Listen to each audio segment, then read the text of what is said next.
Oh wait, are we live? Is this thing working? Okay. Hello and welcome to the stream. Okay, so I know usually we play Switch games on Friday nights, but you know what? I really want to start this particular case. One, it's the last case of the Justice for All, and honestly, I just want to get started on Trials and Tribulations. Like, yes, Ash, it is lawyer time. So get comfy, get your blankies. It is time for more lawyers. So we are gonna start. Hopefully you guys been well. Now, the moment you've all been waiting for. Who will be this year's Grand Prix champion? Who will be our hero of heroes? Oh shit. Will it be last year's runner-up, Jammin' Ninja? Or maybe Captain Saipan all the way from the lovely tropical island of Saipan? I see the students of a student star school are roaring to win. And global hero Onet Capion does not want to go home without the grand prize. We hope Lady Luck is with all our heroes tonight. And now, the winner of the 3rd annual Hero of Heroes Grand Prix is me! Who is me? Who is this? Hello? Did he just fuck up our moon? Whoa! The true hero of the night has appeared in our midst. Hello? It looks like this year's Grand Prix winner goes to the fantastic warrior, the Nickel Samurai. Too bad, Jammin' Ninja. Looks like the title eluded you again this year. Looks like we're gonna have another celebrity case, huh? Fun. Oh shit, March 20th? That was like last week. Man, if only I had just finished this. If I wasn't so the D word, depressed. Oh well, it's okay. Oh right! Yes! Did you hear that, Nick? Did you? The Nickel Samurai, he did it! Bootleg Steel Samurai. Well, remember, they canceled that show. Don't forget. Yeah, he sure did. I'm getting too old for this. No, you're not, Feeny. You're never too old. I'm proud of the guy for doing the series justice. It's our old friend, Will Powers. So, the person everyone was cheering for? I guess he got the prize? There it goes. Yep. You know who we're talking about, right, Pearly? The Nickel Samurai. No. Every Sunday, I only watch the educational channel's Kids Masterpiece Theater. Okay, that's it. From now on, it's the Nickel Samurai. All the kids watch it. Do you like the Nickel Samurai too, Mr. Nick? Nah, Nick's an old fart, so he's not allowed to watch it anymore. That's right, but I do like Kids Masterpiece Theater. Hey, I didn't know you were so young at heart, Nick. Mr. Nick, you're not grown up. You're not allowed to watch it anymore. And then Pearl pulls out her gun. You're supposed to act your age and have interests that match. No, we don't. Pearly, no. Don't put your 20 cents in this discourse. We don't need this. It's very important. Aw, give it a rest, Pearly. Looks like I made the right choice in inviting everyone here. I'm glad you're all having a good time. It's like a dream. Too bad for the Jammin' Ninja, though. Last year, he lost to the Pink Princess, warrior of little old Tokyo. I thought this might be his year. Yeah. Oh, hey, did anyone else think that the Jammin' Ninja looked a bit different today? Different? What do you mean? Well, he wasn't carrying his bright red guitar. Hey, you're right! Strange he'd walk around without his signature guitar. My brain is going faster than my mouth. I don't know why. I will never understand these people and their anime. No, I'm kidding. No, Phoenix. Phoenix is not a weeaboo. He's an Edgeworth boo. That's what he is.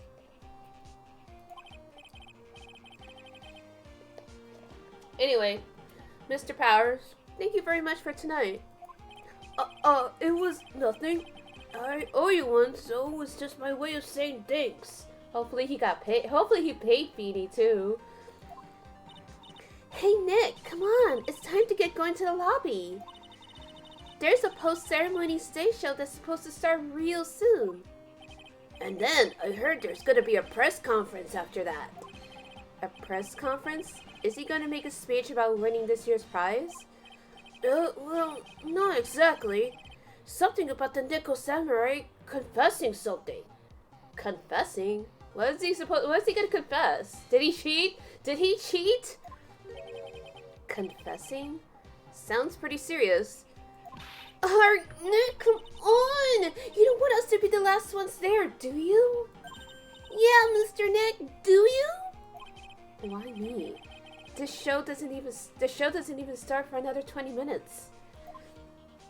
Alright, Will, what's up? What's up with you, my man?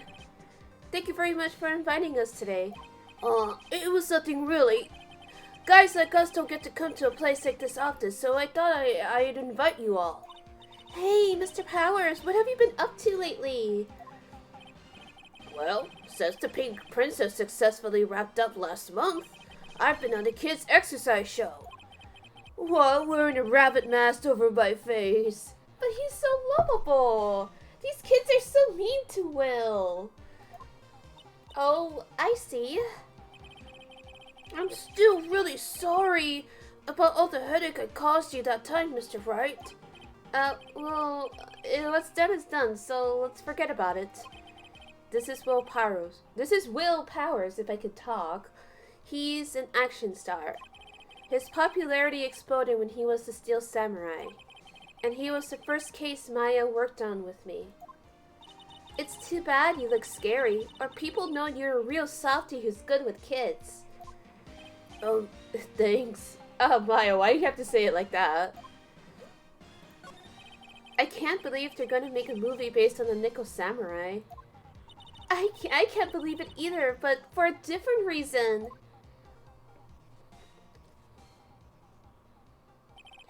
The Steel Samurai, an epic story of one hero in a desperate fight against his arch-nemesis, the evil magistrate in the city of Neo-Old Tokyo. And last year, they started a new series, The Nickel Samurai. The new series seems to be a hit with the kids, too. Well, anything that's cool. I'm really attached to the Steel Samurai as a show, so I was hoping that maybe I'd get a chance to do something in this new one. Yeah, it's too bad. It'd be awesome to see you with the new actor, Matt Engarde. He's super popular right now. Mr. Engarde? Looks like Pearls doesn't know who he is. This year it's gonna be the Nickel Samurai versus the Jammin' Ninja at the box office. Jammin' Ninja? Who's that again? Explain. So, who's this Jammin' Ninja again? He was a hero, duh. His symbol is the bright red guitar he's always carrying. A ninja who's always carrying around a bright red guitar? How does it even work? Imagine, what if ninjas wear orange jumpsuits instead? And by the way, I love Naruto, so I get to say it. With a scarf around his neck and a guitar in his hand, he rises to stardom in an ancient time. A ninja who becomes a star? Yeah, a ninja who becomes a star. Look at that Tanuki. Believe it! Exactly, Ash. There's a strong rivalry between the two of them. Global Studios Nick Samurai and Worldwide Studios Gem and Ninja. They even air at the same time. You know what I heard? I heard those two don't get along at all. The Nickel Samurai's engarde and the guy who plays the Gem and Ninja, I mean, the Nickel Samurai speaks French?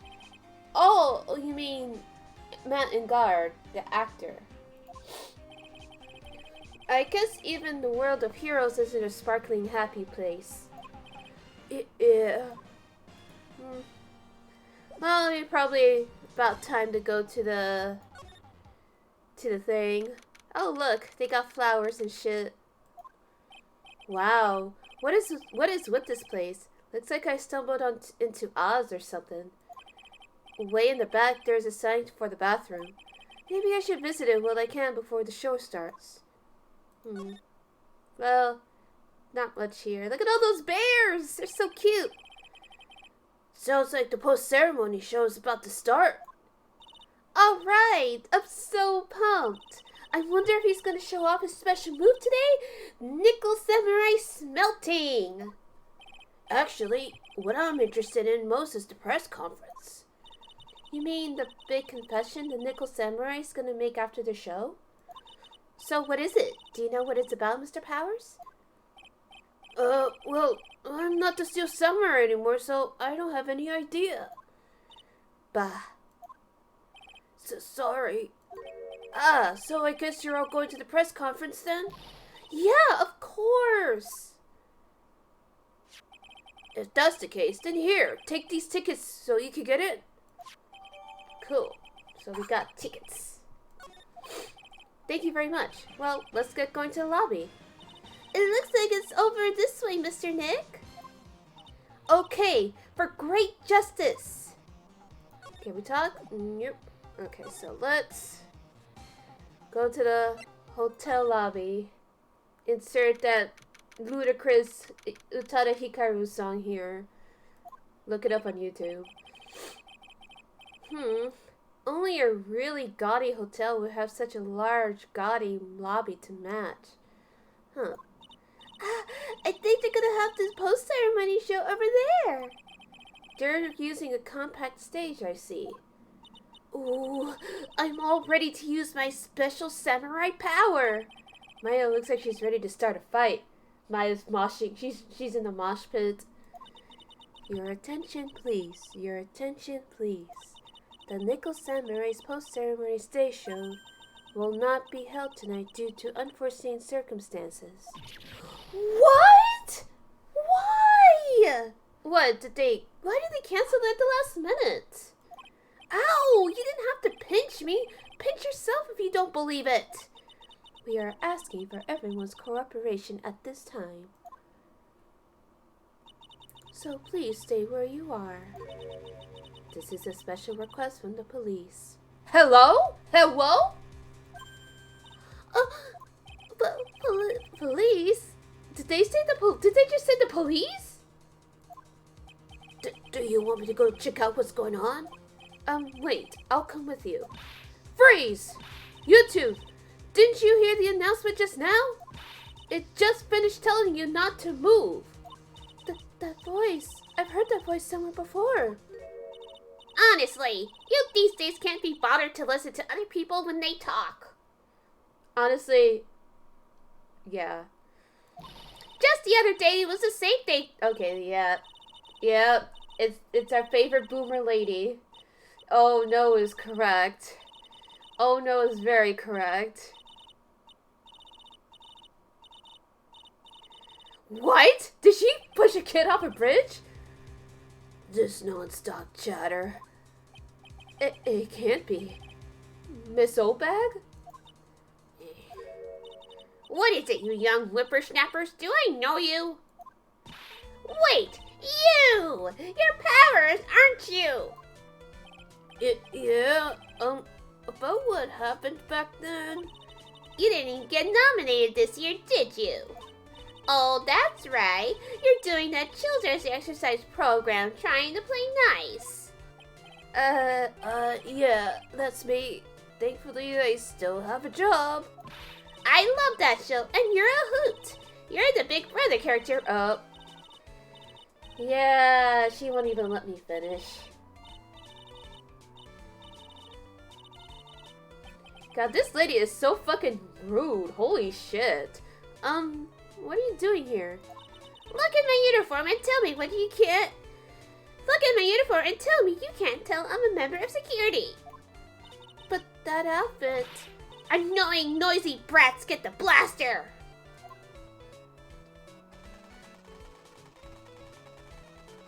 Okay. Okay. Okay, Obag. Miss Obag, what are you doing here? What happened to your position at Global Studios? Oh, that old place? Well, since that incident, they've been letting people go. When they cut the security team, I got the pink slip. What incident? What did you do? I didn't do anything, you youngin'. Don't you remember? That incident a year ago. When this lady got on the witness stand and testified? Yeah. And you! Weren't you the one who was bullying me, this fragile girl at heart? I plead the fifth. But you know, I think maybe I rubbed her upper management the wrong way by testifying. Yes, that has to be it! Everything is all your fault! Me? No, Wendy, I'm sure they were just looking for an excuse to fire your ass. I thought about being a bodyguard at first, after being handed old Pinky. You? A bodyguard? For your friend! That fiery, good-looking guy with the red jacket and the ruffles. Mr. Edgeworth? But... That sort of arrangement would be entirely too troublesome for me. That's what he said to me. What did I ever do to deserve that? Anyways, welcome to my stream. We are playing Farewell My Turnabout, the beginning stage. So, feel free to follow if you haven't already. Feel free to subscribe if you haven't already. But most importantly, just relax, sit back, and enjoy my wonderful voice acting. Alright, so I guess what happened? Why can't we leave? So did something happen? I don't have all the details. But it looks like another one of those incidents happened again? An incident? Like a murder kind of an incident? Maybe. You see, I'm a bit of a devilish woman. So wherever I go, showers of blood are sure to follow. Bet you didn't know that. Why do I get the feeling that's true? Then shouldn't you quit being a security guard? At least for other people's sake? Silence, whippersnapper! To think, this might be somebody's grandma. Hey, Nick? What is it? I don't like that devilish smile playing on your lips. Let's make like we're going to the bathroom and check things out. No way. The police told us not to go anywhere, remember? Huh? How boring? You're such a boring guy. You got no motivation, no spirit. Huh? What's going on? Are you giving Mystic Maya trouble again, Mr. Nick? Not you too, Pearls. Please don't stick your little nose into this one. So listen to this, Pearly. This one time at lawyer camp, Nick... Okay, I get it. Let's go take a look. Yay! I knew you couldn't say no to me, Nick. That's right. You walk over miles of hot coals for Mystic Maya, wouldn't you, Mr. Nick? That would be every time we work a case together. Well, what are we waiting for? Let's go already. You can come along too, Pearly. Goody! I get to come! Well, yeah, so we gotta go use the bathroom. There's nothing really out of the ordinary here. Are you looking for the inside the old lady was talking about? Doesn't look like it happened here. Well, we better go look somewhere else. Alright! Then let's try... Excuse me? Ag! Oh, are you by chance Miss Maya Fey? Yeah, that's me. You have a phone call waiting for you at the front desk. A call? I wonder if it's someone from the Korean village. What's wrong, Mr. Maya? Oh, nothing. You guys go on ahead, and I'll be right there, okay? Does his bass unzip? Ash! We don't insult people's tattoos, especially one as cool as his. Okay. Right this way, Miss Faye. Let's go look somewhere else now, Mr. Nick. Yeah, okay. I'm sorry, it just looks like his face is unzipping. That's just his really, really cool tattoo, okay? This is a little exciting and a little scary. Huh. Well, let's go back to the hallway. Maybe there's something interesting there? I told you! I get people what info they want, which means that I've got a right to know. Nope, don't care who you are, pal. Okay, I think that's Gumshoe. Nope, don't care who you are, pal. We're still investigating, so you can't go in. What's your problem? Just you wait. Oh, I think, wait. Just you wait. It'll be all over the morning paper. Scruffy detective secret scandal revealed. You'll see, I'll get you back. Those two sound pretty serious. That southern accent can only mean... Hey, rat! Yeah, it's Lotta! Hey, Lotta? Come on, do a gal a favor, tell this cop I'm just doing my job and I've got rats. You. Detective Gumshoe. Phoenix is just finger gunning right now. Wait, he's like, wait, I'm not supposed to be finger gunning at a cop. My bad. Hey, pal, help a guy out. Tell her that only the police are only allowed here. This is the scene of a murder, so she should leave this to us pros. A murder? Ah, shoot, me and my big mouth. See? I knew it. My gut instinct told me so. I always trust my gut. A murder is it, and that's what it is, a genuine murder. Hey, wait. Yee-haw, murder of a big star, no less. Wait, what? Another celebrity died? Oh man, I'm in trouble now. Okay, what happened? So, Detective Gumshoe, a murder? No, that's not it. I got my facts mixed up for a second there, pal. Mr. Nick? Is the dead person the Nico Samurai? Huh? Why do you ask? Well, Mr. Maya was rooting for him, so... It wasn't the Nico Samurai that got bumped. Actually, the Nico Samurai is the one under suspicion for doing the bumping off. What? The guy that died was this hero named the Jammin' Ninja, pal. The Jammin' Ninja died? The Jammin' Ninja. The woman with the big puffy hair that looks like cotton candy.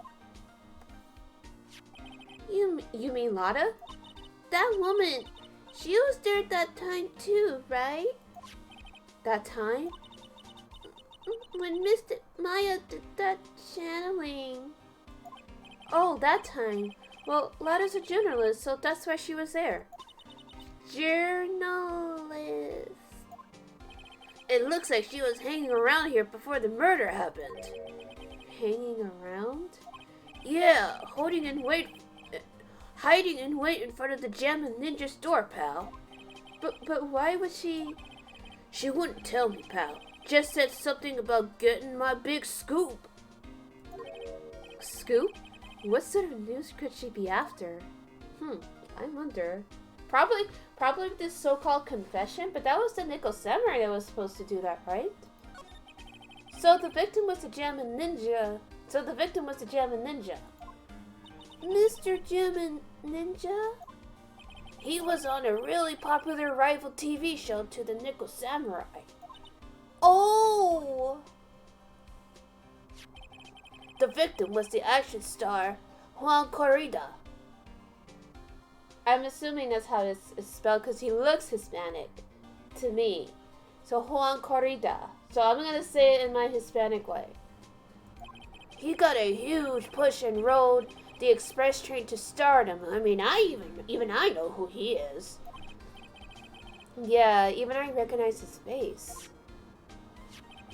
But I heard lately that Matt Engarde's been taking the wind out of his sail. I'm telling you, pal, as far as who's popular, those two are hogging all the limelight. Can you imagine the Stan Wars between these two? Like, man, everybody loves Corrida, or everyone loves Juan because, you know, he's handsome, he's experienced, but then you got the other side going, but Matt Engarde-senpai! Yeah, basically, Matt would be the Tumblr sexy man, and everyone will like Juan on Twitter, I'm telling you.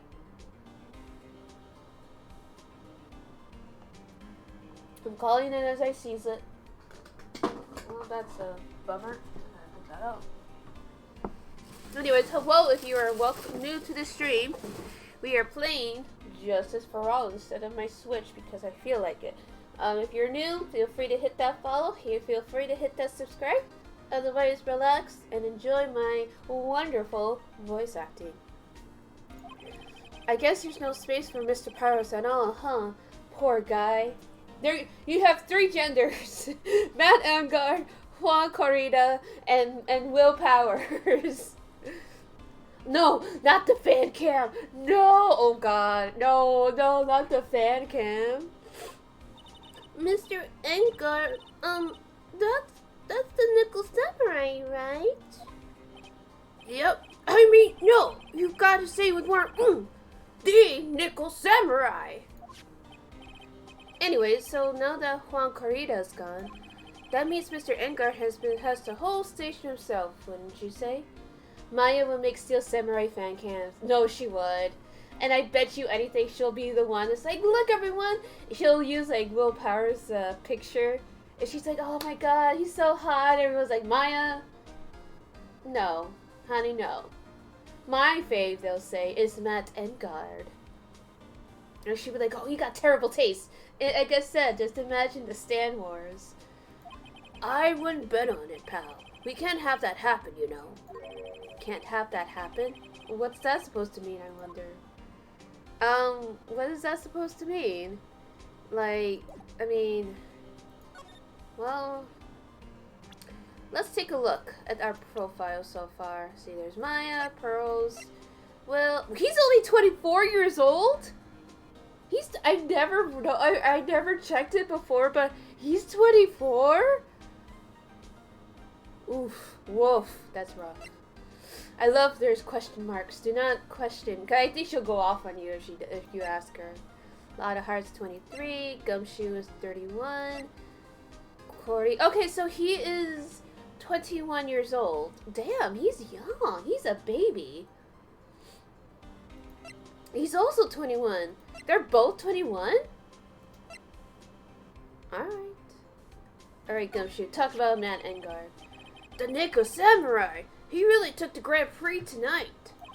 Maya's a big fan of his. Really? Oh, I'm sorry then. Why are you sorry? Matt Engarde was just arrested, pal. On suspicion of murdering Juan Corrida. What? Oh, fuck. Oh, fuck. Don't tell me. Don't tell me. Why was Mr. Engarde arrested? Sorry, pal, but that's not something I could tell you. We just started the investigation, so we don't want any leaks. Looks like yet another Steel Samurai hero is in hot water. Mr. Nick, And Mystic Maya knew about this? Yeah, I know. She'd make me take the case. I know. Shit. Fuck. You know what? Let's see if Maya's done with her phone call yet. Where's she at? Ooh. Actually, let's take a look at this first. Oh my god. Can you imagine? Oh, I want the chicken. It's a feast fit for a king. Yeah. It was the first time I ate that food. What was it called again? I think it started with kiwi? That's right, a kiwi. I don't know what to say. It's a sweet but sour fruit all in one. Actually, I've had a kiwi before. Those things are fucking good. Like, they're really good, especially when they're just ripe. Ooh. Delicioso. That's all I'm gonna say. Poor Pearls. Having eaten only vegetables all her life. She's been missing out. God, I would give anything to try chips for the very first time again. What's over here? This sure is one luxurious hotel. Almost to the point of gaudy with how it blends together. Everything fancy and manageable. Speaking of fancy, didn't that Boboy give me something like that last year? Well, there's not much else we can look at. But anyways, let's see if Maya's done with her phone call yet. Queen, where you at? Hey, so what's going on, Mr. Wright? It looks like Juan Corrida has been killed. What? It looks like he was murdered, and the suspect was arrested. That suspect is Mr. Matt Engarde. You're joking, right? No, they arrested the Nickel Samurai on the suspicion of murdering the Jammin' Ninja. Ooh, not again. I feel sick. Again? About a year ago, something just like this happened, Pearls. I still can't believe. No way Matt would. Hello? What's Mr. Pearls got in his hand? Is that a what's it called? Walkie-talkie? Oh, before I forget, this is for you, Mr. Wright. I got this from the bellboy that came by earlier. Okay, oh, it's a radio transceiver. Originally from the bellboy, it can transmit and receive signals over great distances. Alright, that's weird. Weird flex, bellboy. For me? But why? Oh, I don't know. All he said it was for Mr. Phoenix Wright, the attorney. Well, maybe he knows the gossip. Matt is the most energetic and active actor out there right now. Ooh, Ace Attorney, huh? Nice. Yes, we are playing justice for all. Farewell, my turnabout. So, sit back, enjoy, and chat, and we'll enjoy my wonderful voice acting. Sorry, my brain just kind of stopped for a moment. The Nickel Samurai really sealed his place as a pop idol, but he kept adding fuel to the fire of his rivalry with Juan anyway. Mr. Juan, he's the Jammin' Ninja, right? Those two would butt heads over everything they could think of. But I'd say that Matt was the one who almost always came out on top. I guess some people only know how to relate to others by butting heads like a ram. Juan said that he'd take Matt on this time too, so he joined a rival TV show. And that was the Jammin' Ninja? The stylish Nickel Samurai and the burning Jammin' Ninja. Well, things turned messy real fast with those two using their shows for their war. The final tally? Look around. It's pretty obvious how things ended up. Matt even won the Grand Prix this year. The final win over his rival, I guess. Well then, what's your thoughts on the press conference? Mr. Engarde was going to hold a press conference, wasn't he? That's what I heard. Though, if you wanted to get technical about it, it was the Nickel Samurai's conference. The Nickel Samurais? Yeah, he was supposed to wear his costume and give the press conference that way. He was going to be in costume? But why? Well, I'm not sure. They don't keep me in the loop anymore. I was just wondering, where's Mystic Maya? She's been gone a long time. Yeah, where is she? I mean, we've been waiting all this time. Now that she mentions it, Maya was only gonna answer a phone call. Maybe she got lost. I'll take a quick look around for her.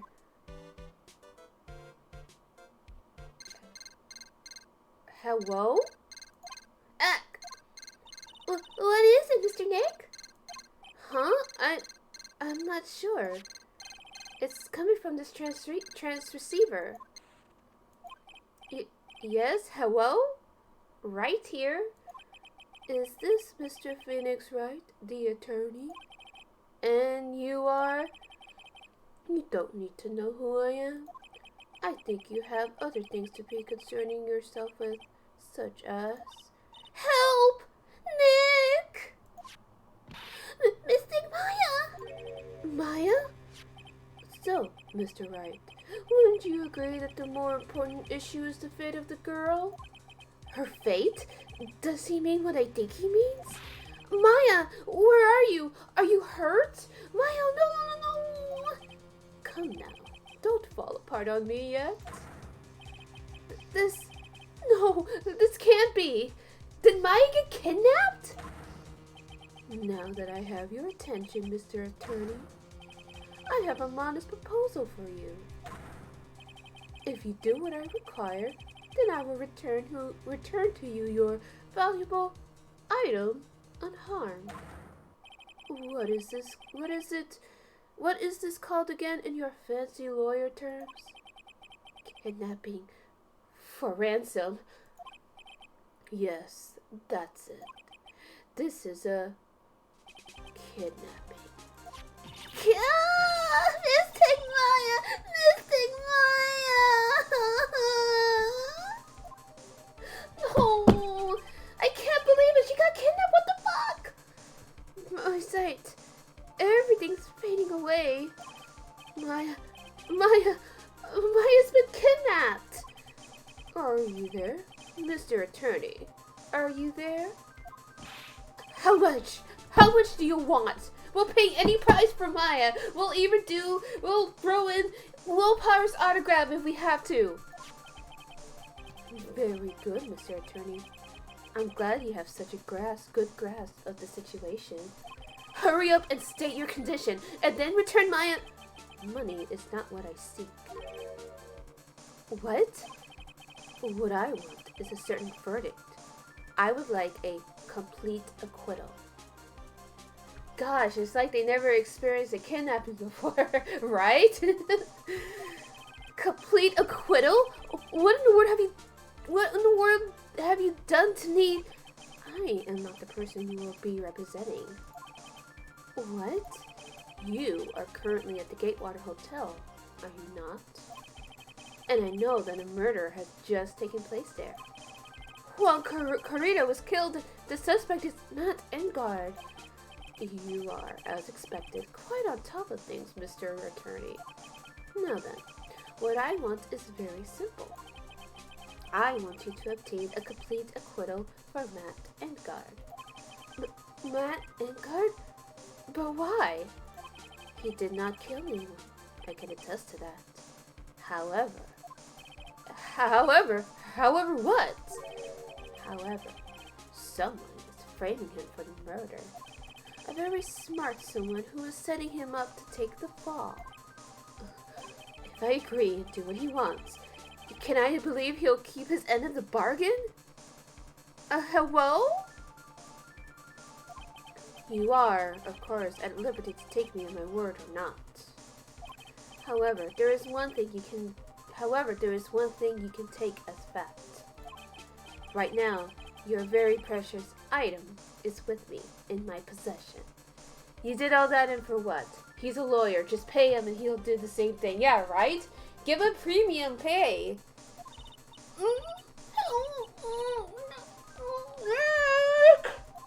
Maya! You have 2 days. Of course, tonight he will be in questioning with the police. But the trial is in 2 days. At that trial, you will win a not guilty verdict. Remember, you only have 1 chance. 1 chance, Mr. Attorney. What? You expect me to... You expect me to get a not guilty in 1 trial day? Yes, exactly. I don't believe I was wrong in choosing you, so don't let me down. Oh, yes, that's right. Now that I am playing the role of the kidnapper, I can't pass up this chance to say, and don't even think about calling the cops. Not great, but you get the idea. Damn it! Who the hell are you? Very well, I'll tell you that much. My name is The Killer. The Killer? Hello? He's the killer? What? What? Maya got kidnapped? And then she's being kidnapped by the killer? Who the fuck is the killer? Literally, who is the killer? Mr. Pig, where's Mr. Maya? She's been kidnapped. No. It's all my fault. If only I go with Mr. Maya. It's not your fault, Pearls. Oh my god. Oh no. I can't even imagine baby Pearls being kidnapped by this guy. No. And then she gets her Glock out. But it is Mr. Maya.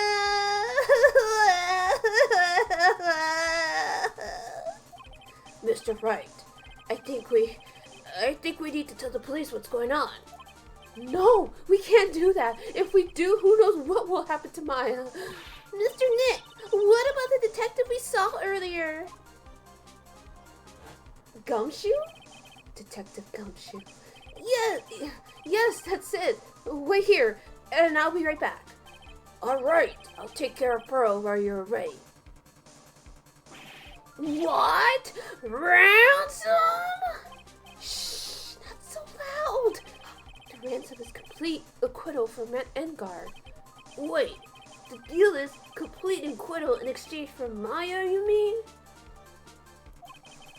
This means engarde is obviously the killer, pal. No doubt about it. But the guy said that Mr. engarde is innocent. You really believe what a kidnapper tells you, pal? I guess he has a point. If engarde really is innocent, then why the kidnapping?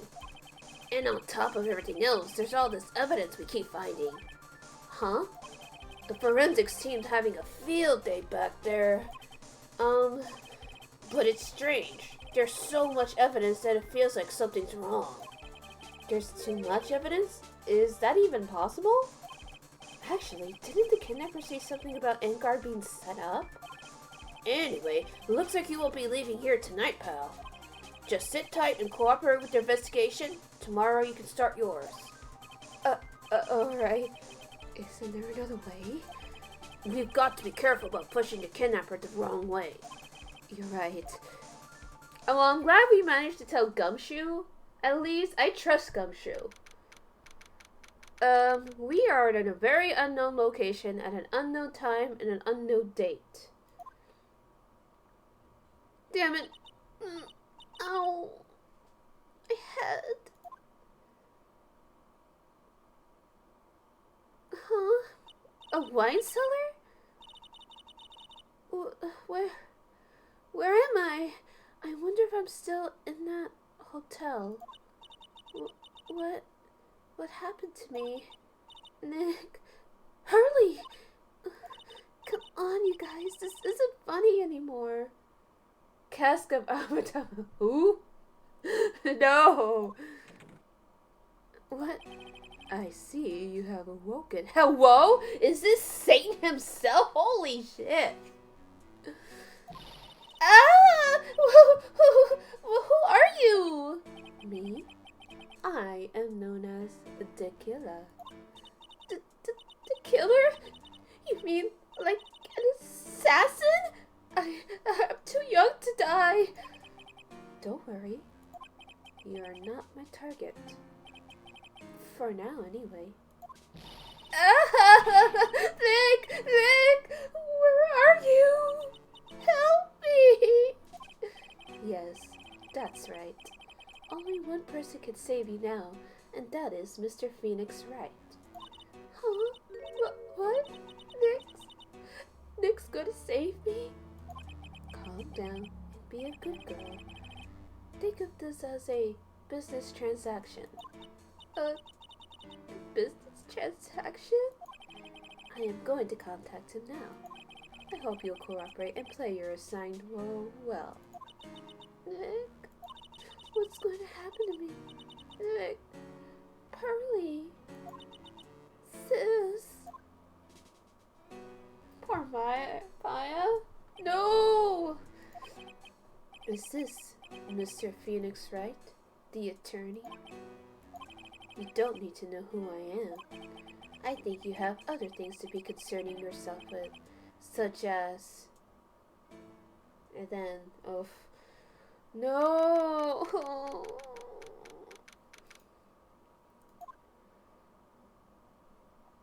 What?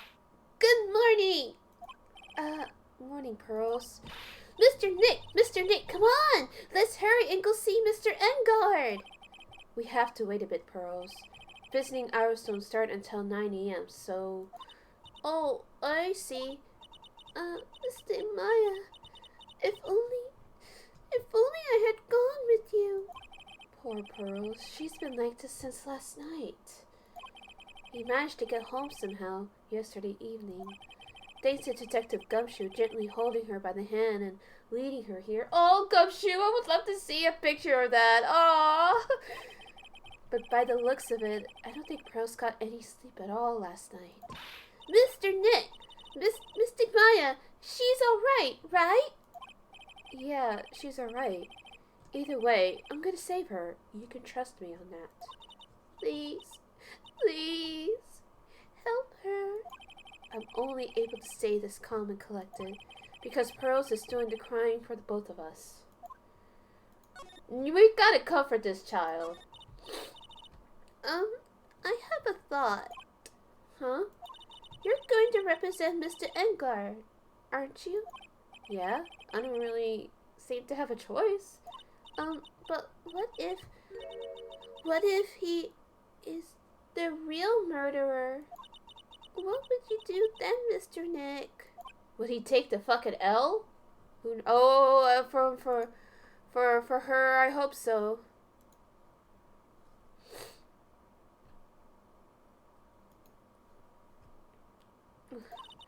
Would you fight to get enough guilty for a murderer to save Mystic Maya? Well, that is a good point.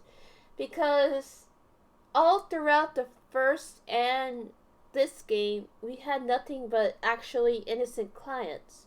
So what would happen if we actually did get a... Because we are a defense attorney, and defense attorneys, you know, are there to essentially prove they're either victim not guilty or, you know, try to get a lighter sentence for whatever crime they committed.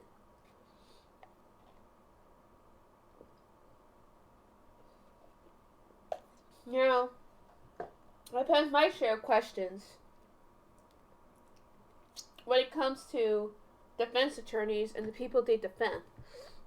But as long as we live in this country, at least America, everyone is owed due process, for better or for worse. So even if they're guilty as a motherfucker, they deserve to have proper representation, even if the defense is bullshit. So what do you guys think? Ooh, they came out weird. What do you guys think? Do you think Phoenix is gonna just give up and take the L, or is he gonna keep trying to fight? Or what do you think he should... What would you do in this situation if you were a defense lawyer and you have a guilty... Or you have a client who is clearly guilty?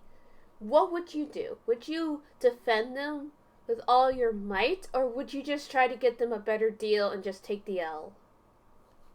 Pearls. Let's talk to Mr. Engarde first, okay? We can think all the bad things we want, but it doesn't change a thing. Yeah, you're right. I'm sorry. I can't stop thinking about it. Pearls? You're really worried about Maya, huh? Aren't you? I I don't have anyone else left in this world. What do you mean? My family's all gone. Her family? My father? He left my mother in the village behind and went away. Yeah, right? The Phoenix, you're the one who put her in jail. But that's fucked up, man. I'm gonna go beat up Pearl's dad. I'm sorry. And my mother, she did that thing all for me. Mr. Maya, she's like a sister to me. She is all I have left in this world. Oh, Pearls. No, we didn't. Oh, I'm crying. Poor Pearls. I want to give her a hug. This is why she pulls out a Glock. All right, let's meet this fucker. Why is it so important to have this fucker acquitted? We couldn't wait for visiting hours to start, so Pearls and I came down here early to visit one nickel samurai charged with the murder of the jamming ninja. Hello? Good morning. How are you today? I know this is sudden. I know the situation might be a little tough for you. We're... Oh, sorry, dude. I already signed up. Excuse me? I already have life insurance. I signed up a long time ago because my job is, you know.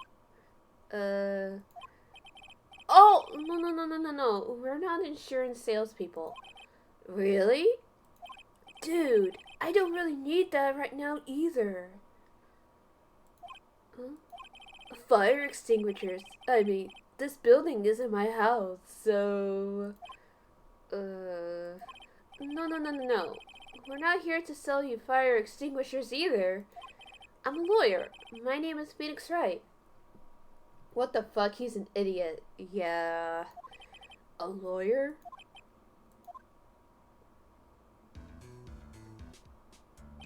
Hold on a sec. I'm gonna ask my manager, okay? The Nickel Samurai sure is a strange person, isn't he? I think strange is an understatement. Sorry about that. You're just in time. Huh? You're a lawyer dude, right? My manager's looking for a good one right now, so how about it? Mr. Nick, this is our chance. I have to make him let me take his case. I have to. I'm sorry to intrude, but I would like to ask you a few personal questions. And, well, I guess it's only a celebrity. Of course it's a celebrity that they will let him, like, bring in, like, that weird-ass... He got a fucking Apple Watch in his fucking jail cell. Well, there's fucking, like, crackheads and, you know, people who are down on their luck. He's in here, like, dialing on his fucking Apple phone. I'm gonna beat the fuck out of him. Sorry to intrude, but I would like to ask you a few personal questions. That's okay, but dude, my autobiography's coming out soon, so... If I say stuff without the publisher's approval, then I'm gonna be in real hot water. Hold on a sec. I'm gonna ask my publisher, okay? Whatever. Mr. Engarde is so lucky. He has so many people he can talk to. I don't know if he actually has anyone he can really talk to. Sorry about that. Like I thought, the publisher said it'd be real bad if I said anything, dude. Does he have a mind of his own? I don't think he does. Mr. Engarde, I would like to ask you about the murder. Oh, are you covering this for a tabloid as a side job, dude? Well, if you want my statement on this, you should ask through my staff. No. I'm not asking on behalf of a tabloid. And he's calling people again. Hold on a sec. I'm gonna ask the president of the studio, okay? Is he alright, Mr. Nick? If we're talking about Mr. Engarde's brain here, I wouldn't put my money on it. Fair enough. Sorry about that. The studio president said, even Neo Mount Fuji itself knows I'm not the murderer. Okay, but why can't you talk to us? Hello? Mr. Nick, what's Neo Mount Fuji? It's a mountain in the city of Neo-Old Tokyo, the city the Nickel Samurai protects.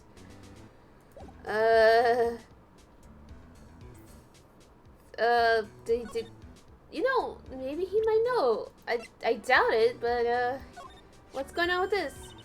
Mr. Nick, what are you gonna do with that? I don't know just yet, but I figured I could at least show it to him. Is that a transceiver? Hey, looks like a real nice one, too. I got it as a present from someone.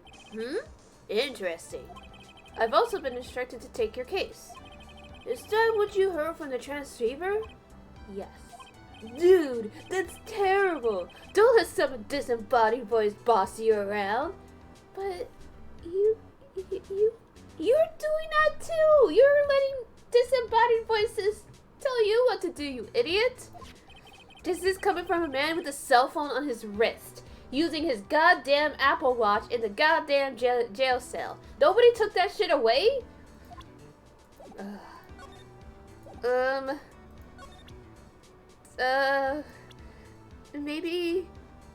Maybe, oh, does he know anything about him? Man, it's too bad he's dead. You killed him. That's the most logical conclusion, don't you agree? Dude, what are you talking about? You're making a huge mistake. If it's such a mistake, then why did they issue an arrest warrant for you? Oh my god, really? Hold on a sec. I'm gonna ask the guy in charge of this place, okay? Stars sure know a lot of people, don't they? I wonder if that phone even really gets reception in here. I guess you're right about the warrant after all. Ladies and gentlemen, I believe we might be making some progress here. Okay, then maybe he'll know about the press conference? Maybe it has something to do with what he's gonna confess. Oh, what's that? It's a ticket for the press conference. You were going to give one after winning the Grand Prix, right? Huh? Me? Yes, well, you're in costume, no less. I never heard of anything like that, dude. I only heard about the stage show. I always leave that kind of stuff to my manager. He didn't know? That's odd. Well, dude, I think it's about time for me to get going. Please, wait! I really need to take your case. There's always other people in need of a lawyer, right? Who want me to introduce you to a few?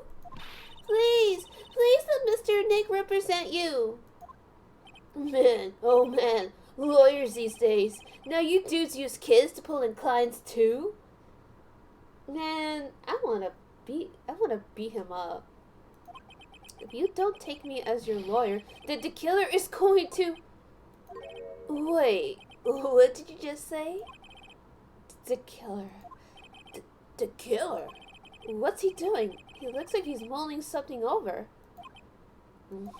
Alright, dude. I accept your terms. Huh? I'll let you represent me in court. We did it! Mr. Nick? Yeah. I don't feel any better for it. He doesn't look too happy either. I don't know, guys. I don't know about this one. Go ahead, ask me anything. I'll help out as much as I can. Okay, then answer me about yourself. Man, I think my lucky stars that people know my name. Well, you're quite the hero and you're in the national spotlight. I didn't know who he is. Does that mean I'm not a good citizen?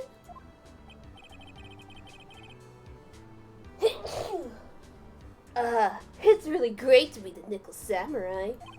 Dude, lately I just keep on getting more and more popular. True enough. What, he couldn't even come for pearls? Damn right you're not.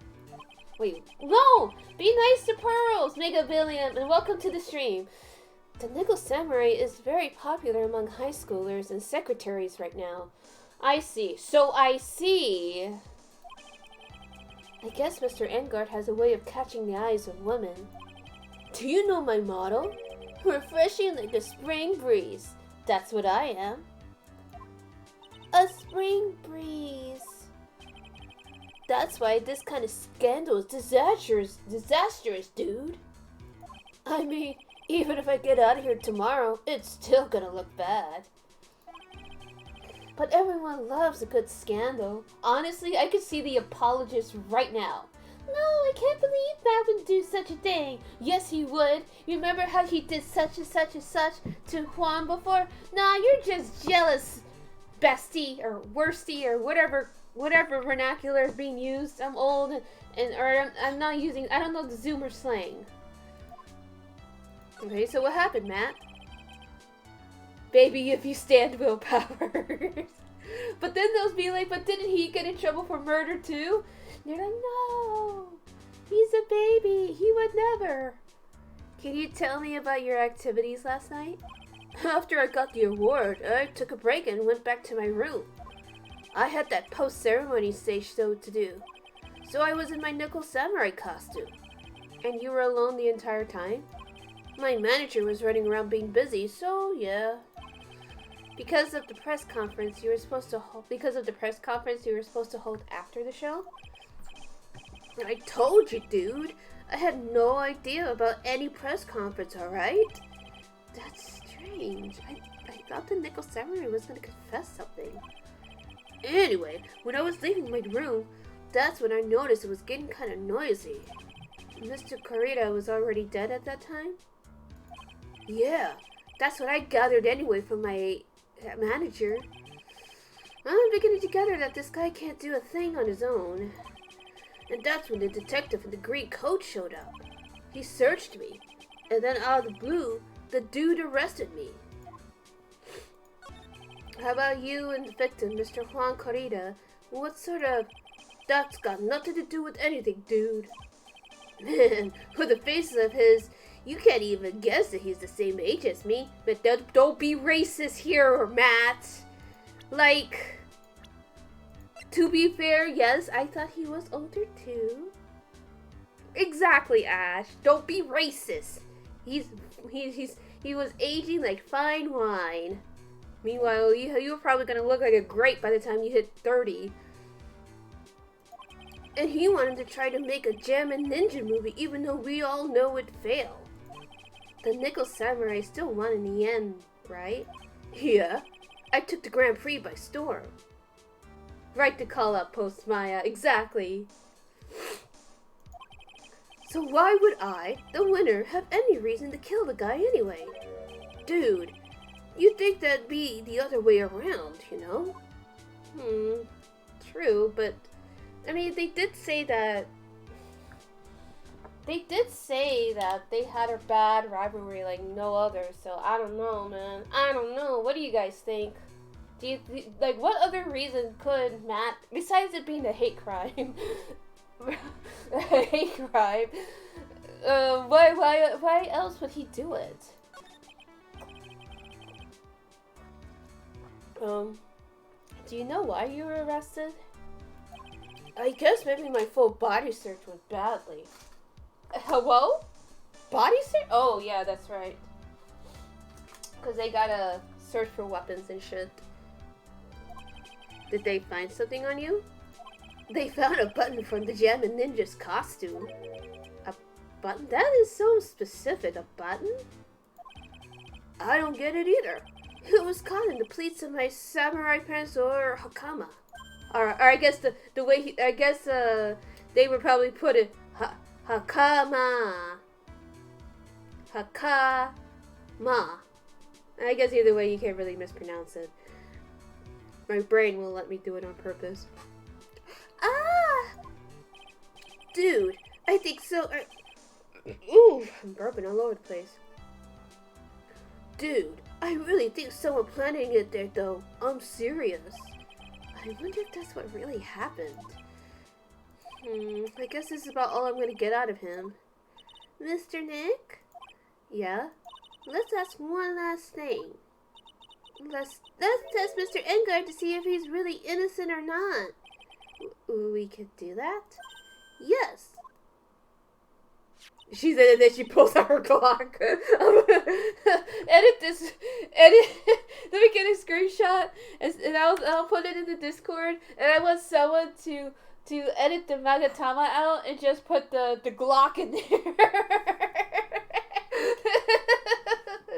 And I'll use that as a thumbnail for the YouTube video. Why is Magatama? Yes, you using the tingle. He won't be able to hide any secrets from you, Mr. Nick. I'm sure of it. I get it. Mr. Engarde, I'd like to ask you one more question. Please answer me honestly. What is it, dude? Did you kill Mr. Juan Corrida? Please put the phone away and answer the question yourself. Alright. Just so we're clear, dude. I didn't kill anyone. And that includes Juan Corrida. Or I guess the way he would say it. I didn't kill anyone. And that includes John Corrida, okay? I can't. My gumshoe voice is coming out. No. I can't do it. It's hard. It's hard to do it when I have such a high-pitched voice. And when I have such a feminine voice. Okay. Well, Mr. Nick? Nothing. Not a chain or lock in sight. Which means it's alright to trust him. That feeling you were gonna go make ramen, but you can't find your earbuds. Damn you, Matt Engarde. It's all his fault. Everything is his fault. It's a hate crime. I'm kidding. Yeah, it does appear that way. Well, at least I can breathe a sigh of relief knowing my client is innocent. But like I said, like, what if you're not? Like, what do you do then, Phoenix? Do you still go all the way, or do you like take the? Do you try to make a deal instead? The trial's tomorrow, right? I'm counting on you, dude. Well, you don't have much of a choice but to keep going.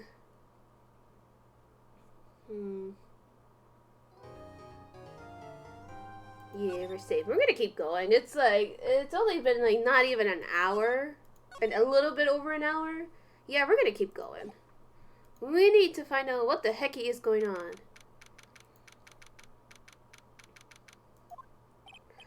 Well, at least we were able to get Mr. Engarde as our client. And we know that he didn't do it, which is very important. So now what should we do? Well, the trial is tomorrow, and we only get this one chance. There's only one way to prove Mr. Engarde's innocence. We have to find the real killer. Okay, then let's start looking. Can we talk to her? Well, she seems to be in better spirits now, so let's just go ahead and keep going.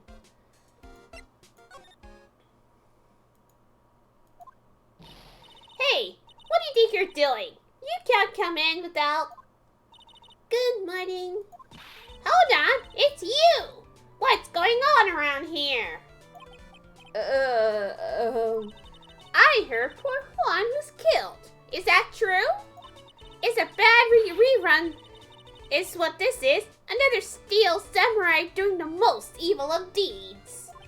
You know, that's not entirely... I'll have you know that I was a huge fan of Juan's. Why, oh why, do all the stars that I'm interested in drop one by one like flies? It's always been that way.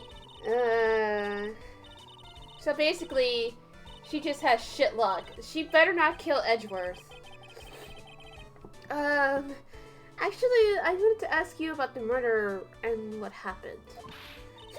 Don't push me, boy.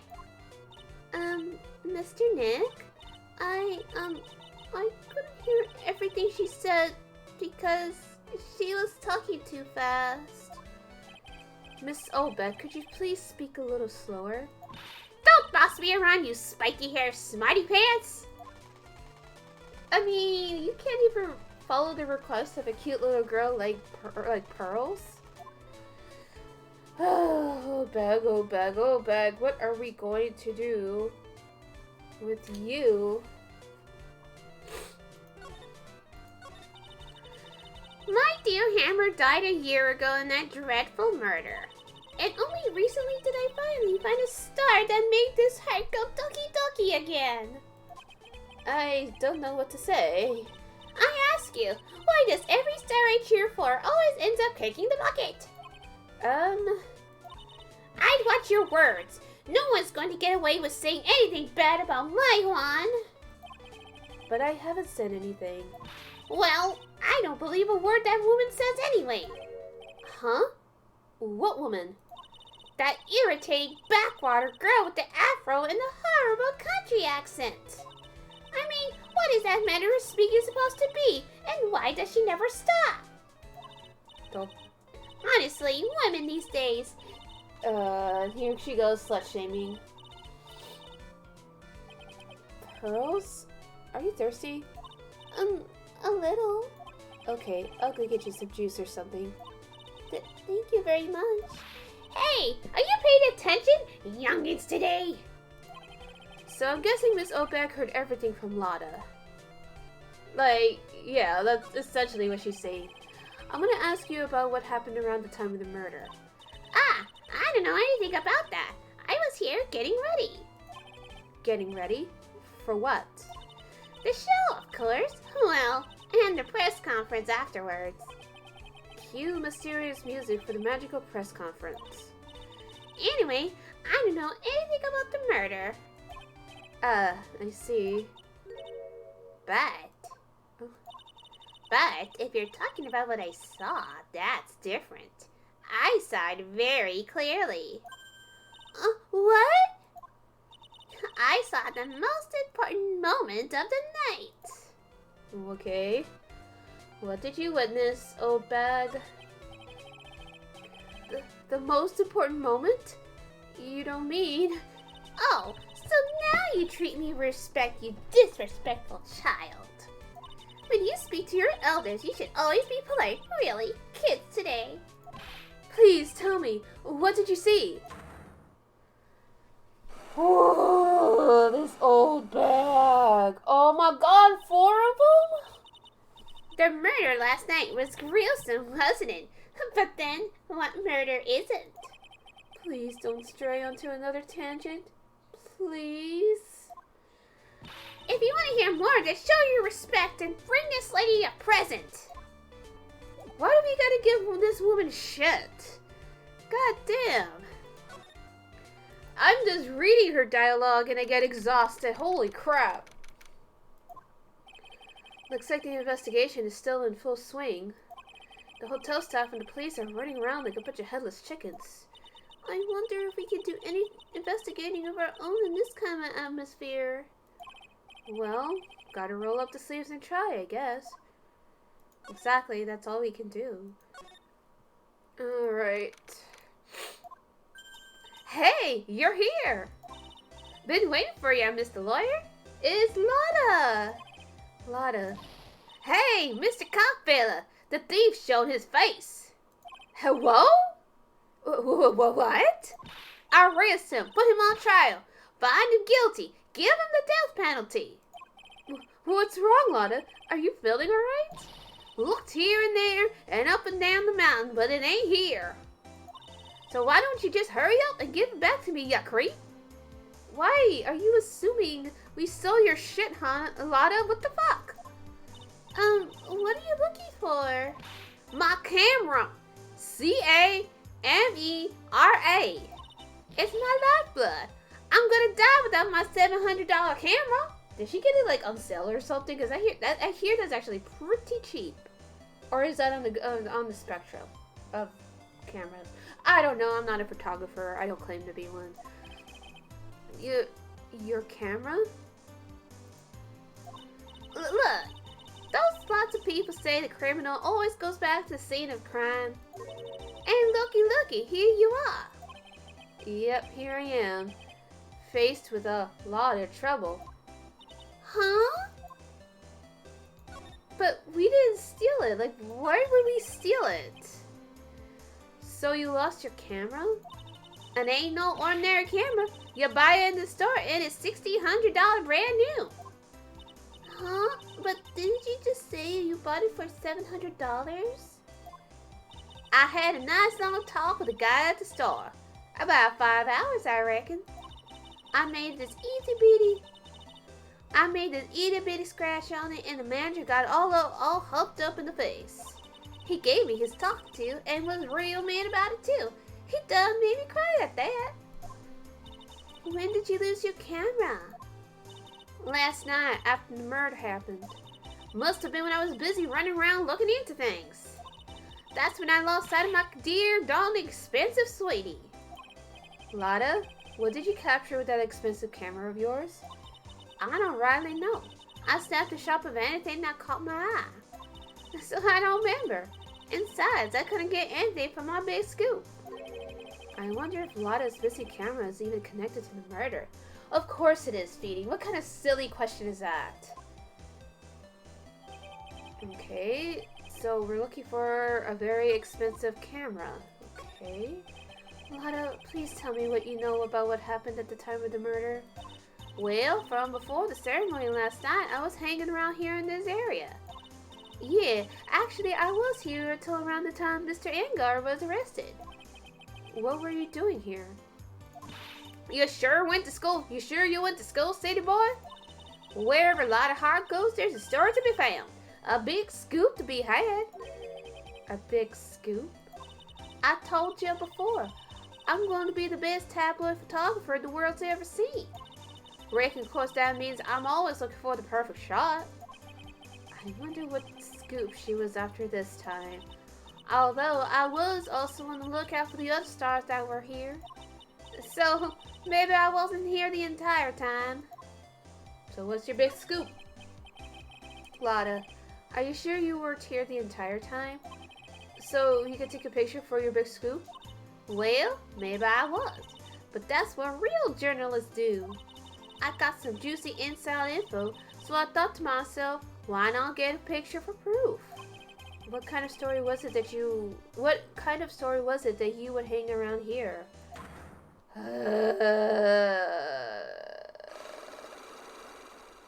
At least it's only 2. Oops, sorry, Mr. Lawyer. Can't be telling you that. Trade secret, you know. Not again. Why does everyone have something to hide? We've been stopped, haven't we? Ha ha ha! Yeah, take that, Mr. Lawyer. I'm glad someone around here is happy, Miss Lotta, and your eye roll smile. Oh, let's see where else we can move. Oh, we could go to their hotel rooms now. So let's actually go here first. God, I miss going to cons so much. Where are we? We're in Mr. Matt Engarde's dressing room. This is our client's room. May I help you with something? Ash, are you here? Look at this lady. Tell me what you guys think of her.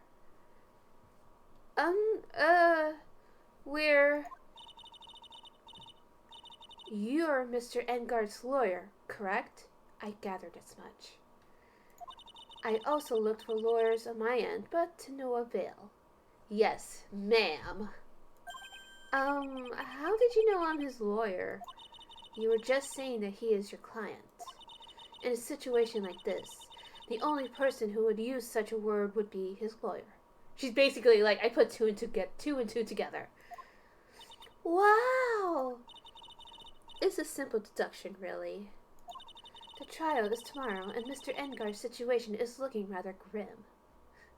Oh my gosh, she's got mad brain cells. So you came here. One stop in your mad dash to find clues to build this case, correct?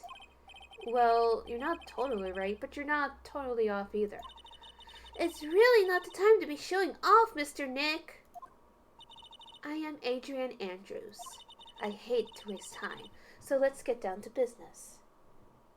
A smart blonde, not conforming to stereotypes. Exactly. Adrian Andrews defies expectations. Alright. She may be of small stature, but appearances can be deceiving. Alright, well, let's see what she knows. I assume the first thing you need to know is what everyone was doing that night, correct? Miss Andrews, are you free Friday night?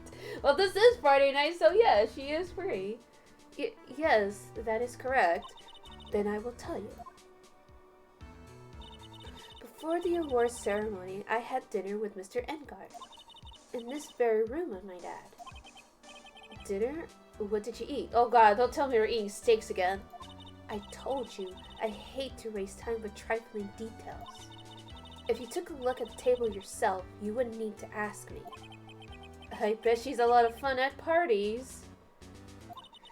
When the award show was starting, I headed for Viola Hall.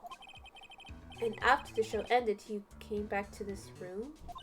No, I had some small errands to run. I helped with the preparations in the lobby. Oh, preparations for the post-ceremony show, I guess. When it was time for the post-ceremony show, I came back to call for Mr. Engarde. After that, I went to visit Mr. Corrida. And that's when you found this body, isn't it? You really held strong through everything. Yeah, she does seem to be mentally tough as nails. Okay, so what's your relation? Definitely not his girlfriend from the sounds of it. So, about you and... Stop right there. You aren't seriously about to ask about how Mr. Engarde and I are related, are you? She's too good for him. Sorry. I have no idea how he could choose... chose you as his lawyer. Why did she have to go and say something like that? She is too good for him. She really is. Mr. Nick, calm down and hang in there. I'll give you a shoulder rub to relieve your stress later, alright? I already gave you my name earlier, but I'll add in that I'm Mr. Engarde's manager. His manager? Speaking of managers, did the victim, Mr. Corrida, have one? No, he did not. So, Juan did everything himself? Huh, he didn't? Global Studios has a very different policy from Worldwide Studios in that Worldwide Studios does not assign individual managers to their stars. Oh, I see. Freelance king. Well, you know, either that or they were just too fucking cheap to assign him one.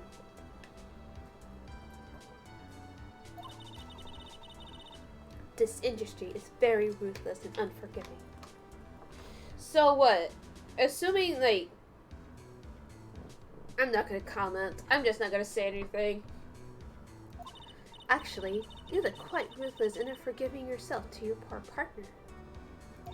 Dragging a little girl like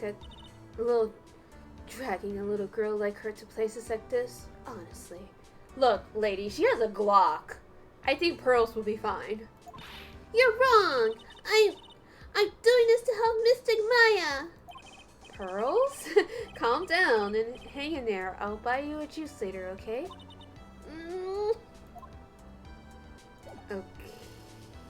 Okay. So, can you tell me more about Mr. Juan? Adrian? Oh no, not him. Did you know the victim, Mr. Corrida? Yes, I know. The world is such a small place after all. Did you know about his rivalry with the Nickel Samurai? Yeah, he's buying her juice. She's a little girl, Mega Billion. who just happens to have a license for her Glock. Honestly, they were like children when it came to that. Time and time again, those two competed with each other over the most trivial things. If either one of them wasn't so stubborn, then maybe no one would have needed to die. Give her a Cosmo. She's like fucking 4 megabillion.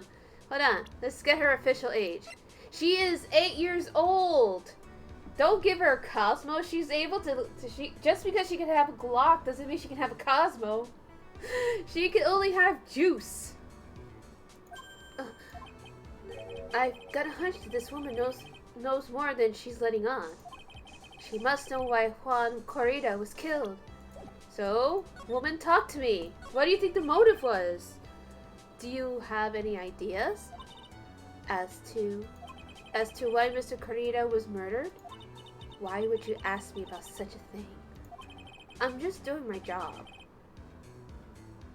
So, do you have any ideas? Cosmo is juice if you try hard enough.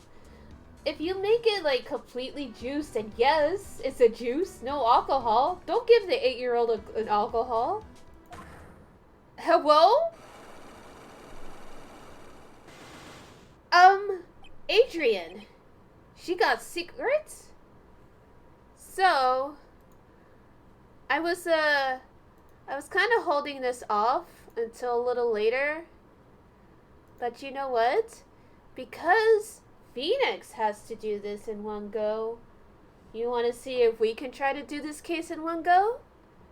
I think we can. So, I say we should go for it. Why not? It's Friday night. We have nowhere to go on the weekends, do we? Do you have anywhere to go on the weekend tomorrow? Let's fucking go! Hold on, hold on, I gotta do something really quick.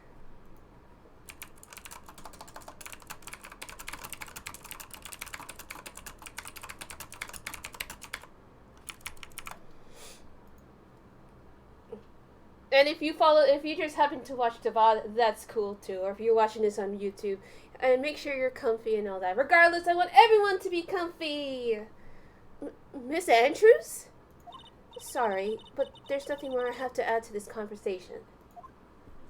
Is it a cyclock, Mr. Nick? Yes. There's getting to be more and more of these lately. Alrighty, so I mean, can we at least examine? Let's examine. What is that? Looks like dishes left over from dinner. A dinner for 2 at that. I'm sure they're Mr. Engarde and Miss Andrews' plates. Looks like they had T-bone steaks. What's with Global Studios and T-bone steaks? They had steaks again? Again?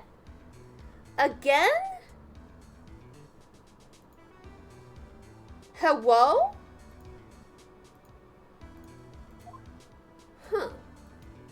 See, barely unpacked. Let's peek in this suitcase. It's probably Mr. Engarde's suitcase. For someone who was only going to be here for the award show, this is a lot of stuff.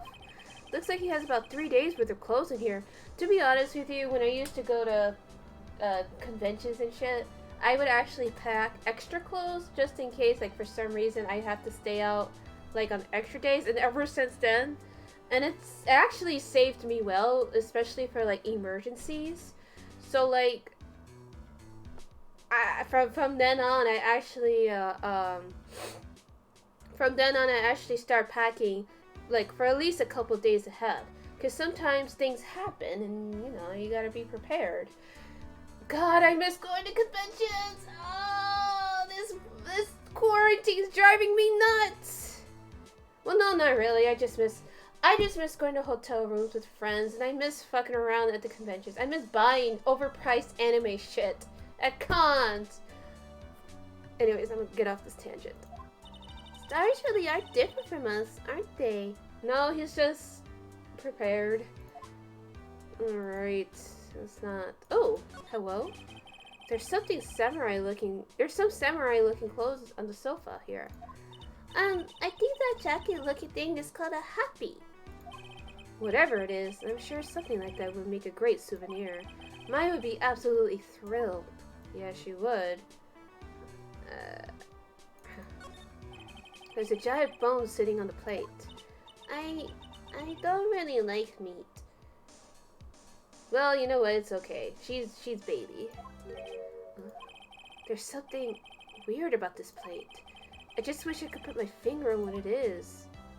I guess there's... Oops! Why does it need 2 beds? That's the bedroom over there. That's a bed? Wow! They have really big beds here! I guess that's really all we can look at. We can't talk to Ash's new girl here, so I guess we'll just head on back to the hallway. And there's Lotta. You can't talk to her just yet, so... You know what? Let's go to Karita's hotel room. Maybe we'll find something new there. Whoa! Whoa! Look at all those bears! They're so cute! Oh my god, look at this one! And this one, and this one is so cute! I love how there's like a realistic ass looking one here too. Just got a Hulk in there like, hey guys. So cute! Oh my god, I'm fucking losing it! It's so cute! Look at all the bears! I want one. Oh my god, and there's like a random ass rice cooker there. Man, my man. That's all I'm gonna say is my man. Mr. Nick, where are we? We're in Mr. Juan Carita's room, Pearls. Mr. Carita? The victim. Which makes this the crime scene too. Oh, it's you. So, what happened? The kidnapper. Has he contacted you again? Not yet. He probably won't until we win Mr. Engarde's acquittal. You doing okay, pal? Hanging in there? I just want Maya to be alright. We all do, Phoenix, we all do! We don't have a lot of time left, but I'm gonna help you as much as I can, pal. Can you do that? Even if we want to look around the crime scene? Just this once. Special circumstances, right, pal? Well, Gumshoe, you've been giving us special circumstances all over the place. And I'm not gonna say no to that. I'll even tell you everything I know, but you gotta keep quiet. It's my neck on the line here. Thank you. Oh, that's right. I got you guys a map of the hotel, pal. Here you go. Here you go, little missy. Wow, you're giving it to me? Thank you. Wouldn't want you to get lost in a hotel too big for its own good. Mr. Nick, I got a map. That's great, Pearls. But Mr. Nick, I can't read what it says. Okay, so let's take a look at it real quick. Let's look at the court record. Map. Okay, so Matt Engarde's room looks like it's across the hallway from Carita. So obviously they had to like condense it. So let's not overthink this as I'm telling this myself. Anyways, hi, if you're new to the stream, welcome to the stream. We are going to finish the entire case of Farewell My Turnabout tonight. So sit back, relax, and enjoy my wonderful voice acting. Oh, and feel free to follow and subscribe if you haven't already. You get that way. The sooner we get more emote points, the sooner we can get pearls with the Glock. Okay, so that's all we need. All I really wanted to see was where the rooms were. Oh, I just noticed this little bear. His little ass is in the air. That is so cute. And look at the little... Why did they throw the bear in the trash? Don't throw the bear in the trash. Alright, Gumshoe. Tell us what you know. Do you know what was the cause of death? Well, technically the final autopsy report isn't out yet, but one look at the victim should tell you, pal. It should? Yeah, here's a picture. Oof. Ooh, yeah, that's not good. There's a knife in his chest. Yeah, pal, that's the murder weapon. So he was stabbed to death. They're looking at the fingerprints done at the lab right now. There were fingerprints on the knife? Yep. And it looks like they're pretty sure they're Mr. Engarde's prints, pal. That's bad. Real bad. Yeah, that's really fucking bad if we're trying to acquit him. Why was Mr. Engarde arrested? Because we had evidence on him. Evidence? It looks like the victim, Juan Carita, really put up a big fight. Oh shit, yeah, this shit got trashed. Look at all the little bears. Oh my god, they're so cute. Wait, there's a Robo Bear too? God, I wish that were me. Yeah, well, look at the crime scene and you can tell. There's signs of a struggle everywhere. Well, yeah. During the fight, his button came off. Mr. Engarde says something about a button. Okay, so that might explain it, but that is so specific. But if they were in a fight, wouldn't there be like defensive wounds on Matt Engarde? Unless they fought in a costume or something. Something like one of the German ninja's buttons got caught in his hakama. But that's not all. What? There was a witness, pal. A witness? Who was it? That lady, Miss Oback. Please. Anyone but her. Yeah, really. The prosecution has plenty of evidence to make a solid case. Not to mention there's something around where the Vic was that's a little off. Something that's a little off? As in, that's for you to figure out, pal. Alright, let's try to figure it out, Mr. Nick. Okay, Gumshoe. Don't know why. I always taught this word, but apparently bears in Fujianese, a prefecture or area, or I guess the best way to call it like a state in China called Fujian. I think they taught me that because I was curious. They said bear is humao. And look at all the humaos. They're so cute. Look at all the fuzzy one. I'm just dying here. They're so cute. Wow. There are a lot of humaos around. No, I'm kidding. Wow. There are a lot of bears around. Alarm clock ones, collector's edition, stuffed teddies, plastic models. It's pretty overwhelming. Is there a kind of bear he doesn't have? There's even a few in the trash can.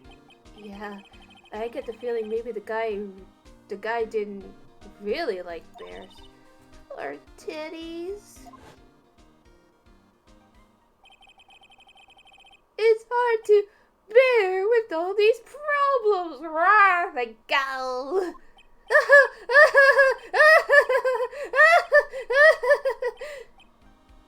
Phoenix is like, I regret everything. I regret thinking about him. I don't think I want to bear with the trauma the last case has caused me. And we're crying. What's wrong, Mr. Nick? Nothing. Oh, chips. Let's take one. It's so messy here. Pearls really like things neat and tidy, I take it.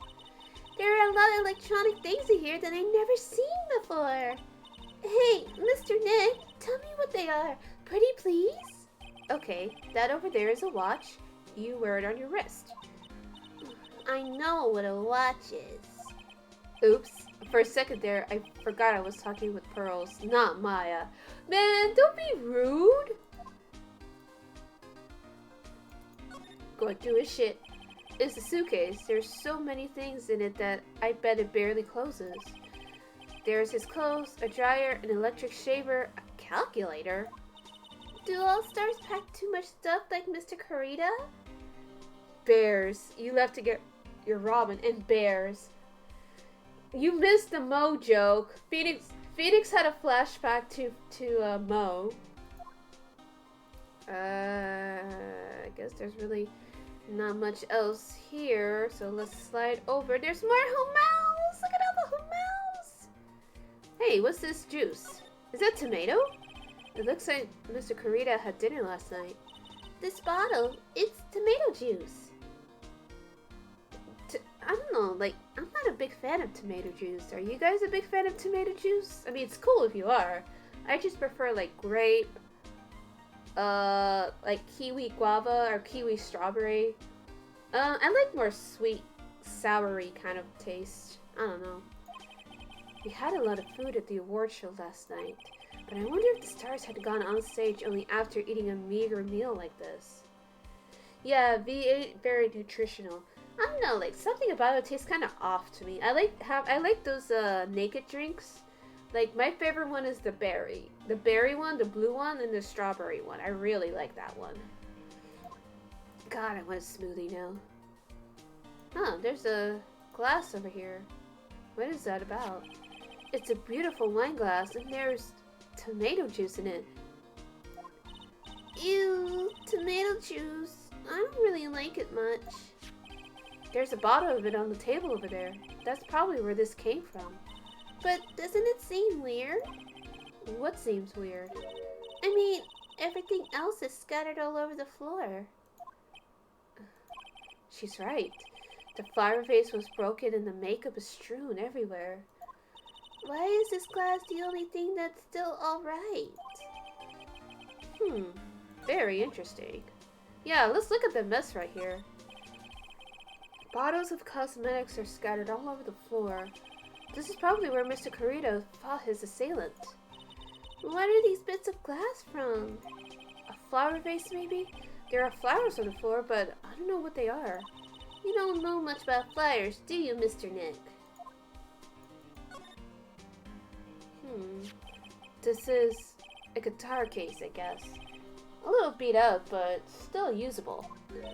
That's strange. The guitar is not here. Maybe he forgot to bring it to the show?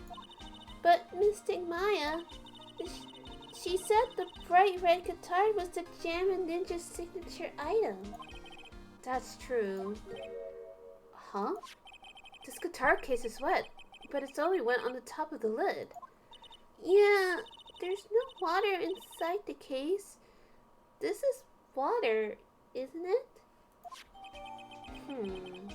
Very, very odd. Very, very, very odd. You know what? Maybe Gumshoe knows more about it? Hey, Gumshoe! Have some tomato juice. So about this wine glass. So you noticed it, pal. The whole crime scene was a mess, but this glass was the only thing that was untouched. You noticed that too, Detective Gumshoe? No, actually Miss Von Karma noticed it first. Yeah, Pearls noticed it before me too. Hey, wait a minute. So, does that mean Miss Von Karma's here at the hotel? Yeah, she's around. Man, you're gonna be in so much trouble, pal. Especially if she catches you in here. Well, you can bet the instant I see her, I'll be running the 1,000-meter dash. Oh no. That doesn't sound good. What's that beeping noise, Mr. Nick? I've heard this sound somewhere before. It's Miss Von Karma. Huh? For some reason, whenever I hear that sound, she pops out of nowhere and whips me. Come to think of it, that's exactly what happened the last time. Sorry, I gotta make myself scarce. Later, pal. Yow! There she is. There's your wife, Ash. At last, you reveal your true nature. Mr. Phoenix Wright. Well, would it be too much to ask for you to be nice to me for a change?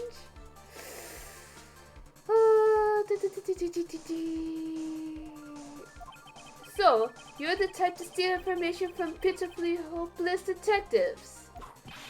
That's very dishonorable of you. Ow! Hey, don't you dare run away, Scruffy McTrenchcoat. I didn't think the detectives of this country could be this pitiful. What? Detective, come over here for a second. Yeah! F in the chat for Gumshoe. He did his best.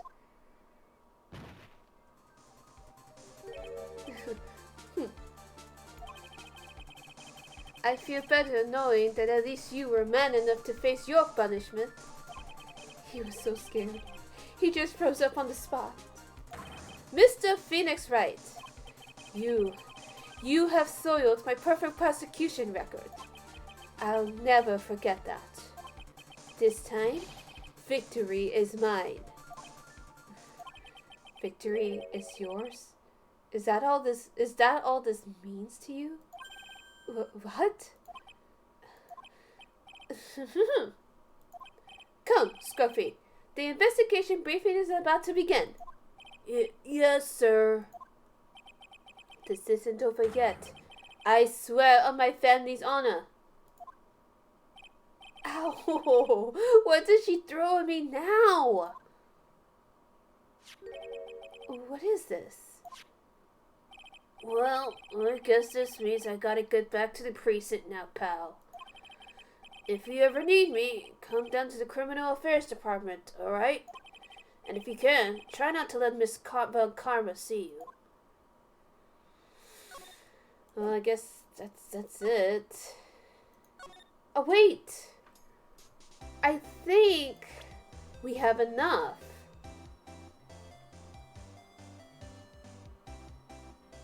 Wait. Let me go back. Corrida. Where is that thing? Let's see if there's anything I missed. So why the bears? I have no idea. So that's a bed, right? That's a bed.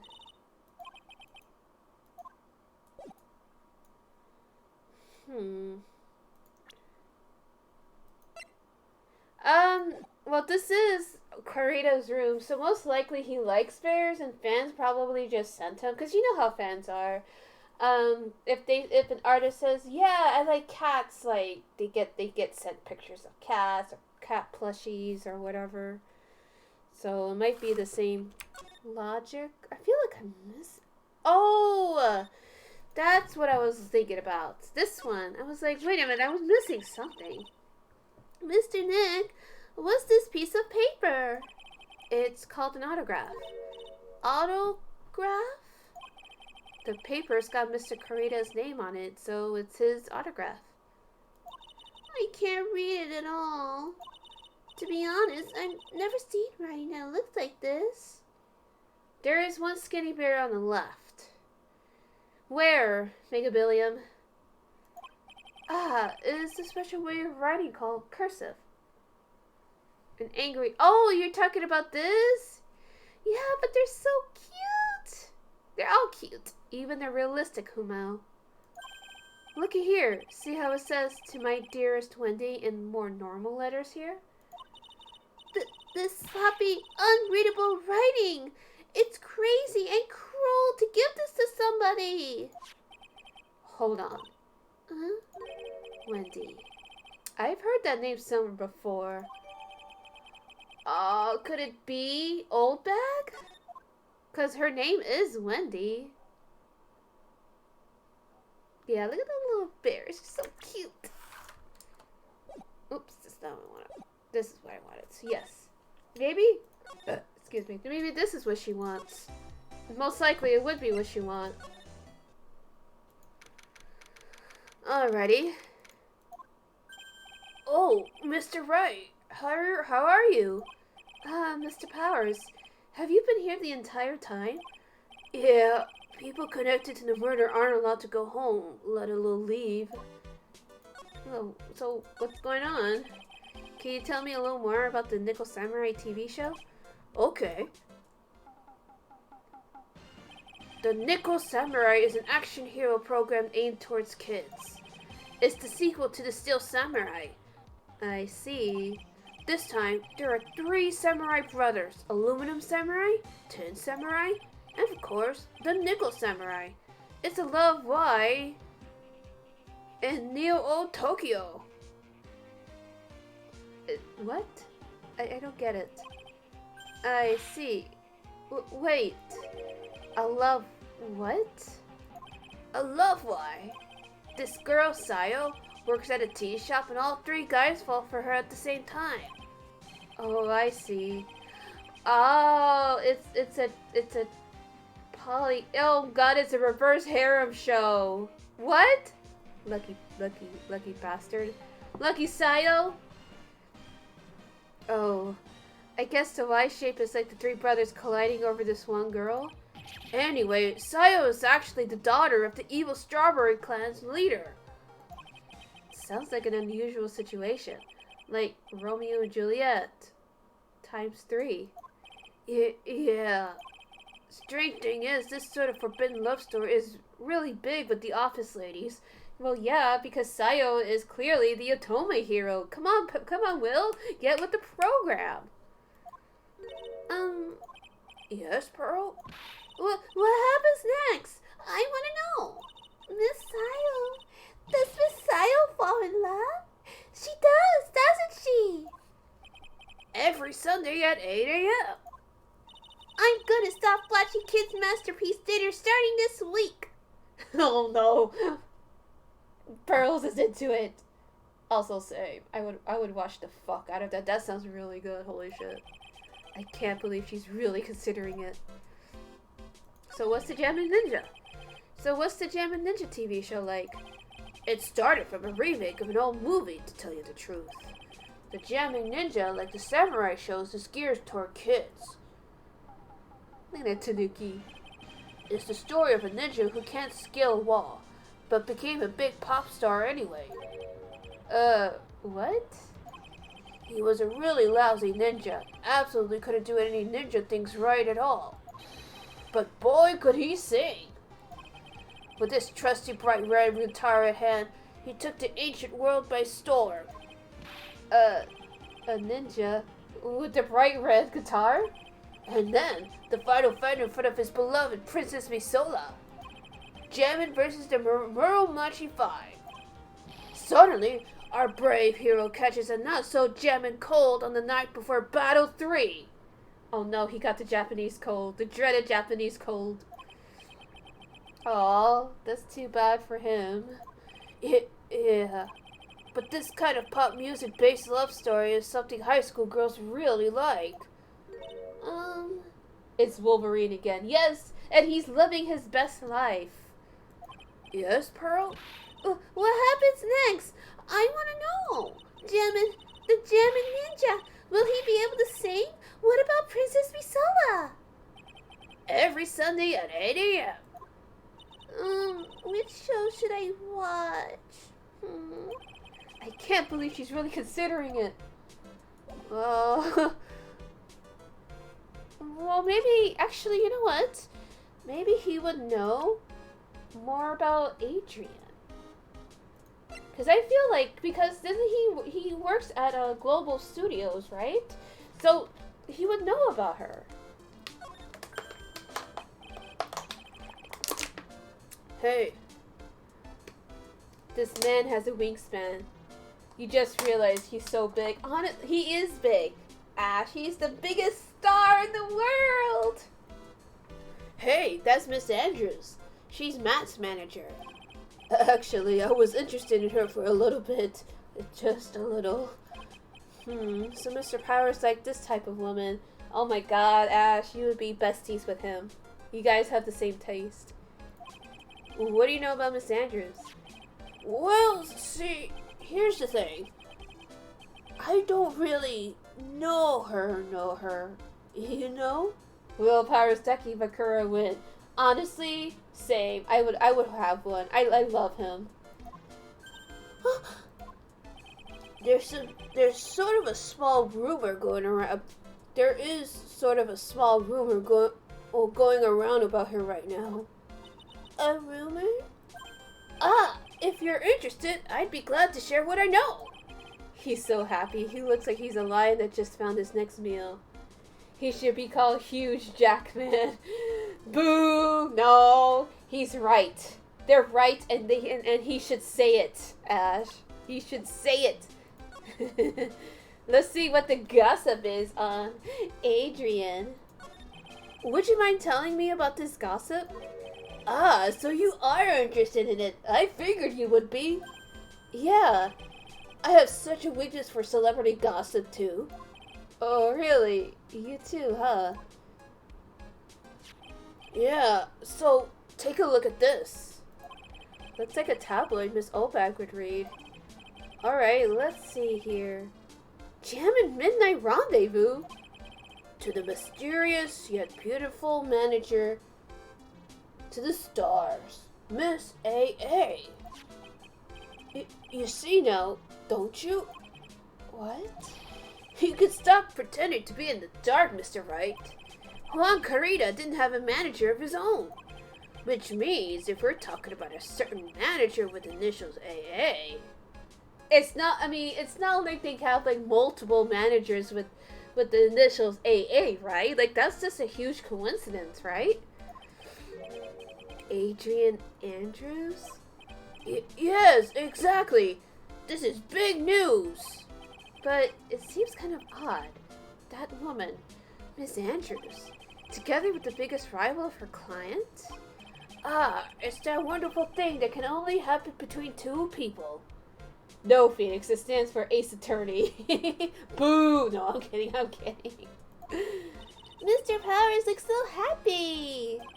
Pearls is just following along, not having any idea as to why he's smiling, because Pearls is baby and she needs to be protected at all costs before she pulls out her Glock.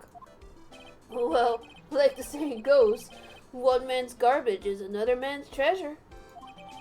Well, something isn't adding up, but that is a good point. Like, why would she, like, go out with Juan? I don't think that's... Is that it? I guess that's it. Huh.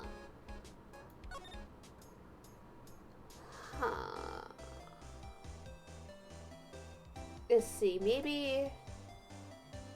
I have...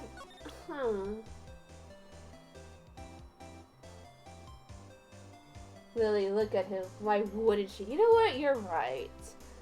I don't know, but like... Isn't that kind of like... I don't know. I feel like that's like... Isn't that like ethically wrong though? Because like, she's still in the position of power. And she could...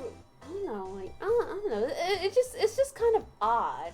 And even if they had an affair, like, why, I don't know, much to think about. Anyways, Lotta, let's try to crack the code.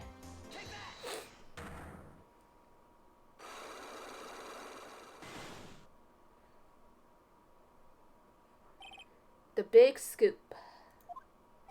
Lotta, would you please answer my questions? On the night of the murder, why were you lording around... Wait, that could be the big scoop that she was looking for. You're right, Self. Why were you lording around the victim's room? I told you, didn't I? For my scoop. But what I want to know is about the details of this scoop. That's not something I can tell you. I mean, that there's my bread and butter. Alright then, an unpleasant tabloid photographer looking for a scoop. I'm gonna say that you were looking into a scandal. Could it be that you, Lotta Hart, were looking for a break with a huge story? Perhaps an unfolding scandal between Juan Corrida and this person?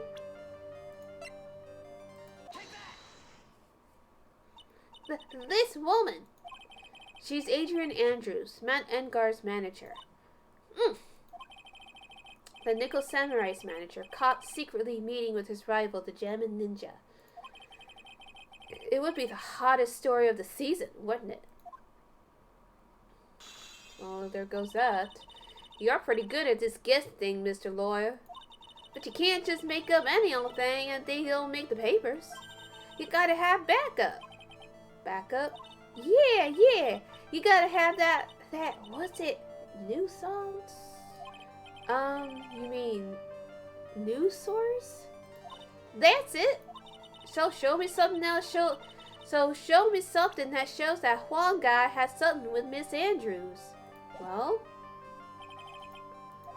no. Fuck, that's not what I wanted to do. Okay. No, I know exactly what it is. I just clicked the wrong thing. That's my dumbass fault. Yeah. I'm not reading all that again. Okay, so let's do this again. Hopefully this time I don't back out accidentally then.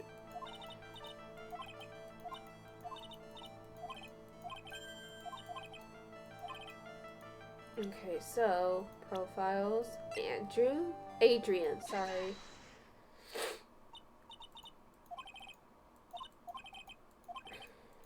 See, there's that. Okay, so I gotta remember not to click on that one.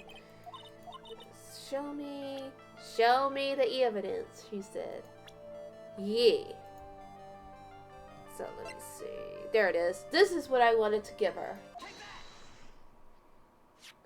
This is the article from a certain weekly tabloid. She's 23. Oh ho, an older woman. Indeed. Jammin' Midnight Rendezvous? To the mysterious yet beautiful manager to the stars, Miss A.A. Ah! Mr. Corita didn't have a manager of his own. What's more, his rival, Mr. Engarde's manager, Adrian Andrews. She has the initials AA. You saw this article and then thought to take some pictures of them as proof. That's why you were looking around Mr. Corita's door last night. Why? We did it. We unlocked her secrets.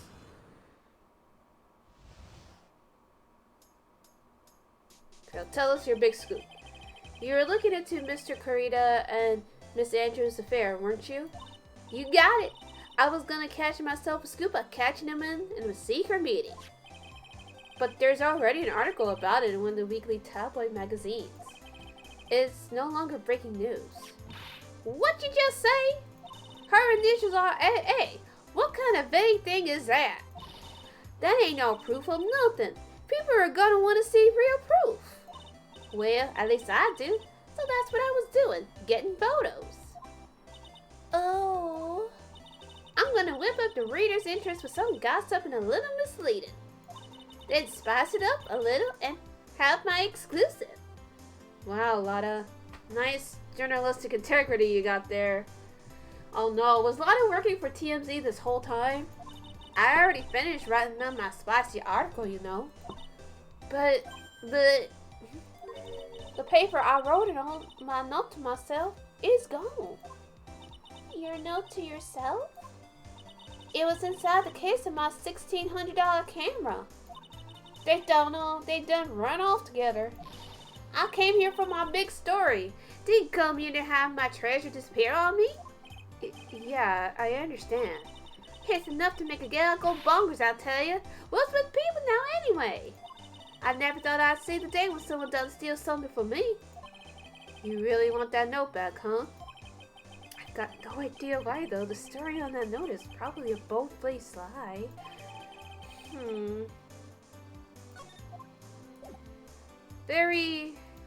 Well, there's nothing else we could do. But now that we got that, maybe we could crack the code on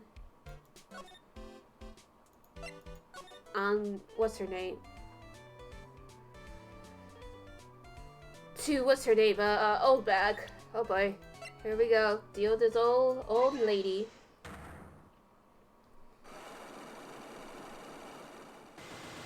Ugh. So what did you witness? Alright, I'll be honest with you for now. Then please tell us what you saw.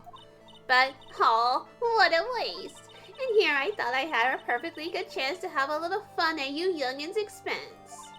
I am a little devil after all, to say the least. Doesn't that imply you aren't a good person? Alright, I'll give you what you want. Yeah. That's Juan's autograph. Yes, it is. And it even says, "To my dearest Wendy" on it. That's me, right? Right? Of course. Sure. Whatever, old bag. My name is Wendy Obak, so that Wendy has to be me, right? Well, it may say Wendy, but somehow I don't think Juan had this Wendy in mind when he signed it. Oh, please, give it to me. Let me have it, please. I can't let you have it just like that. Yes, I know. Then how about an exchange? Okay. Wow, she must really want this autograph. My offer isn't good enough for you? Fine, Mr. Right, you win. Wendy Obak, ready to open her heart, all for my dearest Juan. Okay. That didn't take much to do. Then again, same. Alright. There you go, Wendy. Go have fun. So what did you witness? I feel bad for you now. Huh? I tell you, I saw him that night. I saw him coming out of Juan's room. You're kidding!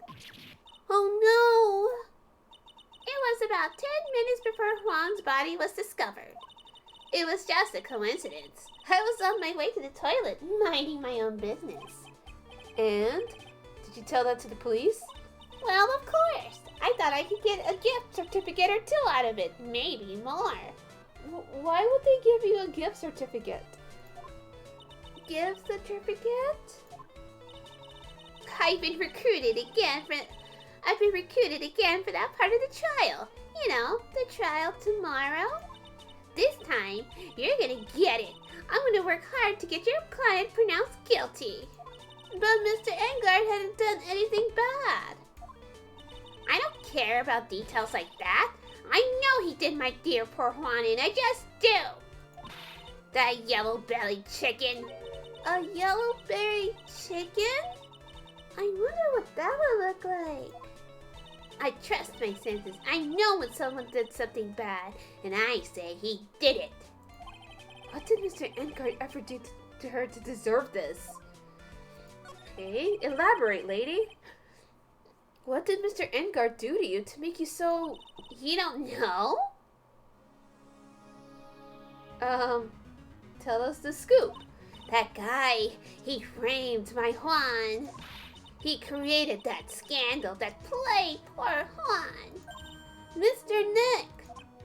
What is it? What's a scandal? Oh, I'll tell you all about that after we'll get home, okay? Poor Juan, led astray by the wiles of that vile temptress. Oh, don't start shame anybody here, old bag. Mr. Nick, what do vials and wild temptress mean? Eck! Is a type of sandals. Oh, make a billion. How about we just listen to what Miss Oldbag has to say for now, okay, Pearls? So, Miss Oldbag, who is this woman you're talking about? Adrian Andrews, of course. Who else? That guy, he shoved a girl onto Juan on purpose. His own manager? Oh, almost used my Oldbag voice there. His own manager? Why would he do that? What the fuck? I thought lawyers were smart. It was to create a scandal to make Juan lose face. That girl drove Juan into a scandal that dragged his reputation to the mud. Sounds like a pretty standard definition of a scandal to me. Why do you know about that anyway, Miss Oldbag? I'm one of Juan's biggest fans. Oh no, don't tell me she's on Stan Twitter. Oh gosh, she's the one, the younger Stan Twitter. The younger Stans tell him, like, aren't you old? Don't you have to, like, crochet or don't you have to knit some shit? Go bake some cookies, Grandma. And she, like gets jailed from Twitter. I'm always out there gathering information. There's nothing I don't know. Man, she dropped Edgeworth real quick. Let's keep it that way.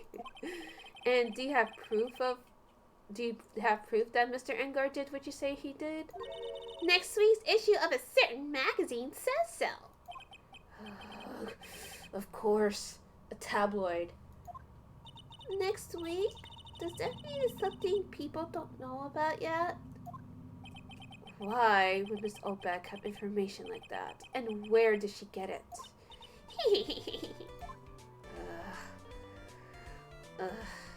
I thought it was actually something spicy, but no. It's just actual gossip. Alright. I don't know what else to do, so let's just go talk to Gumshoe. Detective Gumshoe said they had an investigation briefing. Yeah. Oh, he's back. Hey, so you came, pal. Why the blunt greeting? Because there's nothing to be friendly or happy about. What do you mean by that? Well, things look perfect this time around. The evidence and testimony are airtight. But we just can't roll over and die. We have to stay positive. Gumshoe?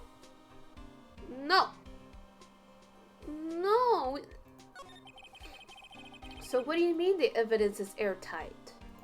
I can't give you all the details, pal, but there's 2 big pieces. Two? And both of them are in this photo. Is it... The first is the button that's missing from the victim's chest. Okay, I see what they mean. Yeah, that's a pretty significant button then. I thought it was like a tiny one. That's the button that you found during your body search of Mr. Engarde. Yep. I found it on the folds of the Nickel Samurai special pants. And the second one is? The knife in the chest, pal. The fingerprints on the knife in his chest, to be exact. Fingerprints? Oh, whose are they? You didn't even have to ask, little missy. It's obvious. They're Matt Engarde's. Oh, fuck, this is not good. Tomorrow's trial. Talk about being stuck between a rock and a hard place. Alright, so what's the testimony? So what about this airtight testimony? It's that old security lady, Miss Oldbag. I thought so. What do you mean you thought so? Did she tell you something, pal? Well... And I even told her not to open that mouth of hers and blab to anyone. Her blab knob is stuck on 10 and there's no turning it down. Trust me. Yeah, well, Miss Oldbag saw it all, pal. She saw Mr. Engarde come out of the victim's room around the estimated time of death.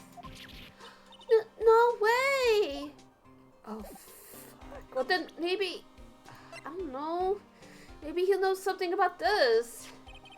We're pretty interested in this bit of gossip ourselves. The scandal with Mr. Kurita? But why? Well, 2 years ago, a woman committed suicide. Yeah, no, this is gonna turn really dark. Well, it's already dark. Juan's dead, but what? Suicide? Her name was Celeste Impax. And she was Juan Carrito's manager. The victim's manager? But that's not all, pal. Miss Impax was Miss Adrian Andrews' mentor. Exactly, cover the baby's ears. She taught Miss Andrews everything she knew about the business from square one. Her mentor. A woman who was both Mr. Kurita's manager and Miss Andrews' mentor. Could her suicide have something to do with this case? Do you want to know more about her, pal? Yes! Tell us more! Why did I expect him to say her lover? Man, you really... Well, that's why you're the les bestie, Ash. She was the victim's manager and was also Miss Adrian Andrews' mentor. It's been 2 years since her suicide, and now those two are linked again by another death. Or maybe it's just a coincidence, but yeah! I'm getting sick of dealing with one foolish idiot after another. Miss Van Karma! You can't seem to stop allying yourself with the enemy, can you? I don't need a traitor in my midst. You don't mean? I do, Scruffy. You have 30 minutes to get out of here. You are no longer needed. Goodbye. That's... Wait! Please wait, sir! If I don't get this much pay, I'll start quiet. If it weren't for traitors like you, I would have won. Is that what you want to say? Hello? Who? That voice. Who is it? It's Edgeworth! Speaking of lovers. It's been a long time, right? This person... This is Mr. Edgeworth? Death approaches. No, he's still alive. What am I going to do with you? Still blaming others when things go wrong? You haven't changed a bit, Francisca. You... How dare you show your face to me without a shred of shame upon it? You've soiled the Von Karma name, dragged it through the mud. You've even ran away with your tail between your legs like the ill-bred dog you are. Are you talking about the Von Karma family creed? To be perfect in every way? Then let's hear it, Francisca. How are things going? I hear you're having a rough time maintaining perfection in this country.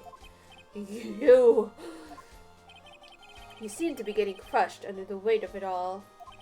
That's why I came back. Keep your assumptions to yourself. I haven't given in yet. I won't lose. This case is mine. I'll never hand it over to you. Never. Mr. Phoenix Wright, I will see you tomorrow in court. It will be a clinical lesson on the meaning of total victory. Still the same wild mare she always was. Uh-oh. So, it's a bit awkward. Boyfriends are back in town. Boyfriend's back in town. I thought the prosecutor Miles Edgeworth has gone and died. Mr. Nick! I never wanted to see you again. I think that's enough of a warm welcome for someone you haven't seen in a year. Are you going to run tomorrow's trial? You heard her, right? Phoenix, why are you lying? He's being stubborn right now. He's being very stubborn. That wild mare hasn't given in yet, it seems. So, no, I don't think I'll be making an appearance. Your hatred for me is quite unhealthy. Not to mention one-sided. Oh! He said one-sided! He said it's one-sided! It's one-sided! He loves it. Oh, God. Fellas, is it alright? I'm saying! But I will say one thing. You can't win on your own at the trial tomorrow. What is that supposed to mean? I have something definitive that you lack. And working together is the definition of teamwork. It's the power to find the truth. The truth? In order to understand this case, you have to understand a certain truth. Well, if you ever feel the need for my assistance, it is available to you. I'm not in charge of this case, so I could be a bit more generous with information. Just what is going on inside his head? He's happy to see you, Phoenix. That's all it is. A lot of things may have happened. However, Manfred von Karma was still my mentor. And a perfect win record is proof of von Karma. 1 year ago, you could not establish guilt in a few cases. Are those losses the reasons you suddenly disappeared from the prosecutor's office? Did you leave because you had lost your perfect win record? No, he just realized he had really unnecessary feelings for you, Phoenix. To think, your motivation for prosecuting trials was so selfish. It had been better... Don't say that, Phoenix! The police mascot is kind of weird looking. What, the blue badger? Leave the blue badger alone. He did nothing wrong. He's adorable. Okay, Mega Billion? It'd be better for everyone if you never came back from the dead, Edgeworth. Phoenix, Phoenix, Phoenix. I see. Then let me ask you something. Why do you stand in the courtroom? What is your reason? Yeah, right? Like, Phoenix, you need to, like, relax. Well, with Francisca, she's almost always says, I will defeat you this time, the instant she sees me. That's a badger, or is it a play on words? No, it's a badger. It's just... Gumshoe did his best, okay? Gumshoe made it. But the courtroom is not a personal battlefield for prosecutors and lawyers. I stand in the courtroom to defend my client. To save their lives. To save your client, you say? Those who think only of their own ego-driven goals? Those kind of prosecutors are reprehensible to me. Even if you're a prodigy, honestly, it just seems to me that, like, he fucking, like, talks about, like, how, oh, it's not a personal battlefield. But I feel like in a lot of these cases, Phoenix actually does take it pretty personal himself. You're not immune to propaganda, Phoenix.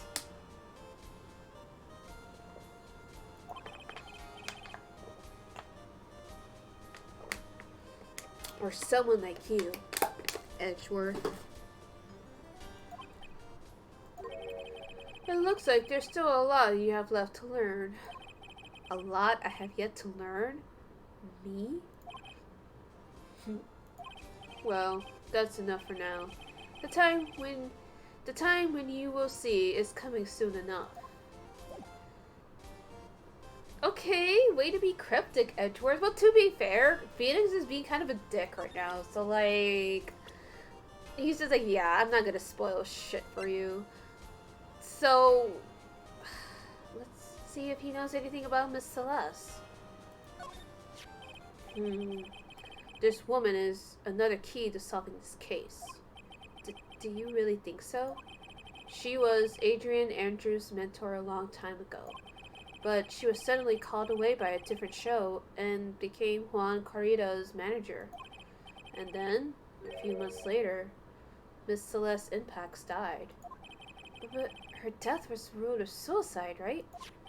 Yes, but there is still one riddle we've yet to be solved. A riddle? Her suicide note. It went missing. No one could find it. A suicide note that just vanished, huh? Then, well, wouldn't they think that someone had killed her then?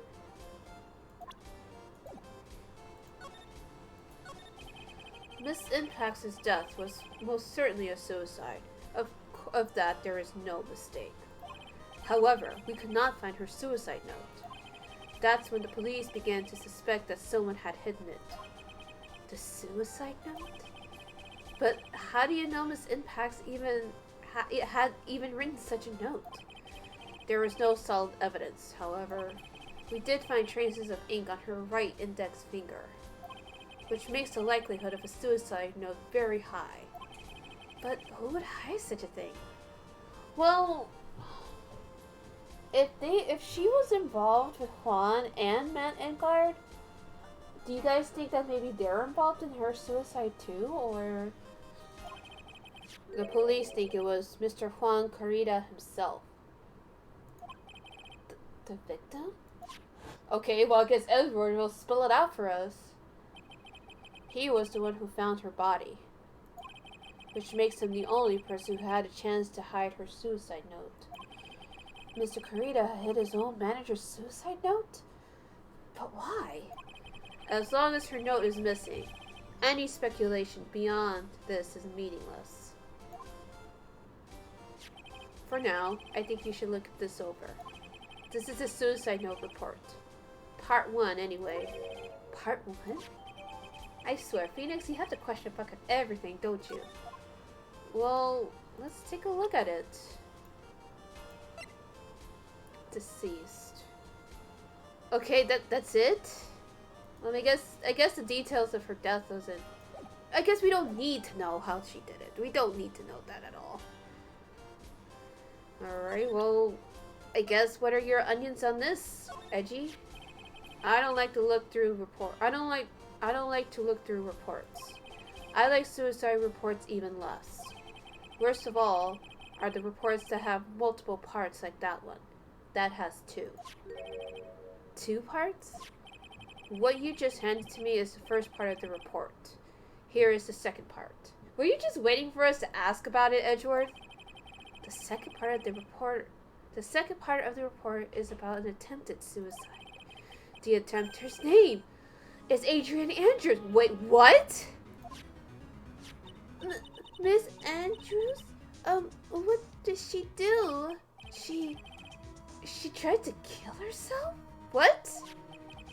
She doesn't seem like the kind of person to try to kill herself, though. Phoenix, nobody does. Alright? And then in the YouTube description, actually, let me see if I could find something real quick.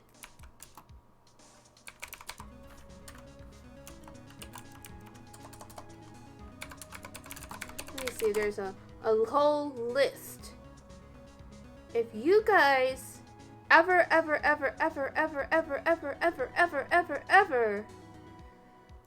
need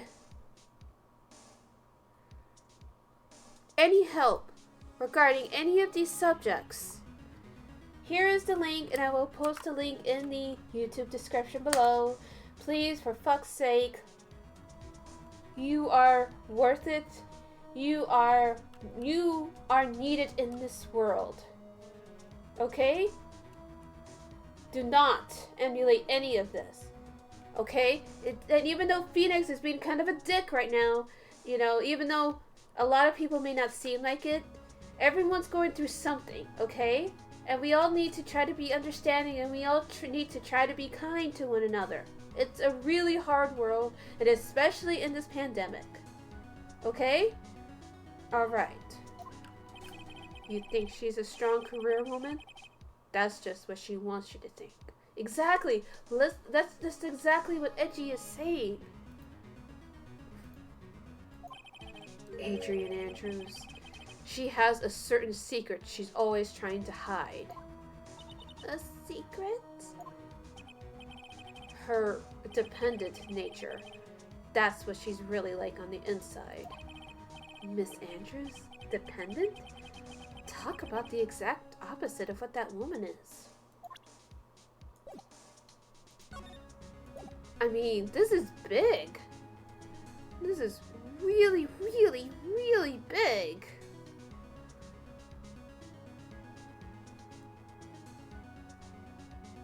I mean, yeah, we need to talk to Matt. ASAP. The lawyer dude. So what'd you find out? Well, I'm still in the middle of investigating. I see. But I've already told you everything I know already. I've already told you everything I know, dude.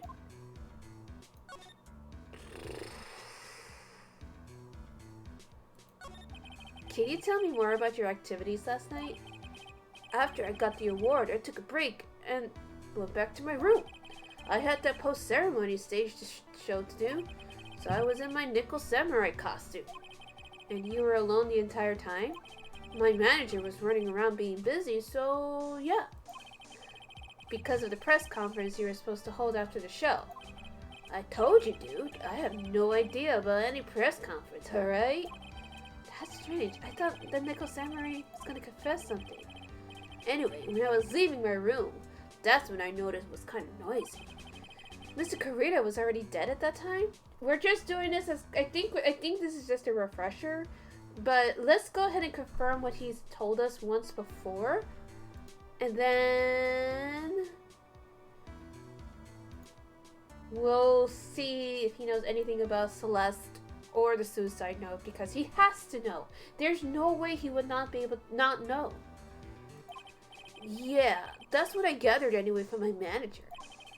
I'm beginning to gather that this guy can't do a thing on his own. And that's when the detective in the green coat showed up. He searched me. And then out of the blue, the dude arrested me. About you and the victim, Mr. Juan Correa. What sort of... That's got nothing to do with anything, dude. Man, with that face of his, you can't even tell he's the same age as me.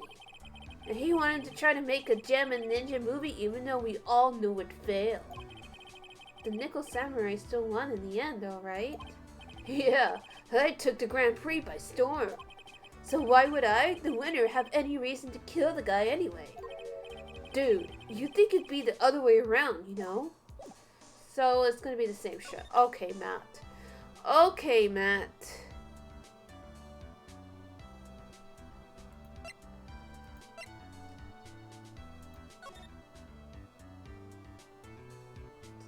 Okay, yeah, so I am going to ask him about this.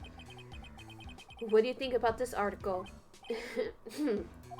If you're talking about her thing with Juan, I always thought she was a bit careless in the way she handled it. Huh? And that's it? That's it? Okay. Maybe he knows something about...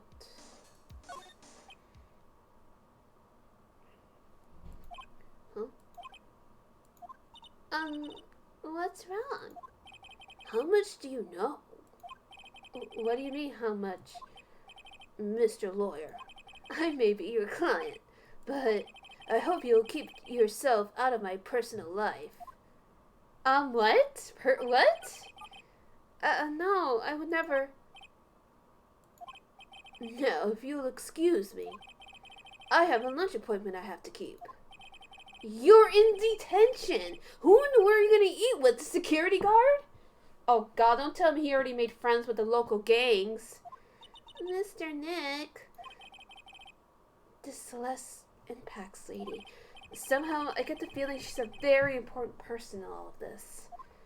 Yeah, so it looks like we're not gonna get anything out of this piece of shit. So, we'll just go back. We'll have to go back to the lobby. I want to look at his...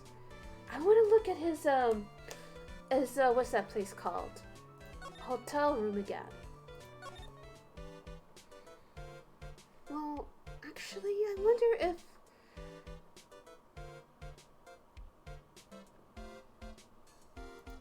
Would he know about her? No, not this one.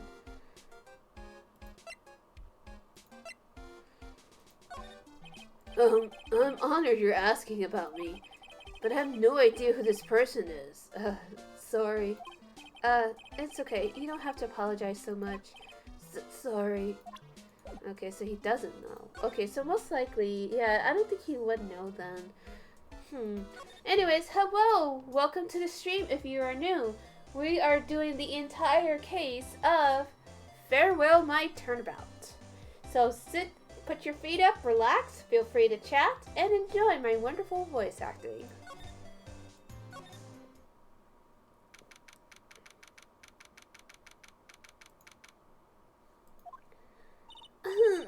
Looks like Miss Andrews isn't here. That's not good. I still have a few questions I want to ask her. And she has that cyclock on her heart, right? Well, we don't have much of a choice. I guess we'll have to come back later.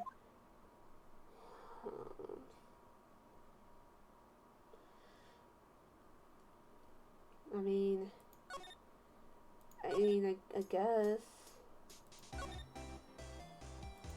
Maybe she's in here. Is there anything that we can look at?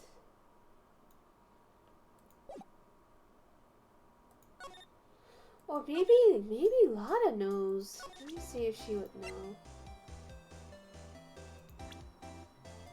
Cause she's a tabloid girl, right? Maybe she would know. Do you know anything?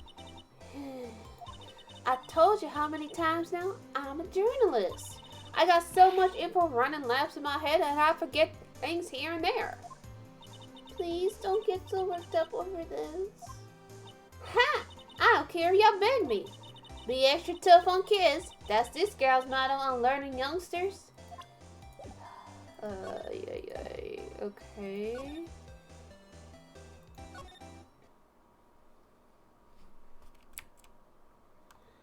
We can't look at anything, can we? There's nothing here. But there's nothing here. Oh.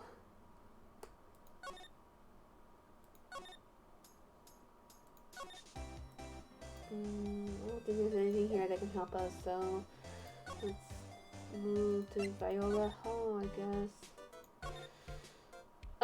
You know who might know? Since she's into the gossip and everything, maybe she knows about her. I don't have anything to say to delinquents like you. She's climbing up like the old clam she is. Please, anything would be helpful. Well then, how about I tell you my measurements? Please don't. No, that's okay. Really. She really doesn't like you, does she, Mr. Nick? I know. Shit. I don't know.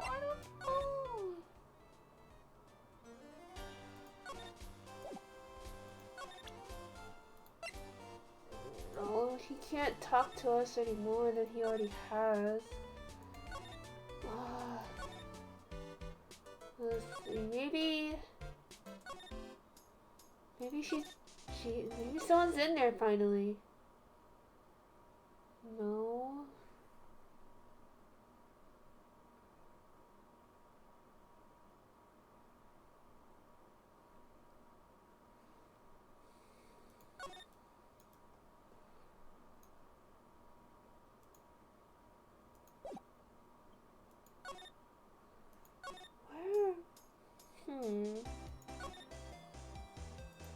Maybe corridas? Maybe there's something here we missed? Did I miss something?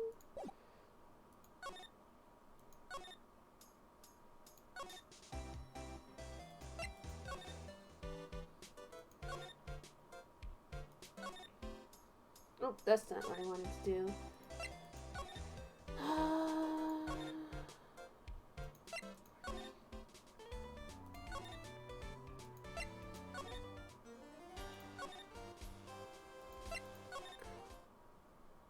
Well, nobody's there. No.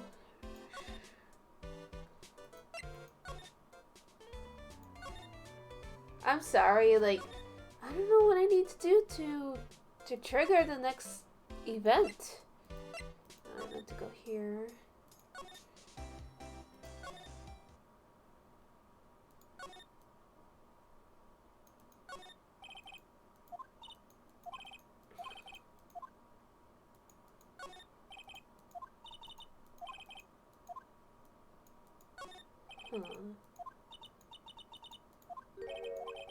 There's something weird about this play. I just wish I could put my fingers on it. Yeah, so would I. I would love to know.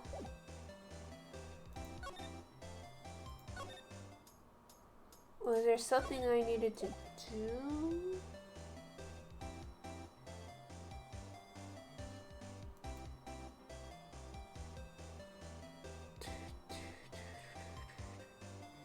Did I lock myself out?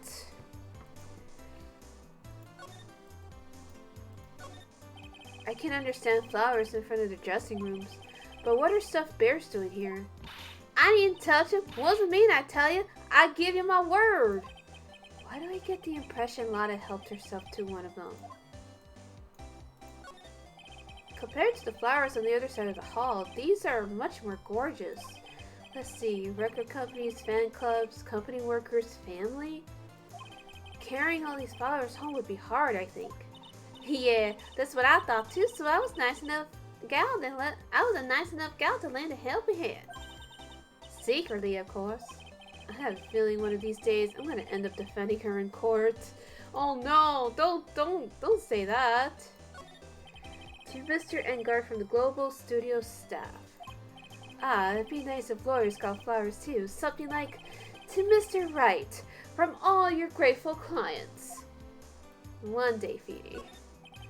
There are toilets in each room in this hotel, but since all sorts of events are held here, there are bathrooms for people who aren't staying here to use as well. Perfect for people like me who can't afford to stay here in the first place. Damn, Feedy, you broke.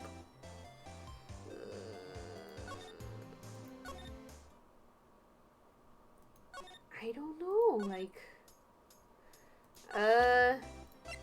Would she know about this? Do you know anything? Hey. Okay, she wouldn't know anything.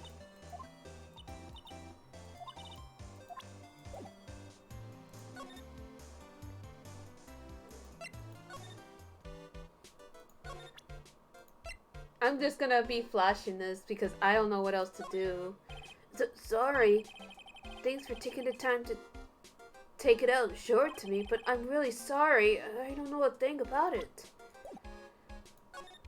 He doesn't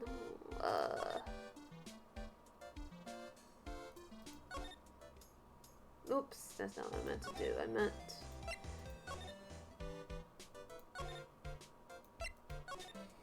Maybe she would know about it? I don't have anything to say to delinquents like you. Okay, she's not talking.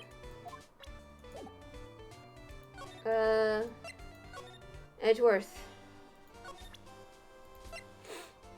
Explain. Parts. So this is when she...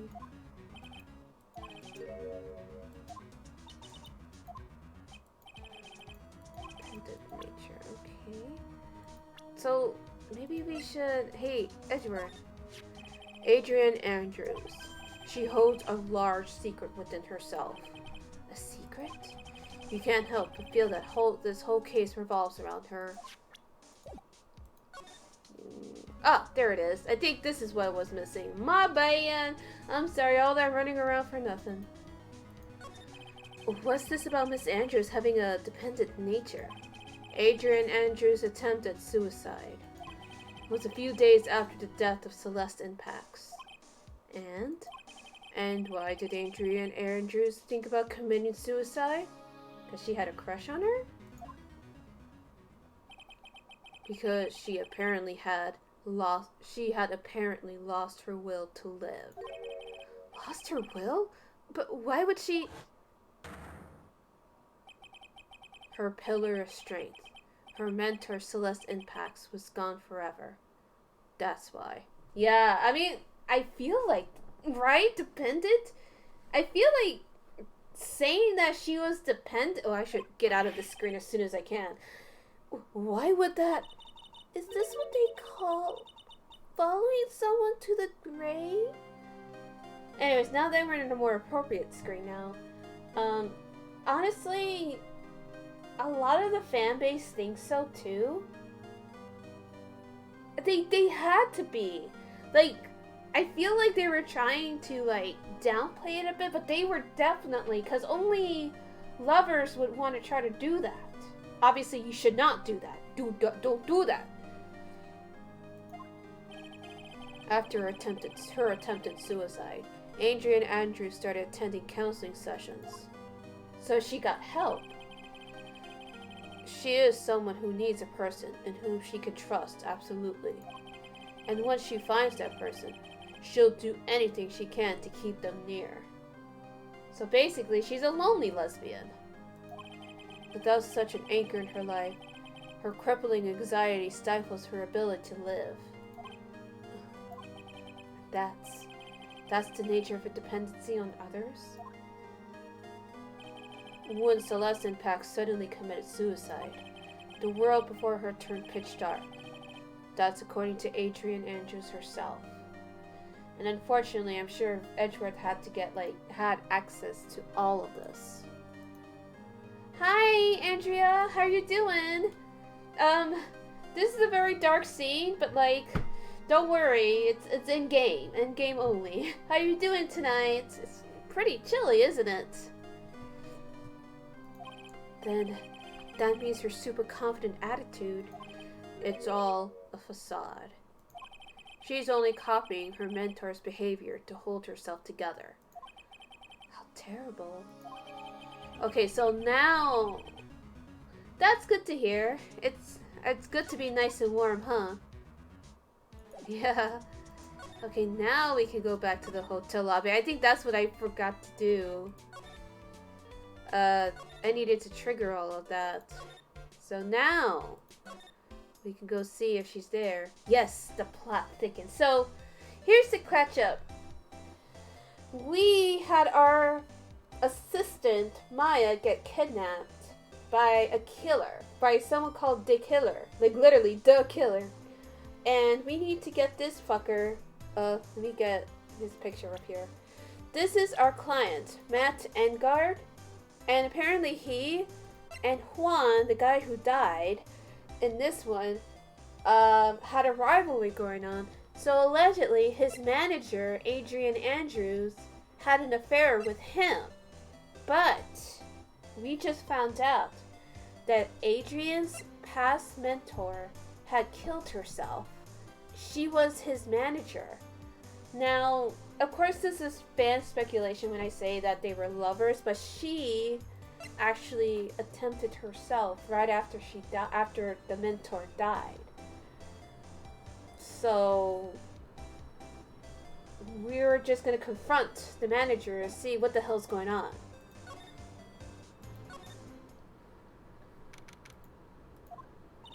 Oh, Miss Andrews is here.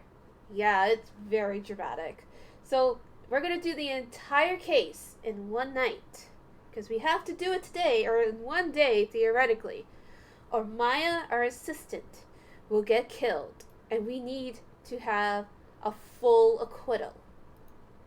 So, if you want to sit back and relax and enjoy the ride, feel free to. It may go on for a while. You can put me in the background, that's cool. But it looks like she's talking with someone. That's Franziska von Karma. Miss von Karma? What are you doing here? Well, you see, I'm his lawyer, so you've got some nerve following me around. Following you? That's you, Miss von Karma. You're the one who's doing the following. Pearls? You're always following after that Mr. Detective with the little beard. Me? Following after Scruffy? Don't make me laugh. She's the prosecutor, by the way. She kind of has a... She's 18 years old, but she has a big attitude. Let me show you something interesting, little girl. Hello? You're using a GPS? Isn't that illegal? It probably is. What is that? An electromagnetic receiver. I planted a tracking device on that detective. And with this, I know that fool's every move. So that noise we heard was this receiver. I feel really sorry for poor Detective Gumshoe right now. Now then, let's stop wasting time. Adrian Andrews. Yes? Think hard about what we just discussed. Understood? Alright. What were those two talking about? Ash, if you're still here. Miss Andrews, she seems a little dazed, doesn't she?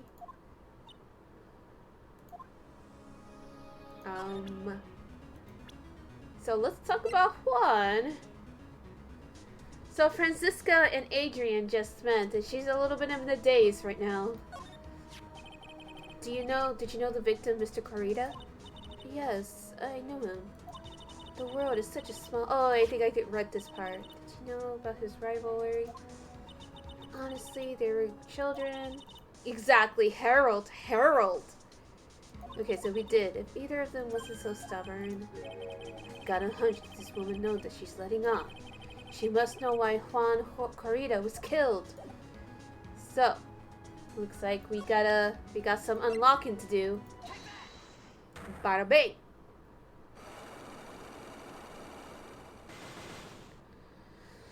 Let's unlock her heart. Why was Juan Corrida murdered? If you ask me, I think you know the reason he was killed.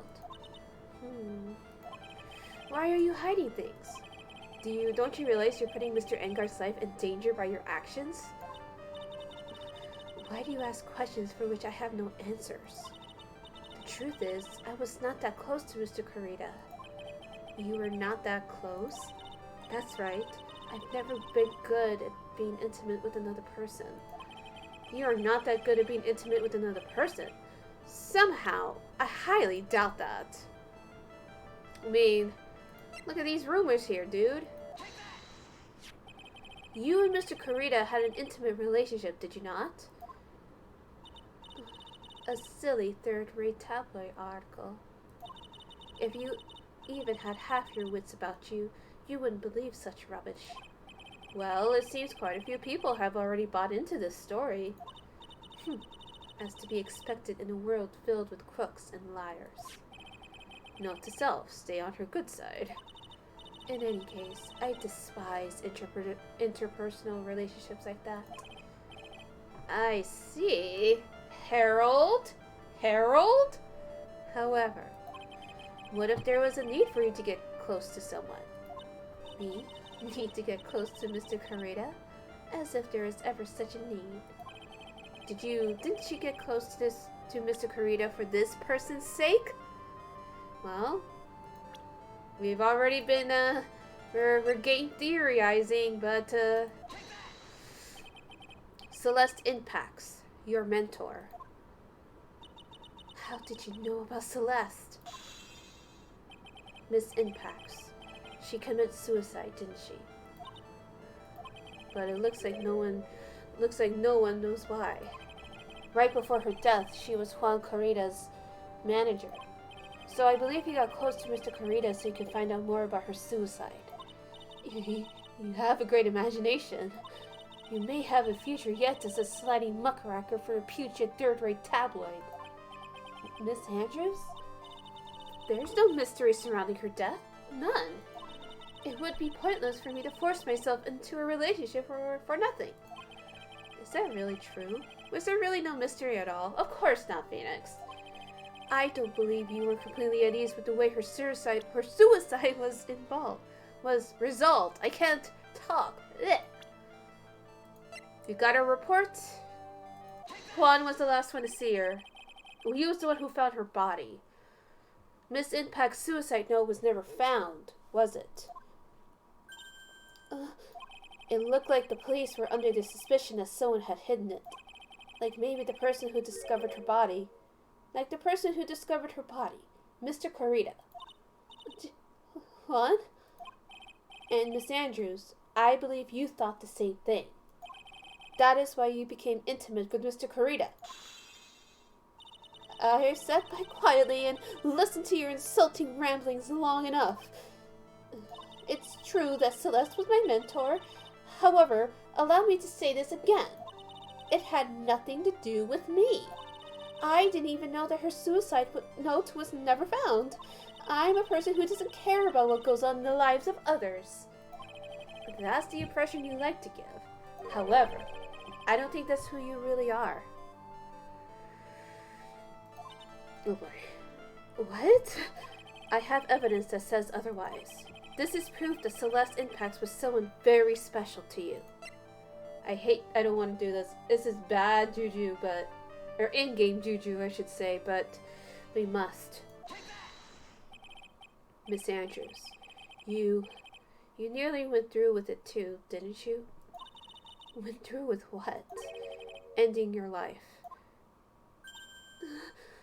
Miss Andrews, you look and act like a very strong woman who has it all together. You don't ask for anyone's help, relying only on yourself. Yes, I've been very independent ever since I can remember. However, that is all just a lie, a facade. You've always searched out people on whom you can depend on. You were dependent on Miss Impacts, weren't you? Which is why When she passed away, you lost everything you had. Stop. When Celeste passed away so suddenly like that, I died a death of my own. But no matter how hard I tried, I couldn't stop thinking about what had become of her note. You must have heard about the police report. The one that said the police suspected Mr. Corrida of hiding Miss Impax's note. You heard about it and thought to recover it from him by getting close. Am I right? If that's the case, then everything changes. What do you mean? What topic did we start in this conversation on again? It was why the victim was killed. Exactly. Somehow, Miss Andrews, it seems that you have become the one with the reason to want Mr. Corrida dead. Me? Miss Impax was everything to you. And then she died. And you would do anything to find out why she killed herself. Even commit murder. Murder? I hate doing this. I hate it, but we had to. We had to, you know? We have to do it for Maya. But, it's so frustrating. It's true. I am a woman who can only live in insecurity. I'm physically small and I don't really have a lot of self-confidence. I pushed against all that, though. I've tried to live strongly. I never wanted anyone to find out the truth. Local lawyer forces a woman to relive trauma for an unrelated kidnapping case. Yeah, basically, yeah. That's basically... I guess local lawyer forces a local lesbian to relive trauma. Miss Andrews, this one thing, it's the one thing I wanted to take with me to the grave. It was my secret. Mine alone. I'm sorry. You probably think I'm a worthless human being right now, don't you? Please, Miss Andrews, all I want to know is the truth. After Celeste passed away, I heard that someone had hidden her suicide note. And that someone was Juan Corrida. Celeste. Without her... If they didn't want this to read as Adrian being closeted, they did a shitty job of doing so. How was I supposed to read this? No, I am in complete agreement with you. Without her, I became scared. Everyone seemed like they were out to get me. So you got close to Mr. Corrida to recover her suicide note, correct? Looks like that tabloid reported the truth after all. Ironic, isn't it? Well, like they say, where there's smoke, there's fire. And if they purposely add fuel to the fire, they keep the celebrity world burning. But as for the suicide note, I didn't and wouldn't kill anyone for it. It just doesn't suit me, that's all. Well, that's enough for now. I still have work to do, so I understand. Oh, I have one small favor to ask. My attempted suicide. I'd like for you to keep it a secret. Miss Andrews, if people find out about my weakness, I would sooner choose to die than to live. Alright, I understand. We'll keep it a secret. Miss Andrews, I guess she's the overthinking type. You guess? She is the overthinking type. But she probably never says anything without carefully thinking through it first. Thank you for your discretion. Mr. Nick, can I ask you something? What is it? Miss Andrews has been playing with that card in her hand since a little while back. That card? Yeah, I guess she has. Miss Andrews, what is that card you're holding? Huh? Oh, this? I don't quite know. It just suddenly appeared in my handbag. Huh. What is it? It looks like a seashell? That's what it looks like, doesn't it? I honestly don't remember owning this card. I wonder where I picked it up from. Her not remembering something clearly sounds like it would be a rare occurrence. Well, I must be off. I leave Mr. Engarde in your capable hands. No, you can't look at that again. Okay, so we are... Yeah, like, the way they did this, I don't like that they downplayed her being quote-unquote dependent. I mean, let's be real. She was in love with Celeste. She was in love with her mentor. Like, plain and simple. Well, I think we've gathered about all we can. What about Mystic Maya?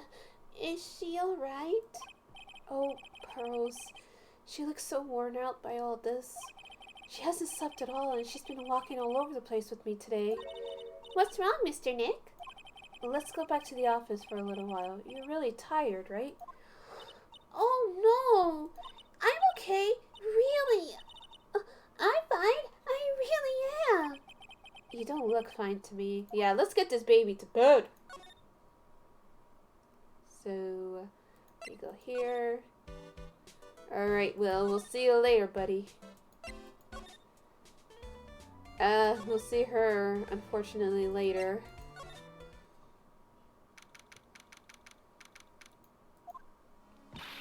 So, what now? Well, we did find one thing out for sure. Miss Andrews has a motive. You mean Miss Impact's suicide note? That's right. She was also the one to discover the victim's body. Clever. Hello? Ah, Mr. Nick, the transceiver. Hello? Wright and Company Law Offices? Mr. Attorney, you're not answering a phone.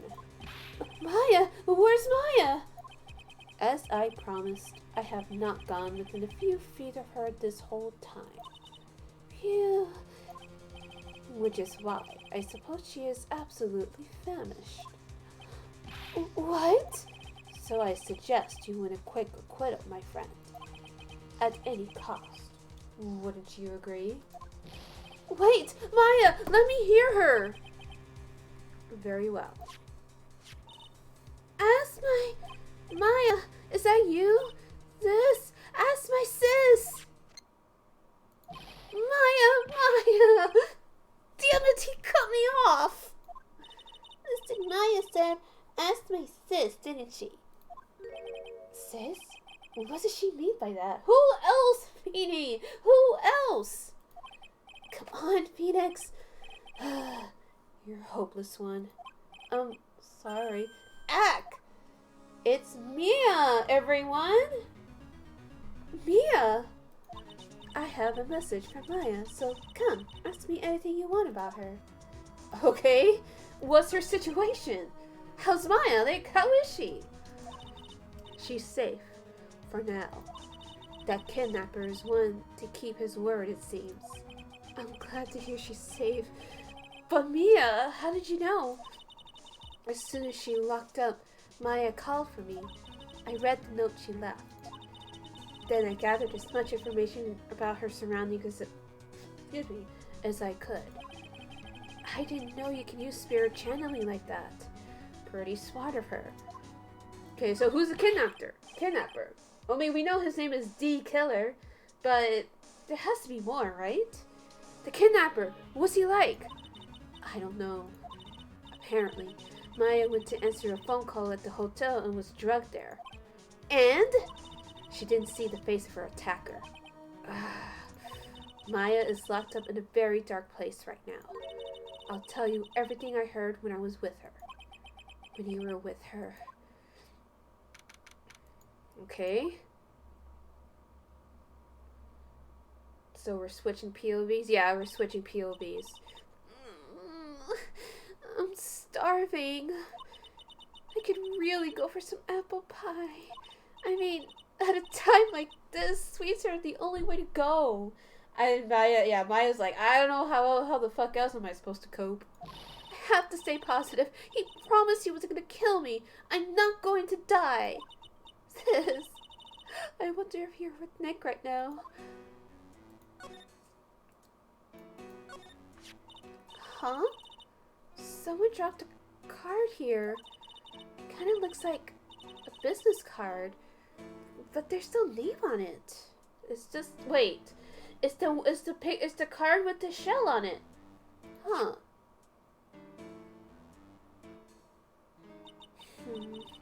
It's a picture of a seashell, I think. What a strange card. There's all sorts of things piled up here, but it's too dark to see. Okay, let's look at this. What's this? It feels like there's a lot of glass bottles here, and these, they feel like barrels. Come on, Maya, let's do a barrel roll. I'll pass. Too bad I'm really hungry and not really thirsty. No, don't drink the forbidden juice, Maya.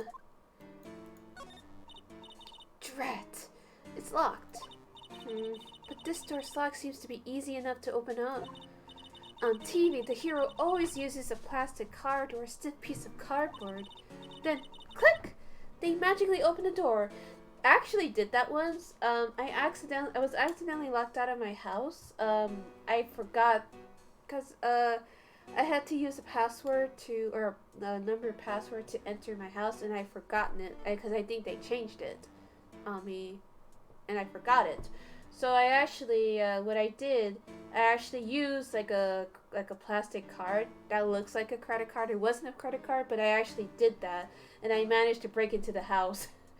I mean, thankfully, you know, I had to do that a couple times, so now I just carry an extra plastic card with me on such occasions where I need to jam through the doors.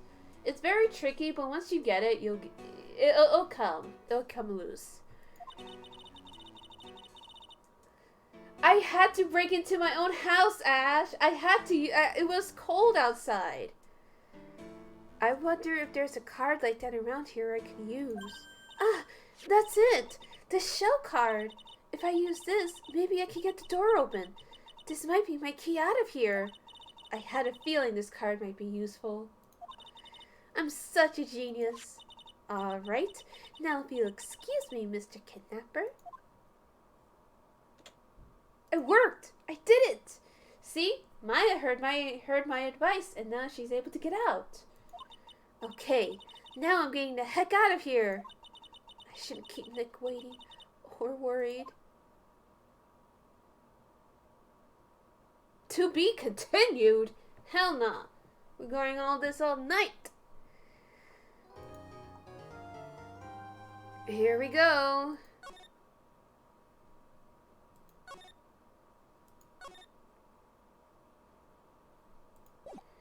The trial. Adrian did it? Turbo? Yes, Ash. We're gonna do the entire case tonight. Because we have to save Maya. We can't just let her sit there for like a couple weeks. Okay. Alright, thank you for the channel points. I'm gonna go get water. Actually, let's go take a little break for a moment. And then I'll be back with more water. So let's just take a breather for a bit.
And we are back.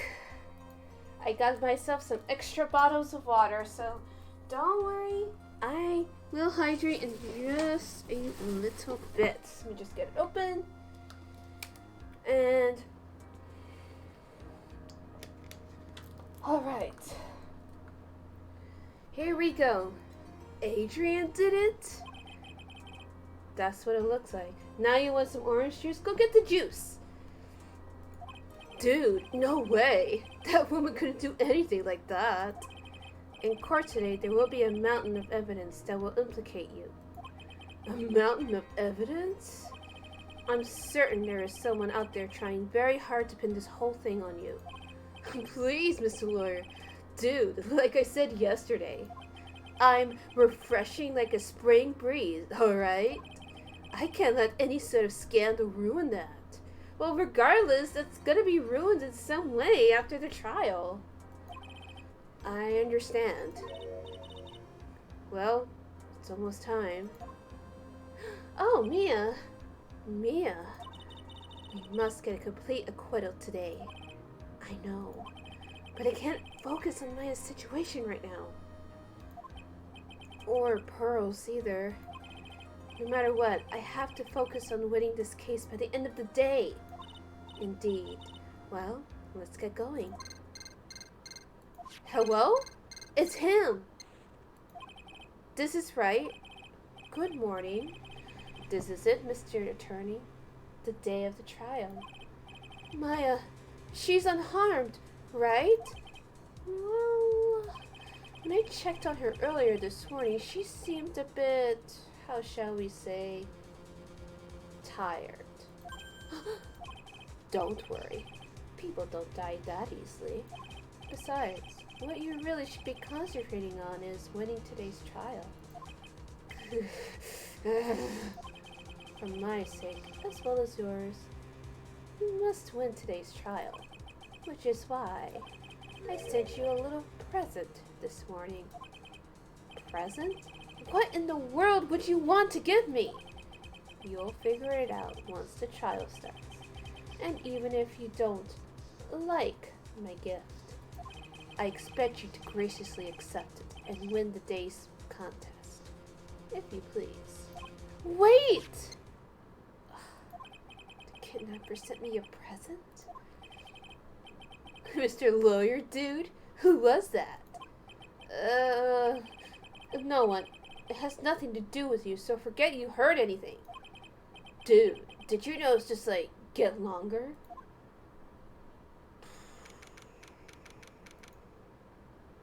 Okay, here we go. Wait. Court is now in session for the trial of Matt Engarde. Are the prosecution and defense ready? The defense is ready, Your Honor. Hello? Where's Franziska? I say, Mr. Wright, what happened to Miss Von Karma? I don't know, Your Honor. Why are you getting mad at me? Your Honor. Please be quiet, bailiff. Court is in session. If you must tell me something, please keep it brief. Now then, what is it? Prosecutor Von Karma has... This morning... What? What? This morning, Miss Von Karma was shot by an unknown gunman. What? Shot? Oh my god! Somehow, I think this is the present that man was talking about. Franziska, no! His present, Miss Von Karma is one of the top prosecutors in the country at the moment. If she were to disappear, it would be to your advantage. This is totally insane. Miss Von Karma, is she alright? I don't have that answer. She's alive and in stable condition. Oof, thank God. That's good. Phew. You're... I thought he'd show up. Oh, Edgeworth, Your Honor. Due to the circumstances, Miss Franziska Von Karma cannot appear in court today. I, Miles Edgeworth, will be taking her place. The prosecution is ready. Naturally.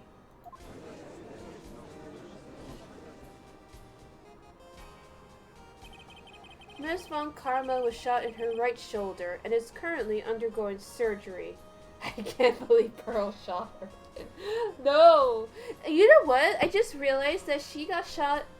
Wait! Where did Manfred Von Karma... Where did Manfred Von Karma... That?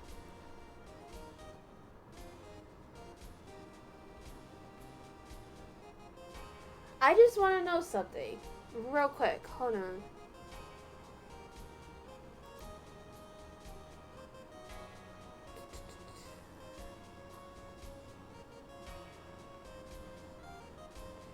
I actually want to check something out. I just want to know where he got shot, where Manfred got shot.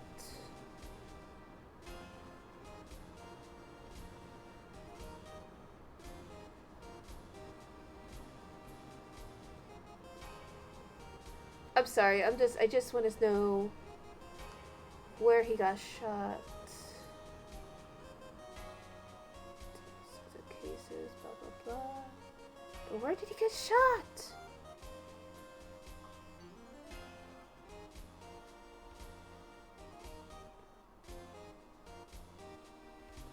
Oh, he got shot in the right shoulder too. Thank you, Ash. Found that shit quicker than I could. So just like her, like father, like daughter. But I don't get bad vibes from Franziska. Like if anything, she just needs to relax. Luckily, I have looked this case over and I'm familiar with the details. The prosecution seeks to prove the guilt of Mr. Matt Engarde.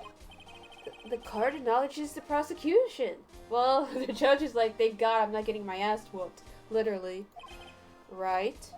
I finally found the answer I was struggling for on my long journey this past year.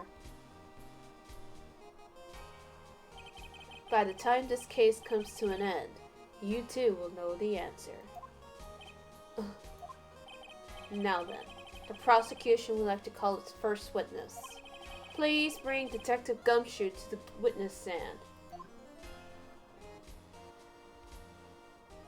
Witness, your name and occupation.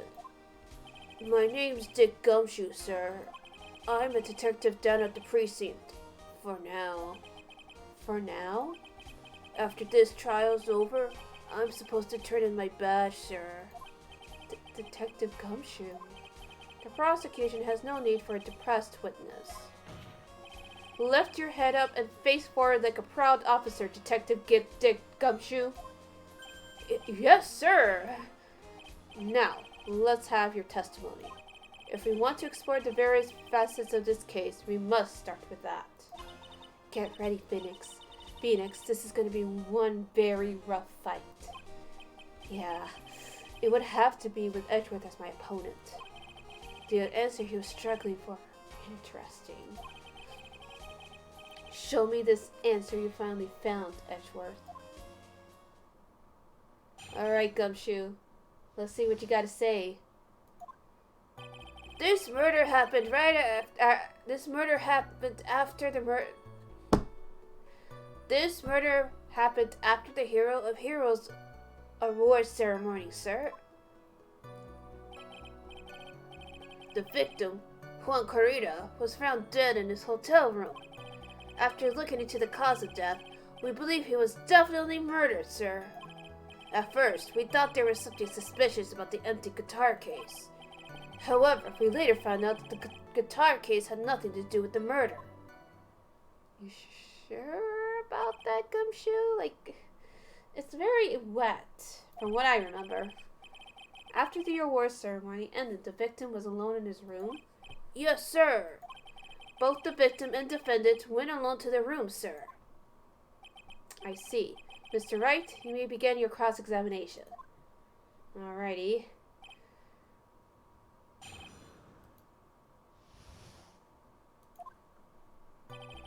Murder happened, okay. Okay, so it's definitely not a suicide, right? We gotta check. Because now suicide has been brought up. The cause of death. Wasn't that because Mr. Corrida was stabbed in the chest? Only a careless amateur would believe something so brainless as that, pal. Take a good long look at the crime photo. Now, a real pro's attention would be drawn here to this bandana. Oh, right! Oh, banana. His bandana, sir. That's the thing wrapped tightly around his neck, sir. Ah, yes, I see. His banana-scented bandana. What are you thinking about, Aji? Then, what about the knife? It seems to have been stuck in the victim's chest on purpose after his death. So, he definitely wasn't stabbed to death. He was definitely choked. He was asphyxiated, right? If we're drawing attention to that. We have a crafty murderer on our hands here. Okay, so he was strangled. Yeah, so he was strangled. At first we thought... Okay, so elaborate. And why did you think that? Because it was empty, pal. The Jammin' Ninja doesn't go anywhere without his bright red guitar. And we couldn't find it anywhere at the scene of the crime. Oh, then how about this theory? A fan really wanted the guitar and did the crime to get it. How's that? Aji? Oh, we thought of that too, but... But? The only fingerprints on the guitar case were the victims. Only the victims, huh? I see. Ah, so much for my game theory then. Aji. Okay. However, we have... Okay, so elaborate on that. Like, why is it not related? Because that's still his property, even in death, you know? What convinced you it had nothing to do with the case? The guitar wasn't at the Gatewater Hotel that night. Well then, where was it? The bright red guitar was eventually found at the TV studio. Okay, so it's at the TV studio. The victim, Juan Corrida, had apparently only taken the case with him, sir. So you mean he forgot to put the guitar inside the case? Yes, sir. Even when he was on stage for the ceremony, he didn't have his guitar. So that guitar case was empty even before he got to the hotel. Yeah, that's right. So it really had nothing to do with the case after all. I believe that is enough. First, the victim was choked to death with his bandana. Then, after the victim was dead, the killer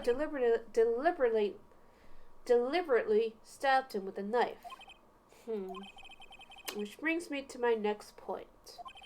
Why, then, did the police arrest Mant Engarde? Because there is reason enough to suspect him. Here it comes. Looks like Edward's back in full swing. Very well. Detective Gumshoe, please testify about this matter. Yes, sir.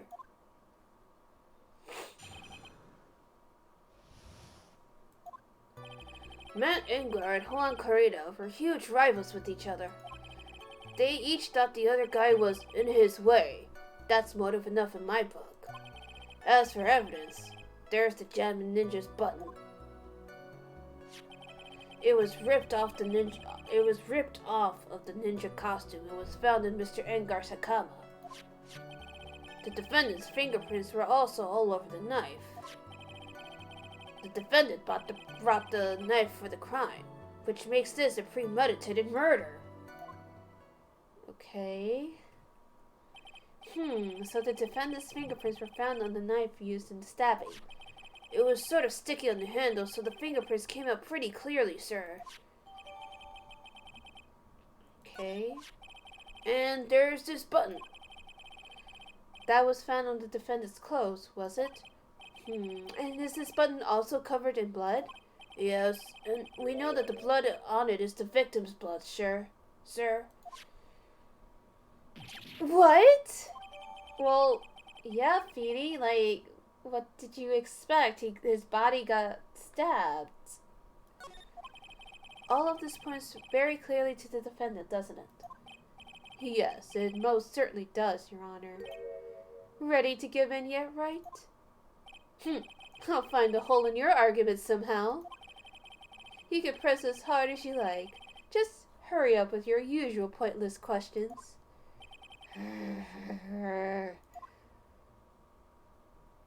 Okay, Scruffy.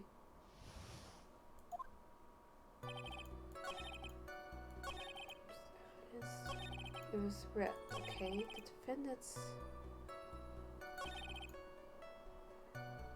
No, because it had the gatewater...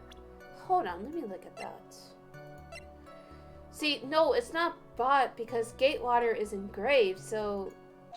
I don't think that's right. Wait a second. What? So the basis of your argument was that this was a premeditated murder. So the basis of your argument that this was a premeditated murder is simply that my client bought a knife beforehand? That's right, pal. The defendant did not buy this knife. Huh? Take a good look at the handle of this knife, and you'll see what I'm talking about. Huh? It has a gatewater seal set into the handle. Gatewater? I think I heard that name somewhere before. That's the name of the hotel. The Gatewater Hotel.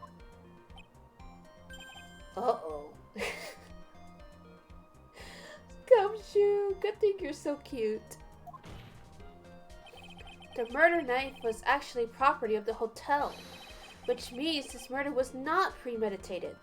Exactly. Oh, Gumshoe. He's doing his best. That's all I can say. Yes, that's very true. This is a very big... What is it, Thanatos? I mean, Edgeworth. I'm sorry, but the defense is simply too careless. What?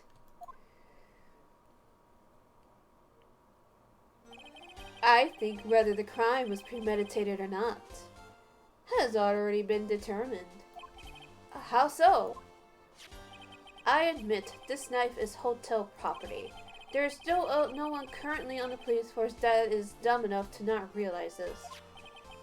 But I didn't know. No, Gumshoe. The question is, where did this knife come from? Why, that's obvious. It came from the victim, Mr. Carita's room. I'm sorry, Your Honor, but that is incorrect. The victim ate a last meal before he was murdered. With that being the case, I would like to draw the court's attention to what is on top of the table. That's right! A fork and a knife there, so... but that's still technically not premeditated, though. I mean, it's still kind of like... I mean, yes, theoretically, it is premeditated, but it's not premeditated far enough, right? Then, where in the world did this knife come from? If it pleases the court, I would like for us to recall the room of the defendant, Mr. Matt Engarde. Oh fuck, there's no fucking knife there, fuck! Especially what was on top of his table. There is something missing.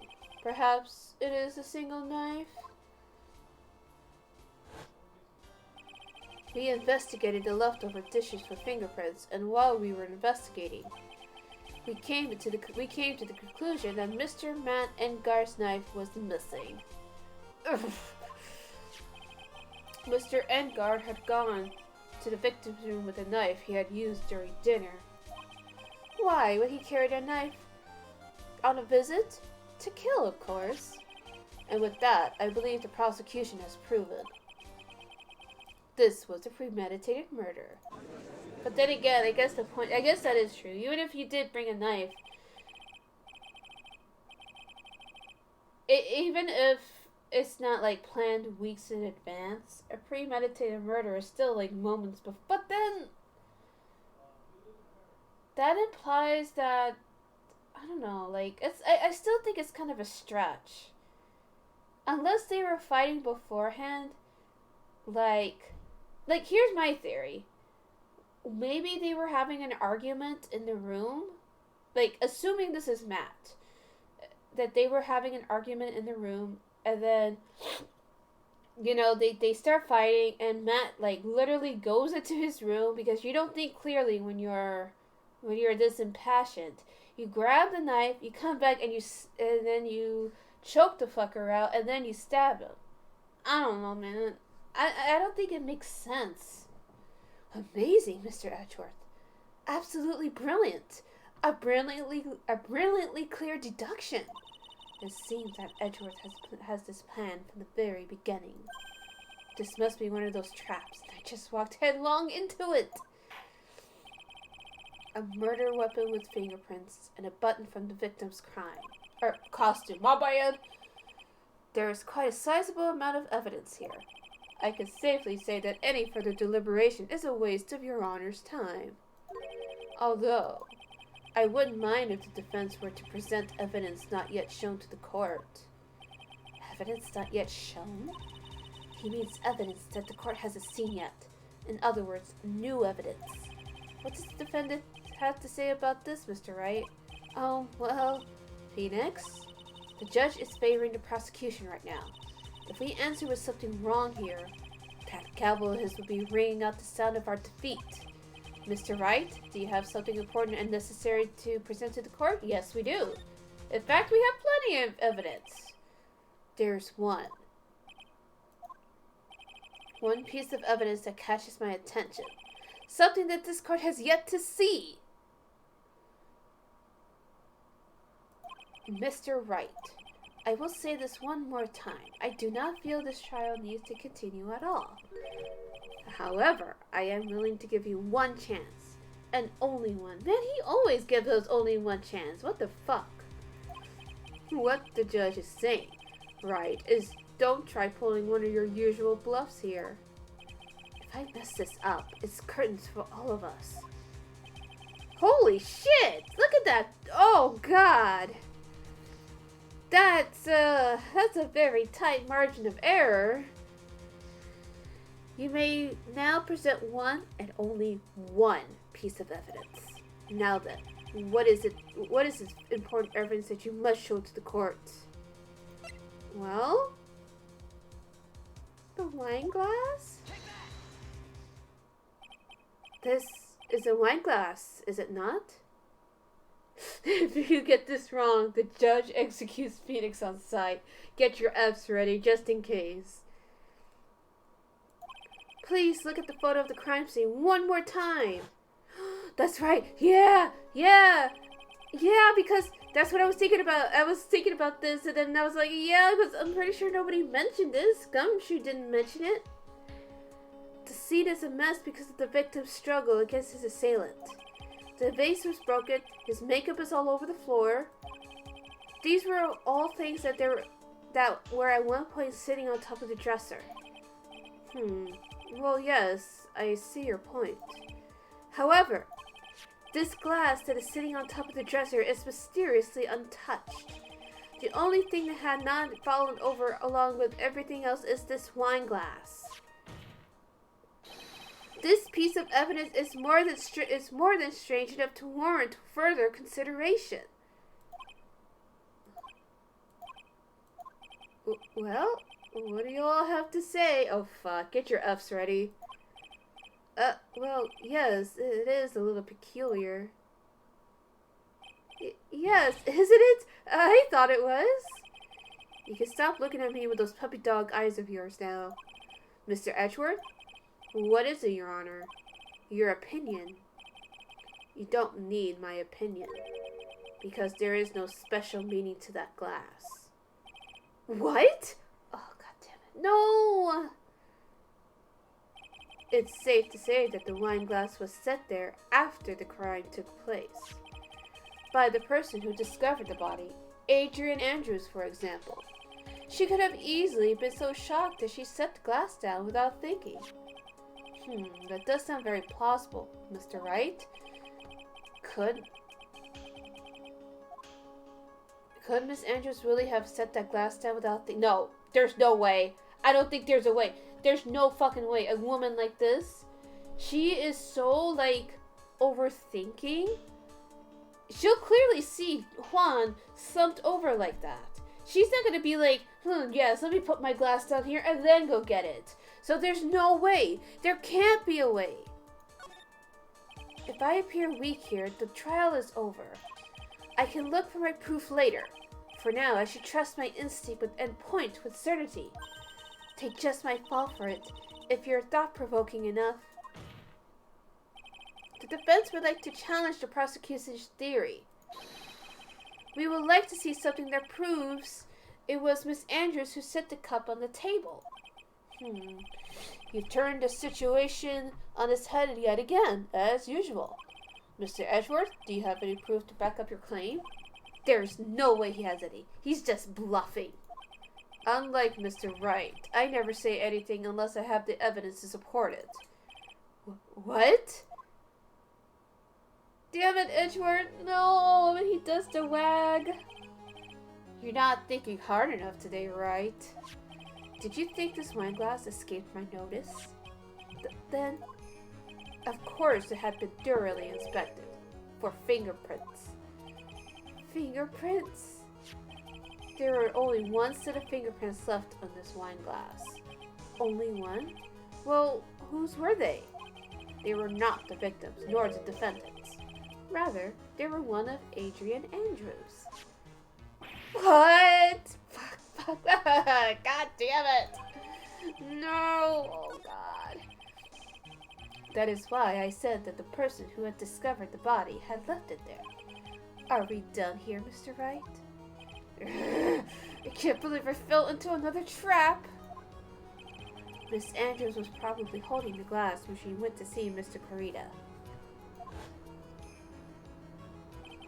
But upon seeing his dead body, she was stunned and set the glass down on the dresser. What you just said makes a lot of sense. Now do you see, right? You can't change any part of my scenario, as it explains everything all too well. I've thought long and hard this past year about what it means to be a prosecutor, and from here on out, I will show you the answer I have come to discover. But wait a second, Mr. Edgeworth? I think the prosecution has provided enough evidence for me to enter my verdict. Unfortunately, I cannot allow you to pass judgment yet. The prosecution has yet another witness we would like the court to hear from. Another witness? Yes. Bailiff, please bring in the next witness. Oh, God. What in the world is Mr. Edgeworth thinking?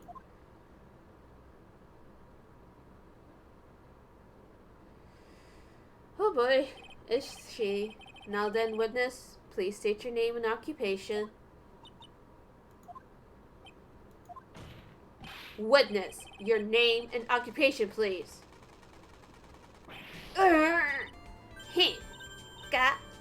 Gotcha! I wonder what happened to that calm composure he had earlier. Oh, Edgy boy, it's been what, a year since we last met, hasn't it? You should be more happy to see me. I saw the report with her testimony, but who knew that under that helmet, it was the Wicked Witch of the witness stand. F for Edgeworth, exactly. Everyone, use those F's for Edgeworth. I tell you, this time I know what I'm supposed to do. So today, I'm going to tell you anything and everything. Even things that don't have to do with that terrible crime. This witness, that terrible crime is all this card needs to know. Ooh, shush. I'm talking to my dear Edgy Wedgie right now. Don't interrupt us, Gramps. Aren't you the same age? Yes, madam. No, please. By all means, interrupt her. Please. Anyway, witness, your testimony, please. It's true what they say, that youth are hot-headed nowadays. Not that I mind at all, Edgy. Now then, what should I start with? The witness was on security detail at the hotel the night of the murder. Is this correct, Miss Oldbag? It was a great job being able to see my dearie Juan. It was almost too much for my little heart to handle. Ma'am, he is a taken man. I know, right? Read the room, Oldbag. You mean you're a fan of the victim? Look, everyone is crazy over that engarde, saying he's cute in a fresh way or something. But not me. I wouldn't say anything so silly. After all, I have no interest in a little child like him. I'm only interested in a real man, Juan Carita. But those two were the same age. Anyway, as I was saying, I was pacing in front of his room that night. Very well. Please tell the court what you witnessed the night of the murder. Leave it to me, Edgy Poo. I imagine Phoenix, like, teases him with the nicknames she gives him, like, he'll just casually come up to Edward and Phoenix will be like, hey, Edgy Poo, can you take care of dinner tonight? And Edward just looks at him, stares, and he lowers his paper down, he stares at him, and he brings them back up without a word. And of course, Phoenix just laughs, because, you know, you gotta tease the boyfriend. Anyway, after the ceremony, I went to pace around the hallway in front of his room. There was something I was interested in finding out, you know. Where's the fic queen? Eventually. Well, since I was on the job, I made sure to keep a good eye out the whole time. That's when someone showed up. It was a man coming out of poor Juan's room.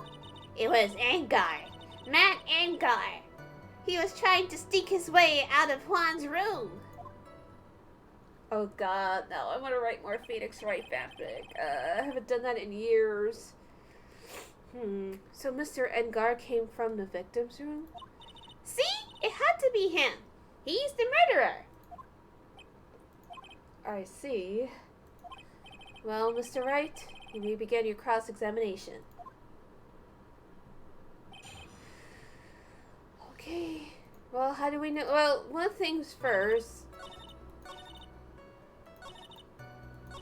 How do you know it was engarde, though?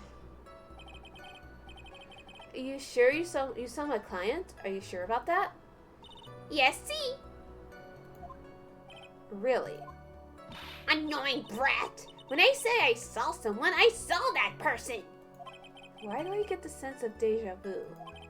Maybe to avoid a repeat of last year, I should delve into this a bit further. You know what? Let's talk about his clothes. Please tell the court about the man's clothes in more detail. What a troublesome man you are. Really, as if something like that matters. It does, Oldbag, a lot. But it does. Now what was it? Oh yes, it was that thing. What thing?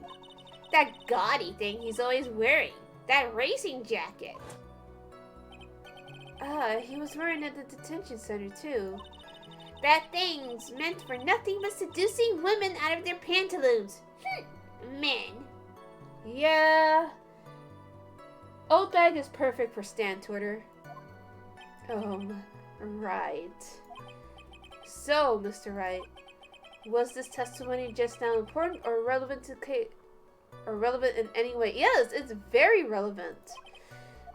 It's very important. Like, I don't know why, like, this, what kind of question is that? Of course it was important, Your Honor.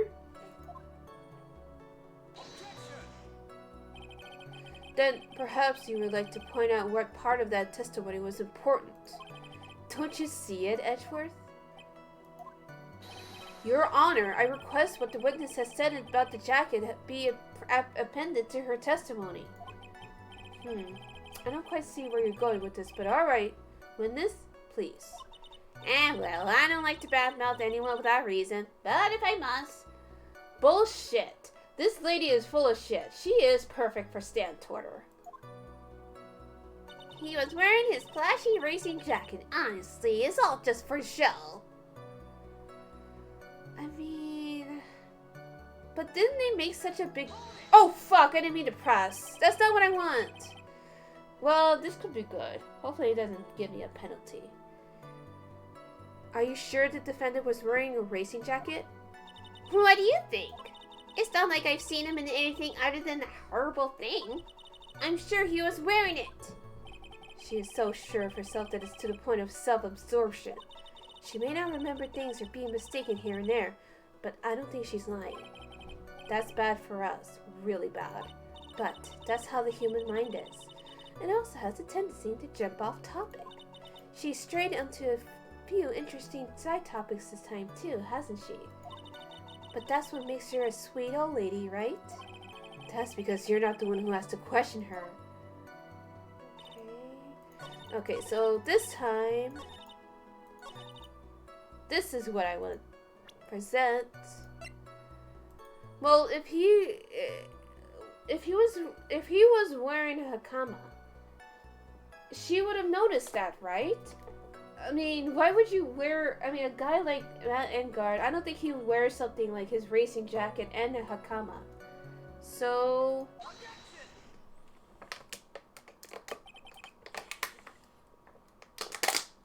Miss Oldbag? What? Don't say my name for no reason. Do you know what this is? Ah! It's button number 2 on the Jammin' Ninja's costume. Now I know she's an obsessed fan. She identified it in a single glance. Give it here, give it here. If you don't give it to me, I'll punish you with this. Wow. She really is a die-hard fan to want a button covered in blood. Yeah, she's kind of a freak. Imagine a call-out post for Oldbag by Stan Twitter. This button was discovered on Mr. Engarde's body during a full body search. See? See? This button proves beyond a shadow of a doubt it was Rascal Engarde. It was caught up in the pleats of his nickel samurai hakama pants. See? See? And Engarde was the nickel samurai. Witness, now it may just be me, and I do have an active imagination. But just now, didn't you say that the defendant, Matt Engarde, was wearing his usual racing jacket? Ah, I'm so sorry. Sorry that you judge people based on what they wear. She's on Stan Twitter, I swear to fucking God. If I wore the trendiest dress... there she goes.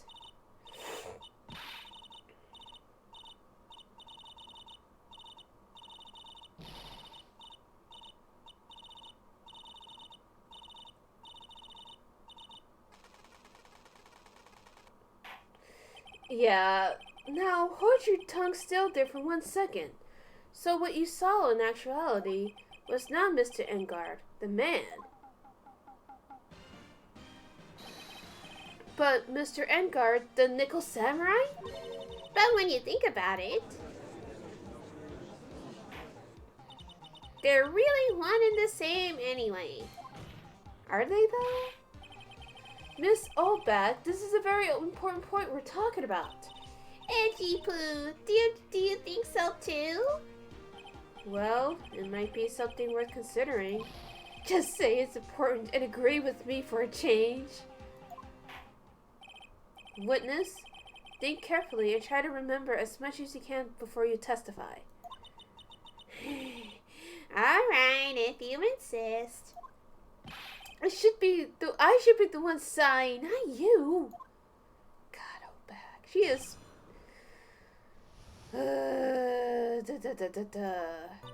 Engarde.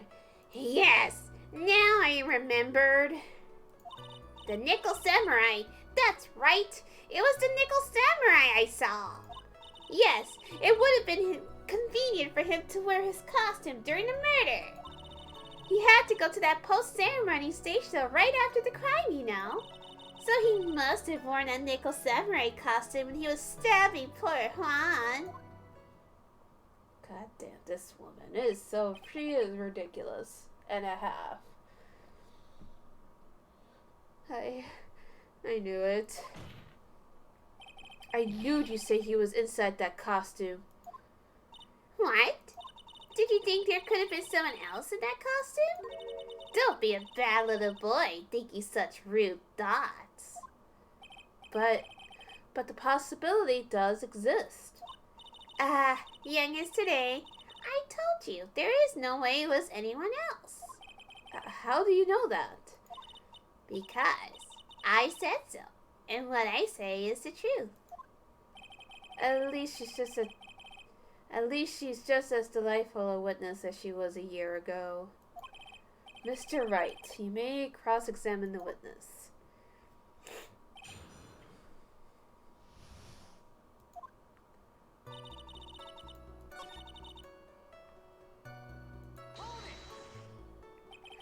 Be a little more careful with your testimony, please.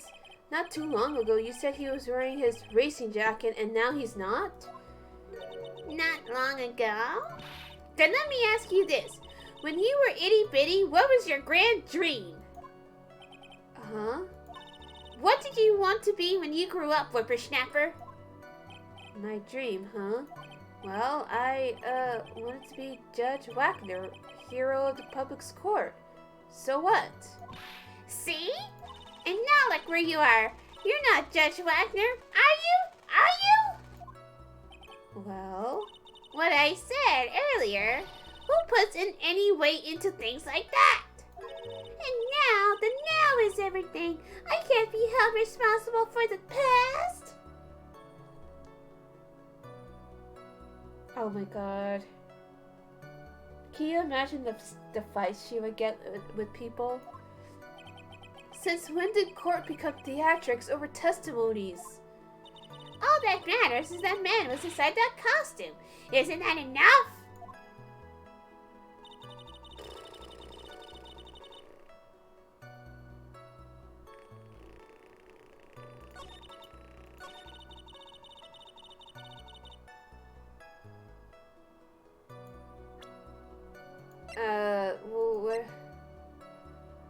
But then, how would he have gotten his fingerprints on the knife if he was wearing his costume?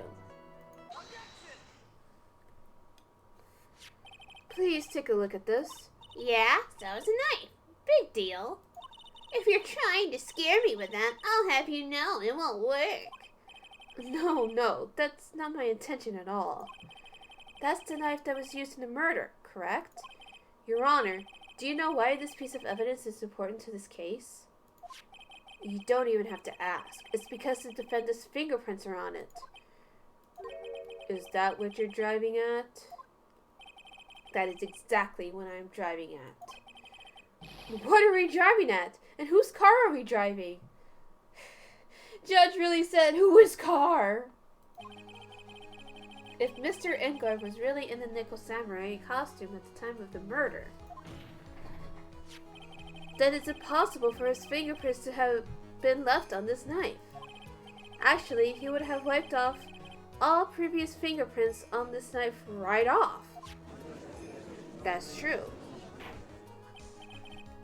Oh, that's right. The Nickel Samurai wears gloves, doesn't he? He probably took his gloves off before he began the stabbing. And why would he do something like that? To leave his prints on the murder weapon? There is no way he would do something like that. However, there is one possibility. Then let's hear your possibility. It's very simple. The defendant went to the victim's room while in costume as this Nickel Samurai. At that time, the defendant held no intent to murder. He was probably just going to relax and talk with the victim about the stage show. But if they were rivals, why would they talk about it? Which is why he took his gloves off. But the murder still did take place. It is well known that there was bad blood between the defendant and the victim. Yes, I've heard about that before. Well, Mr. Wright, what do you have to say about Mr. Edgeworth's theory? So let me get this straight. Edgeworth's theory goes like this. When the defendant went to the victim's room, he had no intention of killing him. Now, up to this point, are there any problems with this theory? No! There is a contradiction. They're rivals. Why would they talk to each other? That doesn't make any sense. This theory contradicts something in an earlier testimony. What are you blabbing about? Now, for argument's sake, let's suppose Mr. Engarde was the killer. If that's the case, I think it's impossible for the killer to have gone to the victim's room without intent. Well, again, the knife, because it came from his room, and if we're going along with this theory, you know, he would have premeditated it. Or he would have thought of it before, I should say. This knife, this was used by Mr. Engarde at dinner. Yes, we did establish that. Which means that if my client was in fact the killer, then he brought this knife with him when he went to visit Mr. Kurita. I suppose. However, you just said it yourself. At that time, the defendant held no intent to murder, so now you're saying that this wasn't a premeditated murder. So which is it, Edgeworth?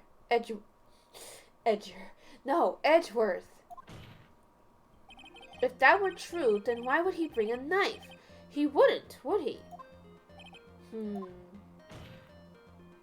Which means, Mr. Edgeworth, your theory was flawed from suspicion 1. And one more thing. If the murderer was wearing a costume at the time of the murder, then there should be glove marks left on the knife. Which means the defendant's fingerprints shouldn't be all over it like bees on a hive. And that brings me to my final point. This knife was planted by the real killer to hide their identity and mislead us. I mean, that's always a possibility. Order, I say! Order in the court! Was this knife really planted by the killer? Why would the murderer do such a thing? Why else? To frame him. To frame my client, Mr. Engarde, of course. To frame... aren't you forcing the interpretation just a little too hard on this one? No. I mean, if he didn't do it, then, you know, why would he make it so obvious? But we just established that the witness saw the nickel samurai in costume. And if that were true, then there shouldn't be a single fingerprint on this knife. Grrr! Witness? Looks like I made your life a tiny bit more difficult, huh, Edgy Poo? Witness, did you or did you not really see the nickel samurai? Well, I guess at first I might have forgotten, but... Are you saying you mixed up Mr. Engarde with the nickel samurai, his character on TV? But, I mean, I can't really do anything about that now. Look, I was waiting around in front of their doors because, well, I wasn't running around for the nickel samurai, that's for sure. Because you're a weird bitch. You're Stan, and you need to chill. She wasn't waiting for the nickel samurai. Alright then, who were you waiting around for then? That's top secret to anyone outside of security. I have a feeling that you were waiting for Mr. Juan Kurita. Am I correct, witness? The way you think. You're a sad amateur with a terrible case of nearsightedness. Amateur? Me? What am I an amateur of? So Obag was waiting around in front of the victim's room. But it doesn't sound like she was waiting to catch a glimpse of Mr. Kurita. Maybe... Phoenix! Maybe the old bag was waiting around for that person. Oh, that's right! If it's who I think Mia's hinting at, it's certainly possible. Miss Oldbag, you were waiting for this person to come out of the victim's room, weren't you? Remember, she follows celebrity gossip. Who else? Who is this person? This is Adrian Andrews, Mr. Engarde's manager. But why would she be in the defendant's manager, be in the victim's room? It seems that this is the latest rumor in circulation, Your Honor. Oh, this is... Ha, I see. The judge seems to be really into the article, if it could be called such a thing. I can't believe the judge is he's a celebrity gossip guy. Then, this manager with the initials AA, are you saying it's Adrian Andrews? Without a doubt, the witness thought so as well. Looks like you found me out. Well, that's fine. I could throw away this whole sworn to confidentiality shift stuff then. Witness? What in the world are you? Watch out, Phoenix. I've got a bad feeling about this. A very bad feeling. Anytime old bag's involved, something's not good. I've got some information. Some very secret information from a certain source. So that's why I was doing my own little investigation. In secret, of course. But what for? Oh, just for myself. Personal reasons and all that. Also, she's got a... Old bag has what's that shit called? A stand... what's that shit called? A fan account for Juan Corrida. And she had to update it. That's why she had to do it. Well, Mr. Edgeworth, how would you proceed from here? I really don't want to do this. However, I simply cannot let this point slide. I see. Very well then. Witness, please testify about this secret information. Get ready. This is gonna take the wind out of you, youngins. I'm sure we're all capable of handling this. Really, it's not like we're 10 years old. Thoughts so far, Ash?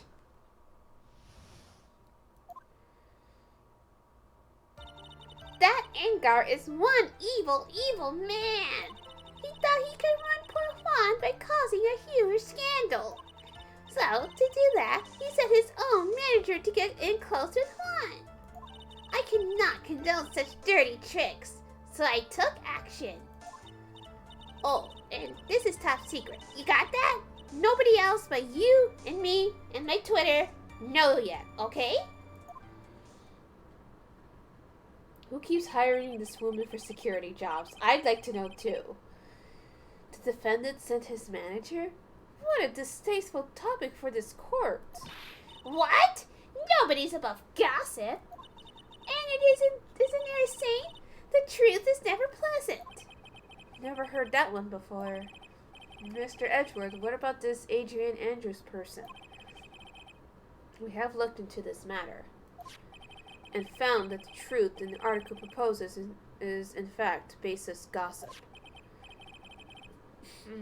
But should this be true, then this proves that the defendant did bear ill will towards the victim. So this means I have to smash this rumor once and for all. But we can't just out Adrian as a lesbian. Like, that's kind of fucking rude. Now then, Mr. Wright, you may cross-examine the witness. Alright, be careful. The old bag seems rather excited right now. That's right! engarde is nothing but your average foul-blooded youth. Well, as the old saying goes, you gotta burn old bags with fire. Time to fire up the afterburners and hit the highway to the danger zone. Okay, Phoenix, you're being corny right now. Okay.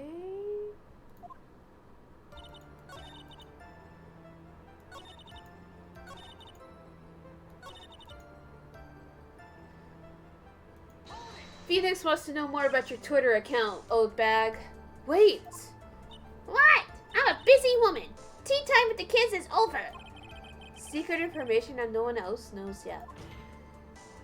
If that's true, then how do you know this secret information? Huh? Well, that's because I'm a pro.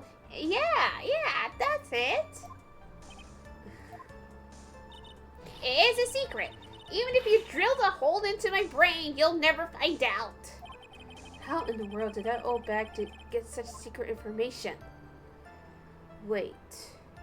Hold on a second. There's Lotta. So let's present evidence. So no one else is supposed to know this secret information, correct? If that's true, then why do you know it, Miss Oldbag? Why are you looking at me like that? Stop that! Witness? I hate to say it, but this is how you came to acquire your secret information. That's right! She stole Lotta's camera! She committed a hate crime! The investigative photographer, Lotta Hart. Oh yes, I remember that mischievous girl. She reported that she had lost a certain note she had written to herself. She reported such a thing? On that piece of paper, she had written down some of her impressions about the relationship between the victim and Miss Andrews. What? Outrageous ideas, you say? No. I said impressions. Then everything written on this piece of paper is completely meaningless? Ah, that's it. That's the note. No! You see, this is something completely different. This is my top secret list of groceries to buy! God, this lady is ridiculous.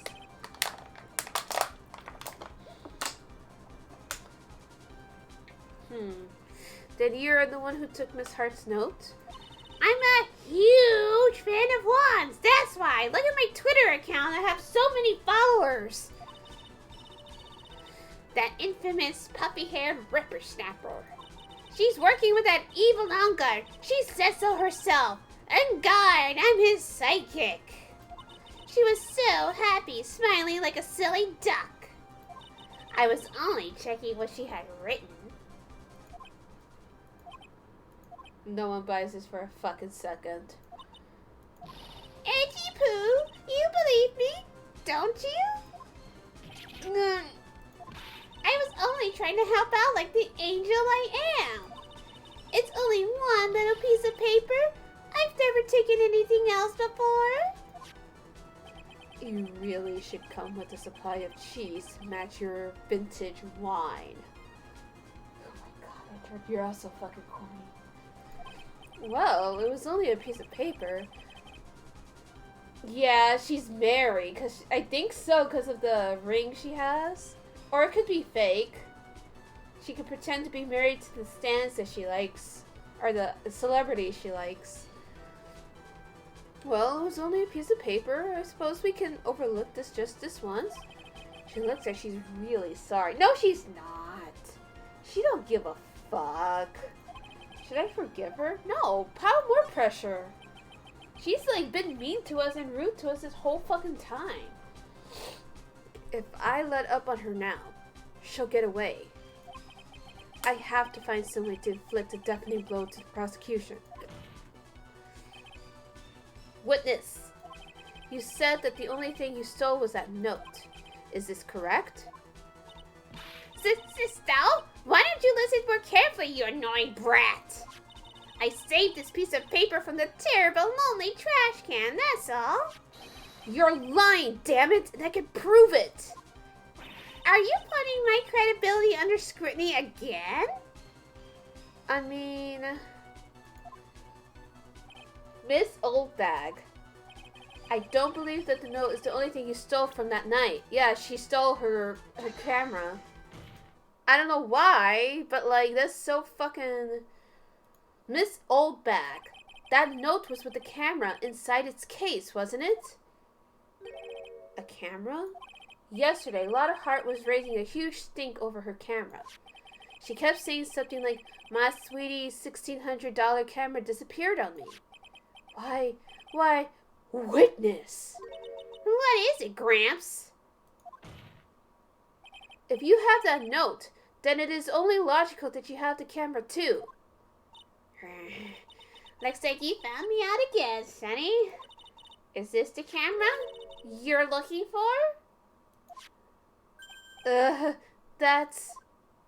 Oh, God, poor... What? Even though I look like this, I'm still a person, you know. I still eat meals like you. I fall in love and borrow things from people. Oh, God. I think your definition of borrow is a little off. I saw that woman's business card, and that's when I noticed it said, Sliding Back Celebrity Photographer Extraordinaire. Well, when I saw that, I had to know what sort of picture she had taken. I'm a professional security guard. It's my business to know these things. This is why you don't hire fans to do security detail. Bailiff, check this camera's photos. Hurry!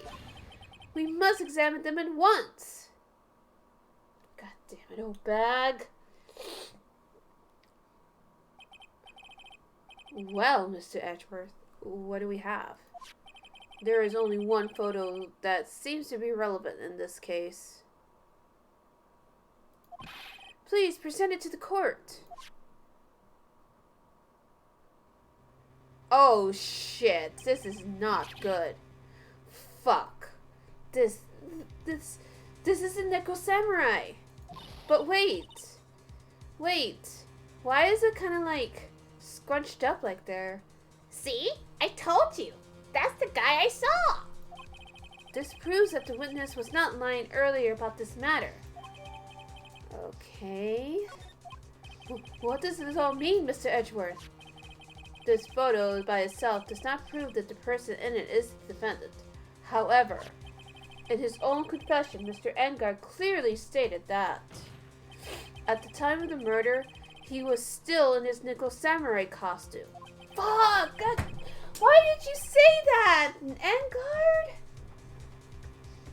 If that is the case, then this Neko Samurai is the defendant. God damn it! No, it can't be! How did it come to this? I think this brings us to the end. We have examined every piece of evidence thoroughly. Final comments, Mr. Wright? The court will consider them before we close. Do you agree that this photo is decisive against your client? Hell no! Of course it's not! No, there's something strange. If this photo really is decisive, then we're done for. But if I raise an objection here and blow it, then I would really put Maya's life in jeopardy. I can't make a mistake here. There's only one road out of this mess. This photo that Lotta took, there's something strange with it. There's something strange with this photo. I knew this was coming, right? Your thoughts, Mr. Edgeworth? I think we can all agree there is nothing strange with this photo. There is no way for the defense to debunk this photo, even with the bunker buster.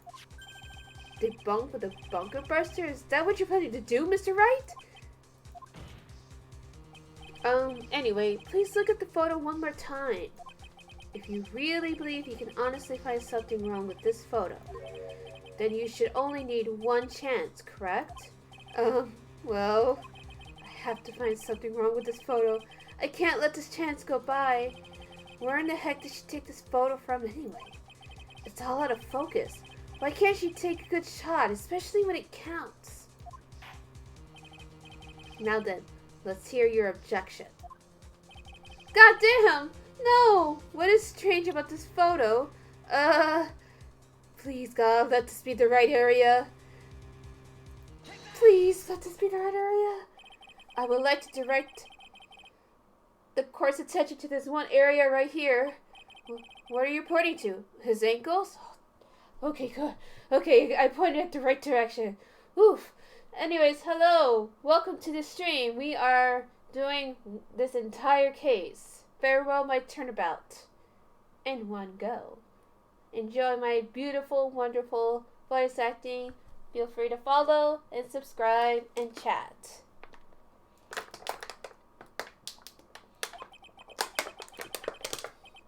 If you could see this person's ankles, that would be one thing. However, you can't. And? What does this mean? What does that mean? The costume photo The costume person in this photo cannot have been Mr. Engarde. What is the meaning of this? I wonder if you would care to elaborate. With actual facts, that is. Let's take a look at the Nickel Samurai's poster. Yeah, because if it was him, then it wouldn't scrunch up like that on the bottom. The costume would be made to fit him. Please pay particular attention to the area around the bottom of the hakama. His socks? You can see his socks. Exactly. However, in this photo, the Nickel Samurai is clearly holding his hakama up just to walk.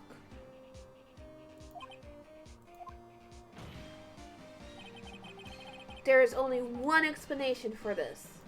The person inside this costume is clearly much shorter than the defendant. Alright, I think I've turned things around for myself this time. That's curious. Huh? What is? Edgeworth is unusually calm today. That's true. He's just letting the trial run itself. As if he's only along for the ride. Along for the ride? What do you mean by that? I can only guess that perhaps he doesn't feel under attack at all. He doesn't feel under attack? Then I haven't damaged his case at all? Mr. Edgeworth, where does this leave us? If the person in this photo is not Matt Engarde, then everything that the prosecution has tried to prove has become meaningless.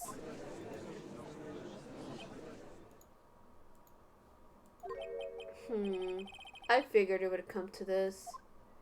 What? Right. I have something I want to ask you. I think you have proven that the person inside the costume is not Matt Engarde. In that case, who is this a photo of? Who is the person wearing the Nickel Samurai costume? Well, remember, the only person really that's small enough to do that is... Don't stress out over this, Phoenix. It's very simple. What you should be focused on is Edward's attitude, don't you think? Yeah, why is he so calm? Mr. Wright, let's hear your thoughts. Who is the person in this photograph? Well, it's definitely none of these people. Definitely not Will. Definitely not Lotta, because she was the one who took the picture in the first place. It's not him, because he was the one who murdered. It's definitely not our client. Definitely not Oldback. She's passed. So there's only one person it could have been.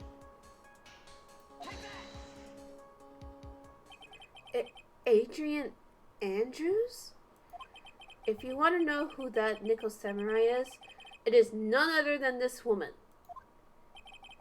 And why would you say it must be Miss Andrews? What in the world points you to her? For starters, she's short. And she could freely move in and out of Mr. Engarde's room. Finally, she had dinner with Mr. Engarde that night. How does that all add up? It means that it makes it very easy for her to get a certain item. A certain knife, with Mr. Engarde's fingerprints all over it. The knife that was used as a murder weapon. Why don't you just say what it is you want, right? I have to do this now. This is my last chance to turn it around. The defense moves to indict Miss Adrian Andrews in the murder of Juan Corrida. It was Miss Andrews who tried to frame the defendant for the crime. Order! Order! Order! Uh-oh, looks like our local lesbian might be in trouble here, Ash. It looks like this trial has hit the most unexpected development. Mr. Edgeworth. Yes, Your Honor. This court is issuing a subpoena for Miss Adrian Andrews. A verdict cannot be passed without first hearing her testimony. I am looking away. I pretend I do not see it. All right, this is it. This is kind of bad for us. Huh? What do you mean? If Adrian Andrews is summoned to the court as a witness, it means that the trial will go on for another day. One more day? Ugh! Yeah, we can't do that! We have to do it all in one day! If I don't get a verdict today, then Maya... Now then, we shall stand for Miss Andrews' testimony for tomorrow. What am I supposed to do? The judge is about to adjourn the court. No, raise an objection, Feeny. Save Maya! Now then. Please, Your Honor, continue the trial. You must pass the verdict today. I can't do that. Here is... Hello? I abhor wasting such valuable time. Edgeworth? Your Honor, I request that you please continue with today's trial. But we cannot continue due to this unexpected development. Unexpected development? I think you underestimate me, Your Honor. And what do you mean by that? That Mr. Phoenix Wright would slave his way to subpoenaing Miss Adrian Andrews is all happening according to plan. Even if Wright was a bit slow to catch on. What? What?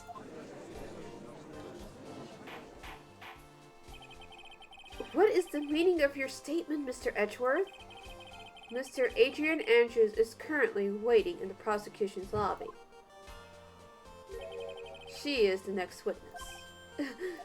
Everything was planned out in advance by that man? That's your boyfriend. He's looking out for you, Feeny. Somehow, I knew there is no way Edgeworth would overlook Miss Andrews. Looks like this battle is far from over. Exactly. Very well. We will call the next witness. However, before we proceed, we shall take a 10-minute recess. Please prepare your witness in that time, Mr. Edgeworth. The court will now take a 10-minute recess.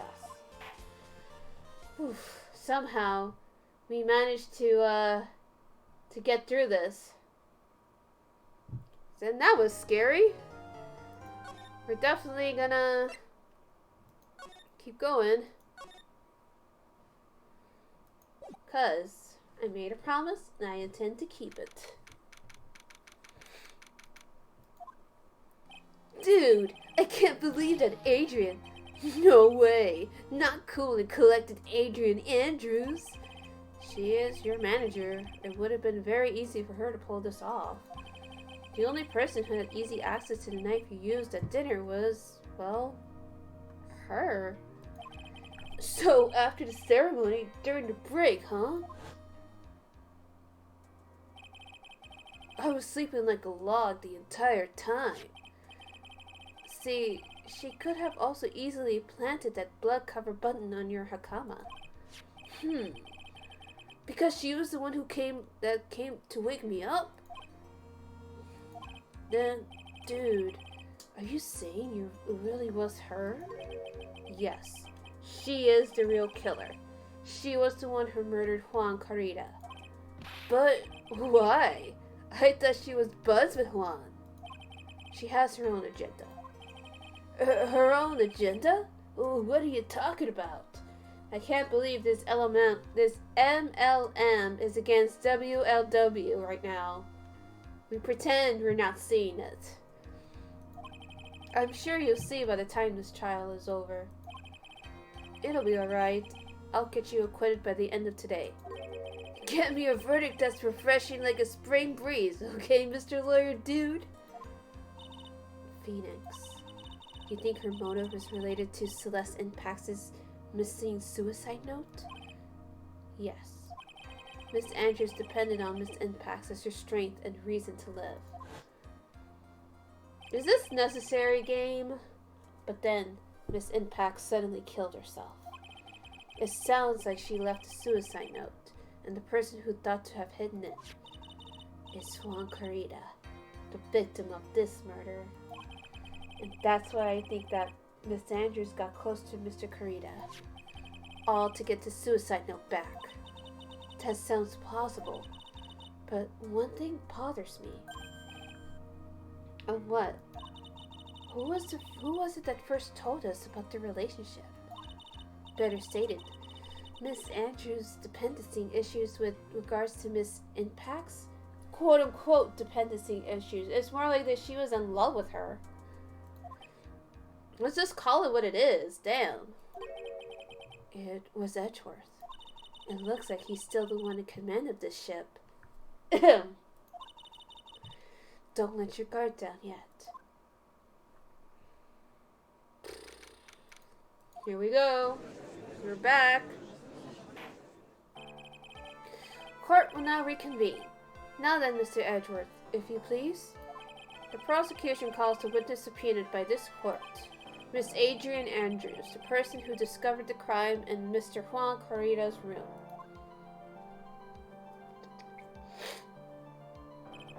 What is your occupation? I am the manager of the defendant in this case, Mr. Matt Engarde. I see. Now then. Before we begin, Your Honor, I have one request. Yeah, sure. What is it? I'm sure everyone in this room is wondering the same thing. I would love to find out more about my relationship with the victim. After all, it was the topic of a certain weekly magazine recently. No, I have no idea what you mean. I've never even heard of Gossipland. If the judge was ever a prosecution witness, he'd do all my work for me. Anyway, I was wondering if you could please tell us about your relation to the victim. Yes, I was seeing Mr. Corrida. I was also aware of the rivalry that existed between Matt and Juan. But this was a private matter between Juan and myself.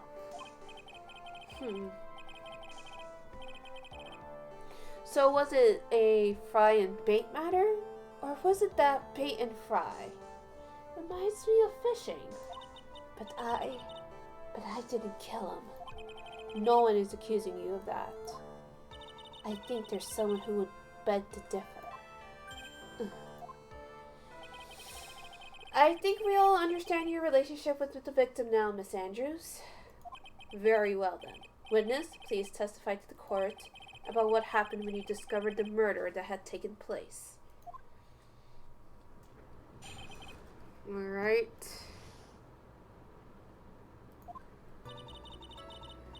It was time for the show to start, so I went to get Matt from his room. After that, I went to Juan's room. And there was his dead body. I was in shock. What I saw was, naturally, the exact same scenario as the crime scene photo. I felt as though I was about to faint, so I poured myself a glass of juice. That doesn't make sense. You poured yourself a glass of juice? Like, I mean, if you see a dead body, you're not just gonna casually pour yourself a glass of juice. I would be screaming and crying, regardless of my relationship with him. You know what I mean? Yes. Sadly, I didn't remember not to touch things at the scene of a crime. And I disturbed the crime scene by moving this one thing. And that is when the fingerprints on the wine glass were made, Your Honor. I see. Well, Mr. Wright, you may cross-examine the witness. Phoenix. She is one cool and collected customer, and she has the brains to match. Yes, I know. In other words, in order to catch a person like her, you have to avoid head-on confrontations. You should disrupt her pacing. Disrupt her pacing? She's the type of woman who is easily thrown off by things inconsistent with her thinking. So you have to attack when she least expects it. The instant you let up on your offense is the instant this trial is over. Understand?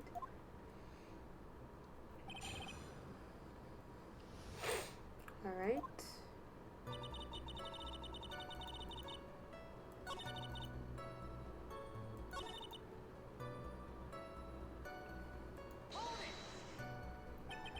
You were in shock. What? Was I not supposed to be? Miss Andrews is a very calculating person. And despite how close they were, I doubt she had romantic feelings for Mr. Kurita. Anyone randomly stumbling upon a dead body would be in shock, and you can't seriously expect that a young beauty like her would not be shocked. Somehow, I don't think beauty has anything to do with being shocked or not. I see.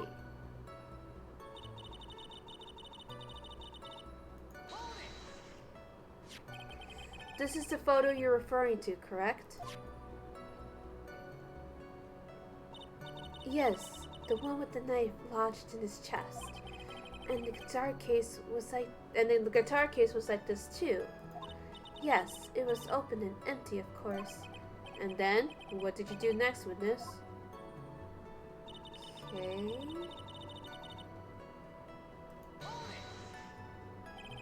Juice? Yes, there was a bottle of tomato juice on the table, so I helped myself. But you didn't drink any of it, did you? Huh? There were no lip marks left on this wine glass to suggest that anyone drank from it. I wasn't feeling terribly great, so I set the glass down without drinking it. Miss Andrews, I would like to confirm with you one more time. When you discovered the dead body of Juan Kurita, you were in great shock. Well, what if she had a straw, Phoenix, but then you would need evidence of a straw, Ash? And that's when you poured yourself the glass of juice, right? Correct? And what of it? My mind was really a complete blank at the time. Your mind was a complete blank. I didn't think that was possible for you. Aren't you rude today? I was so dazed that I made one careless mistake. That one thing. What one thing? Never mind. It's no big deal. What she was starting to say. Look, we gotta know what's up. You said it. You slipped. Miss Andrews, I'm convinced that you said you made a mistake at the scene of the crime. What I really want to know is what this mistake was. Actually, so would I. I'm sorry. It's just, it's kind of embarrassing. When I set the glass down on the dresser, I accidentally knocked the flower vase over. So wait! She knocked the... Wait! But that could explain why the guitar case was wet.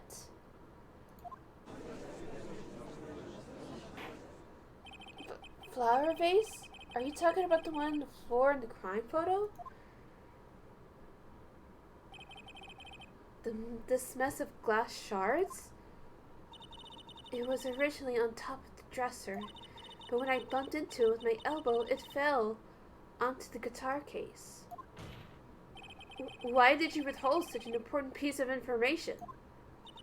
I'm sorry.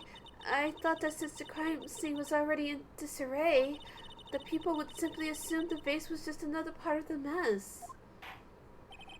It looks like yet another fact has come to light here.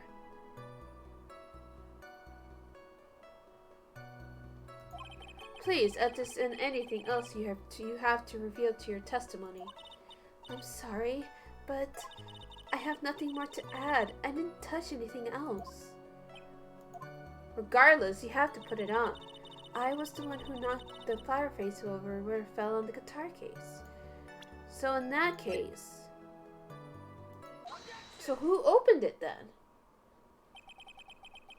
You testified that you knocked the flower vase over, is this correct?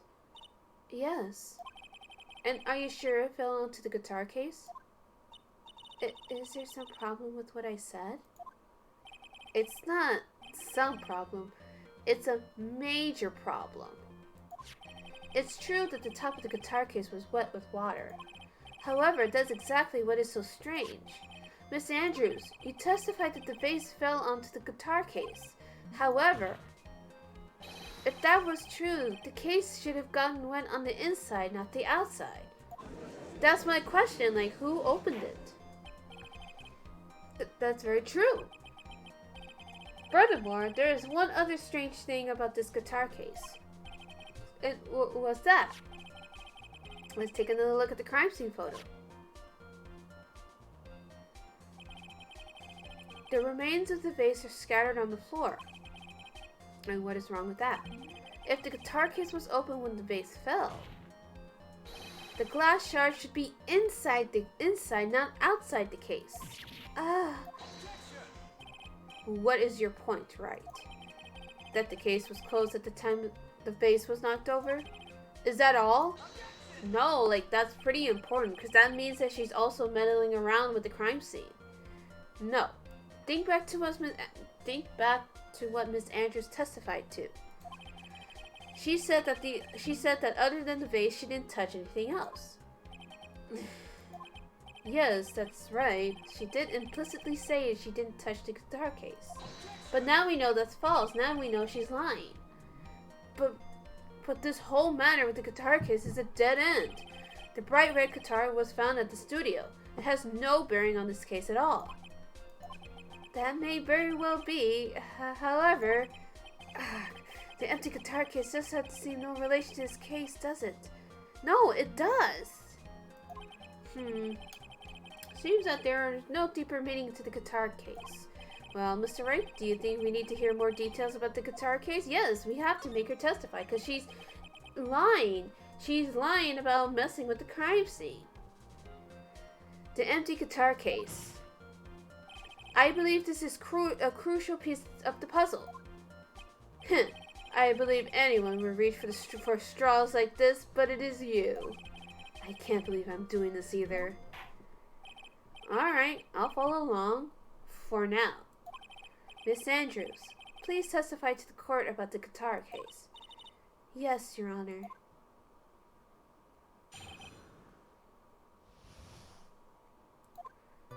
I don't remember too clearly because I was a bit dazed. I suppose I must have opened the guitar case after I knocked the vase over. It's not a big deal though, right? The case was empty after all. As for why I opened the case, even I don't know. It looks like this really wasn't a very important point. This wastefulness is such a familiar feeling by now that it's almost comforting. Anyway, I'll just go ahead and start the cross-examination. Using any way to change the subject, a convenient escape for a weak man.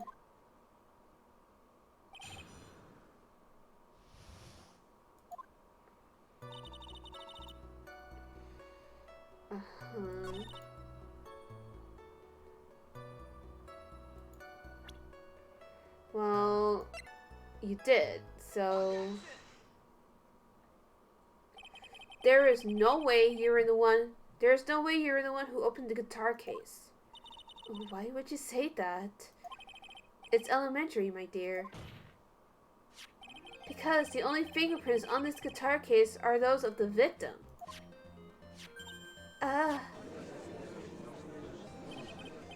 What is it, Miss Andrews? You shouldn't assume that I must have left prints just because I touched the case. What do you mean? What if I were to tell you that I was wearing gloves at the time? Gloves? But why would you be wearing gloves at the time? That's a little weird. It was the night of the award ceremony. So, of course, I dressed up for the occasion. Yes, now I remember. I was almost sure I was wearing a pair of thin gloves. I see. Well, Mr. Wright, it seems that the witness was wearing gloves at the scene of the crime. No, that's pretty strange. Because in that case, then how would she get her fingerprints on the wine glass? So that's weird. You were wearing gloves? Isn't that a little strange? Why is that strange? Do you have something that would prove that I was not wearing gloves at the time? Yes. The wine glass. I have your proof right here. This wine glass. The wine glass? You left your fingerprints very clearly on this wine glass. Even if you took your gloves off and you poured yourself this glass of juice, which is a weird habit, but I guess, wouldn't you think it was just a little strange? That you put your gloves back on just to open the guitar case?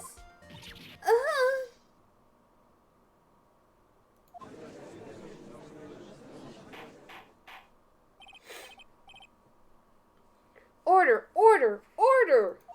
Looks like you hit the nail on the head this time. What do you mean?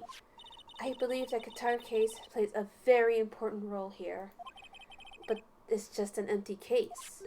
I wonder if if it really was empty though. But the guitar, the bright red guitar was at the studio. The conference!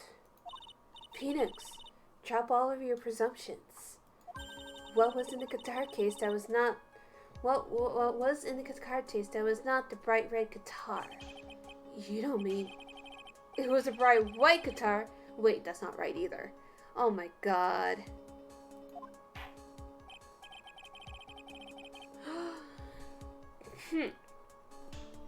I admit, it would be unnatural for someone to do that. So the witness was not wearing the gloves, despite that fact on the case. Your Honor, this is obviously the defense's usual misdirection tactic at work. Steer the court towards an unrelated topic and lull us all into his misguided... No, Your Honor, please recall that Miss Andrews had testified that the vase fell onto the guitar case, which means that the case was closed when the crime took place. However, it is wide open in this photo of the crime scene.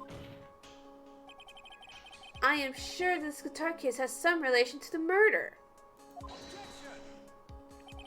And if you're so sure, right, then I'm sure you can somehow substantiate your outrageous claim, correct? Please, enlighten us as to why the guitar case has anything to do at all with this murder. Can you do that, Mr. Wright? Well... Let's suppose for a second that the bright red guitar was not the only thing that could have been in the case. The bright red guitar not being the only thing. You don't mean to suggest that a bright black guitar was in it? So, you intend to push your theory that the case was not empty? Is that it, right? I wouldn't say something I didn't intend to prove.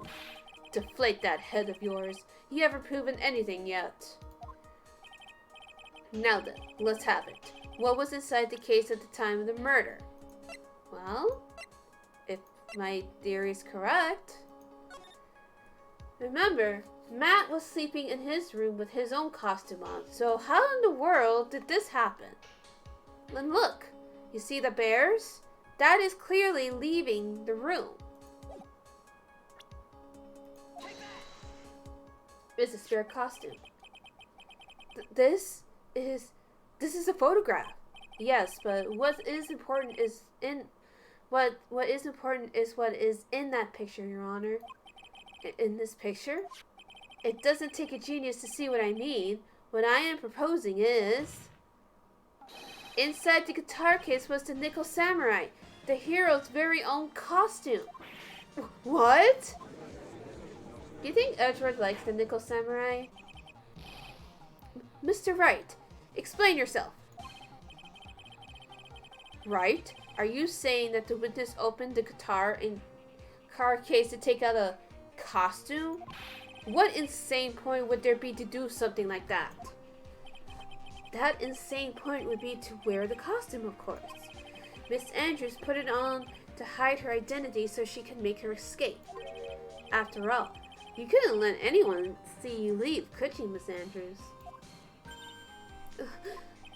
I refuse to accept your theory. Do you have anything to support such a preposterous idea? Just outside the door was an investigative photographer who was starving for a big scoop. And in the end, she managed to get this shot, correct? You mean this photo? Order! Order! It looks like we've wandered into quite another mess again, haven't we? Nice job, Phoenix. Well, you know my strategy. Speak first, think later. So the real murderer was hiding inside a costume. Wait 1 second, Your Honor. The Nickel Samurai's costume would have been Mr. Matt Engarde's. Why would something of the defendant be in the victim's room? And inside the guitar case of all places? True. That is a little baffling. Mr. Wright, the court would like to hear your thoughts. What was this Nickel Samurai costume doing inside the guitar case? Well, like I explained earlier, it's a spare costume. Mr. Engarde did not take his costume off during the break period. In that case, the costume we were talking about was a spare one. What? Then, are you saying that on the night of the murder, there were 2 Nickel Samurai costumes at the Gatewater Hotel? Yes, that is what I'm saying. And how do you explain the costume that was inside the guitar case? It would mean that the victim himself had brought the spare to the ceremony on purpose. Oh, I have a thought. But why? The victim, Mr. Kurita, was the jamming ninja. Why would he secretly bring the Nickel Samurai spare costume with him? What could be the reason behind such a peculiar act? And therein lies the sticking point. What are you mumbling to yourself about now? Have you just been rambling all this time without any sense of inner monologue? Huh? No, I was just... Mr. Wright, please explain yourself. Why do you think the victim had the Nickel Samurai spare costume? Phoenix, are you sure you can explain this one? Think carefully before you can answer. And answer with gusto. I believe in you. Alright, this is what I think. The reason the victim brought the Nickel Samurai spare costume to the hotel was... Remember, all this talk about having a press conference, Matt had no idea about it. So, what else could it have been? What is this? On the night of the murder, after the stage show, the Nickel Samurai was going to hold a special press conference. A press conference? Yes, the Nickel Samurai was supposed to confess something at this conference. I heard about this as well. For once, you're not making something up, right? But what struck me as strange was that Mr. Engarde himself said he had no idea he was supposed to be holding a press conference that night. But how can that be?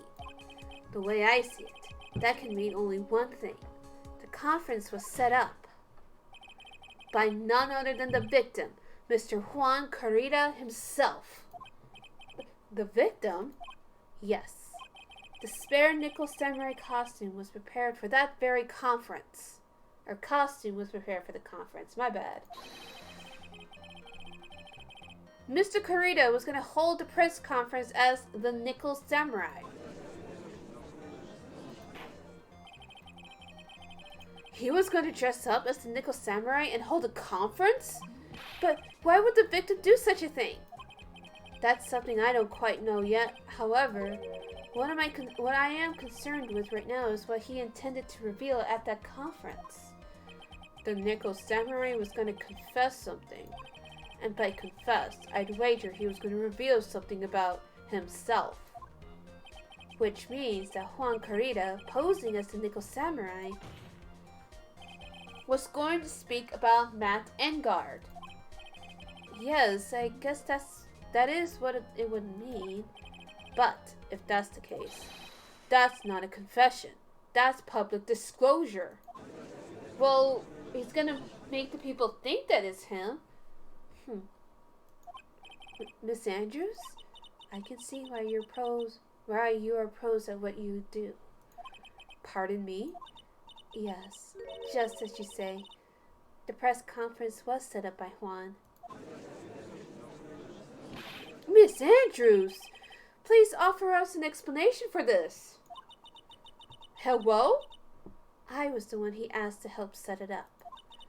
And the person who prepared the second costume for him, that was also me. You? Juan had bet everything on this Jammin' Ninja this year.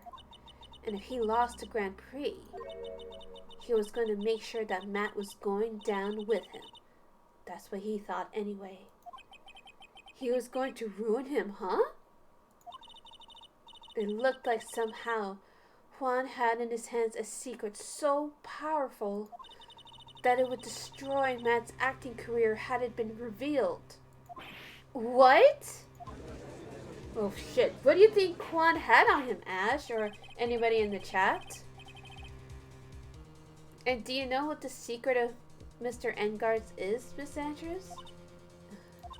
That's something only Juan knew. I don't know what it is. Ah, I see.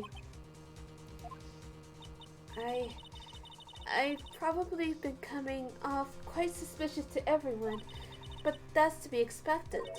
I've been trying to protect Matt after all. Protect Mr. Engarde? What? Well, that is her client, so... Is there another secret lover in the mix? I mean, who knows? And yet again, another strange bit of truth comes to light, it seems. Miss Andrews, if you could, please tell us the truth about your behavior. Yes, Your Honor, I understand.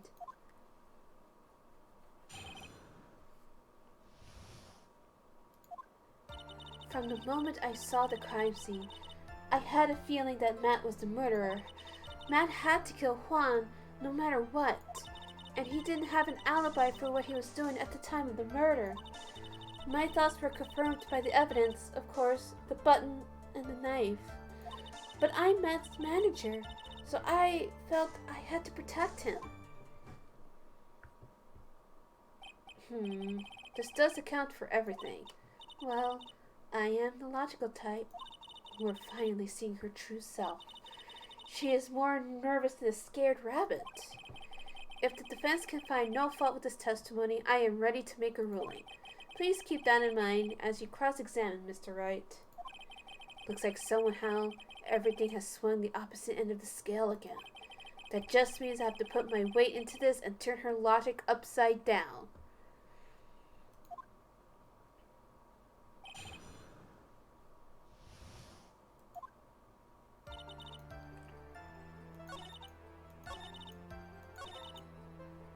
Wait a minute.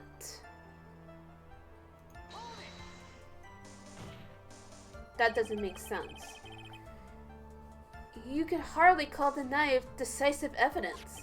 The fingerprints on the knife could very well be a clever camouflage. Then, what about the button? The button? It's clear from the crime scene that the victim and his murderer fought. And during the fight, the killer ripped the button from the Jammin' Ninja's costume. You're talking about this button, correct? That button was found in the pleats of Matsukama, isn't that correct? I would think that makes it very decisive evidence. Not necessarily, because remember, that's not how he died. He died by, being choked. Urgh. Looks like you were outfoxed again, Mr. Wright. Anyway, the knife doesn't prove a thing. Please fix your testimony. I can't stand the sight of a man who can't gracefully accept his defeat. Thank goodness Mia can still look at me. With an icy stare, yes. Miss Andrews, for Mr. Wright's sake, please add this information to your testimony. That button was torn off of Juan during his fight with Matt. But, again, that doesn't make sense. There it is. Because he was strangled. And then he was stabbed. This is the victim's autopsy report. It clearly states that the cause of death was strangulation by a scarf. Strangulation? The knife stab to the victim was done after the victim had already died. And what does that mean? Let's examine the evidence. This button has the victim's blood on it. which would mean that it was ripped off of the costume when? After the knife was stabbed into the victim. Exactly, which means it is impossible that this button was torn off during the victim's final struggle, because the victim was strangled to death in that fight. That's right, Miss Andrews. There is no way this button was ripped off during the struggle. This button was consciously pulled off the victim's already dead body. Order, order! What was the meaning of... What is the meaning of this right? So what if the button was torn off from the body after the victim had already died? What does that change? Let me ask you one simple question, Mr. Edgeworth. Why was the button torn off? What purpose did that serve? What purpose? We now know that this button was not turned off during the fight. So the murderer took the time and effort to purposely rip this off from the victim's body. That would mean that the murderer has something in mind, wouldn't it? Mr. Wright, does this mean you know what the murderer wanted to do with this button? What was it? Well, not to have the memento, not to destroy evidence, but to pin it on engarde. Remember, this is a framing job. There is only one logical reason for doing something like that.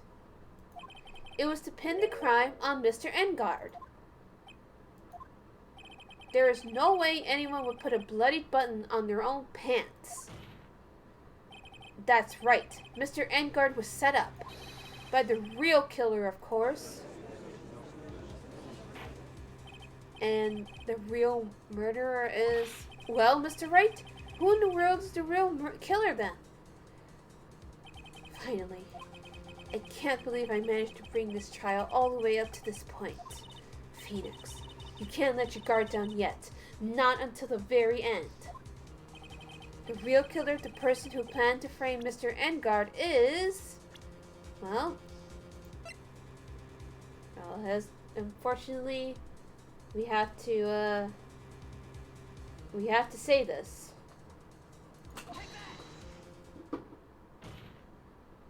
Miss Adrian Andrews. Your eyes are closed, yes. I choose you. You are Mr. Corrida's killer. What? Order, order, order! Mr. Wright, this is a very grave matter. Do you have any evidence that supports your charge? Any evidence? All of the evidence points to Miss Andrews. How preposterous. You can't stick any of that on me. I can't, can I? Would you care to test me? Then what about this knife? The knife was used to stab the victim after he had already been strangled to death. It was used to throw suspicion onto Mr. Engarde naturally. A knife covered the defendant's fingerprints could only be taken from his room. And the only one who had dinner with him and knew which knife to take was you.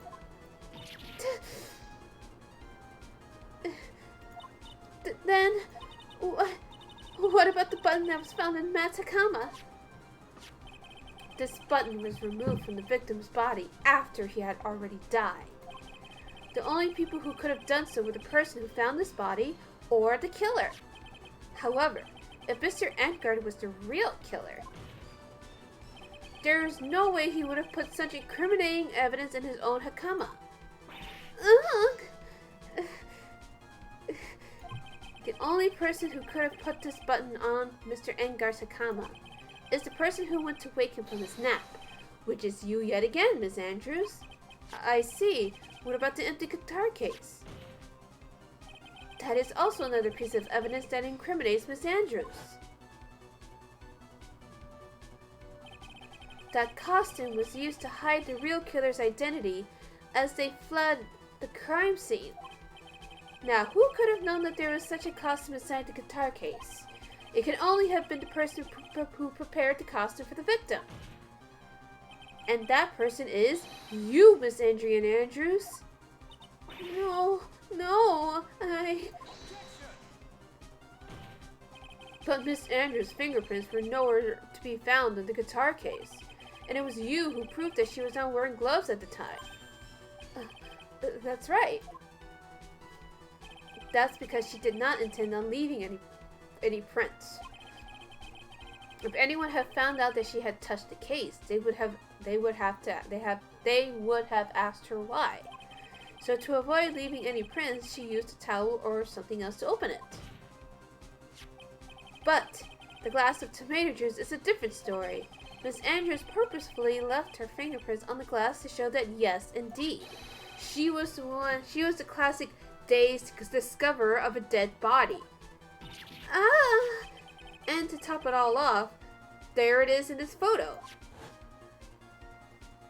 A photo of the killer as they exited the scene of the crime.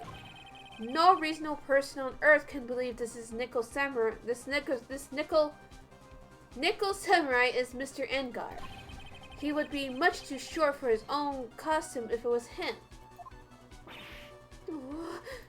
Speaking of how tall people are, Miss Andrews, you're also kind of short in stature, aren't you? Are you not? Please, stop. Well, how about it, Miss Andrews? I've got her this time. Miss Andrews? I refuse to testify. What was that? There's a law. It says I can't be forced to testify something if it can incriminate me. Oh, she's pleading the fifth. Well, yes, you are absolutely correct, Miss Andrews. Queen, you've already testified this much. The law does provide us with a way to avoid self-incrimination by allowing a witness not testify if the testimony can cause damage to themselves. What? Feeding? Did you not know about the fifth?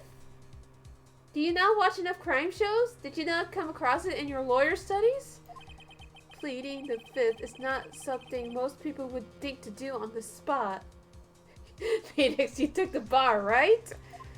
Okay, he knows what it is. I guess he's just surprised that someone thought of it.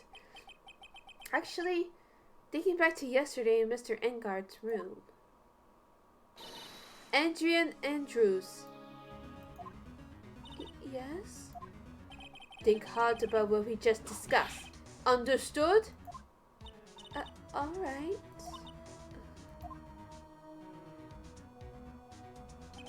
That's it. That's when Franziska planted this idea into her head. She must have told Miss Andrews not to testify if things looked bad. You did a good job proving everything up to this point, Phoenix. But there is still one thing you haven't done. Something I haven't done? What's wrong, right? Are you finished already? Run out of evidence? What is so humorous, Mr. Edgeworth? I'm sure you realize this as well, Your Honor. But everything the good lawyer has proven up to this point is meaningless. What?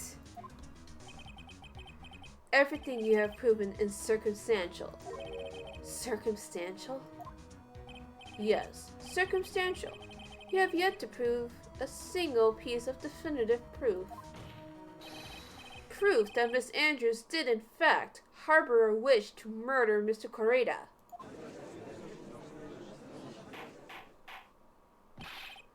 Miss Andrews, did you want to kill Mr. Correda? I believe this may lead to me incriminating myself, so I will abstain from answering. But Miss Andrews, if you do that, it would be the same as admitting your guilt, don't you think? Maybe so, or maybe not. There is nothing to prove it either way. Besides, you don't even know what crime I would be guilty of due to my silence. No, she's taking that defiant attitude again. Mia, what should we do? Somehow, We landed in the worst possible situation. Fuck! I think we have reached a certain conclusion at this point in time. Ms. Adrian Ansos has refused to testify, and the defense's theory that she is the actual murderer has not been fully substantiated with solid definitive proof. But that's not true! In this situation, there is only one thing this court can do, and that is to declare a recess. Recess? I request that both prosecution and the defense look further into this matter. And at tomorrow's trial... Tomorrow? Tomorrow? We don't have a tomorrow. If we don't get a not guilty verdict today, then... Please wait, Your Honor. That's not necessary. The trial. Please continue the trial. What are you sweating for? Your client is getting one more day to live, isn't he?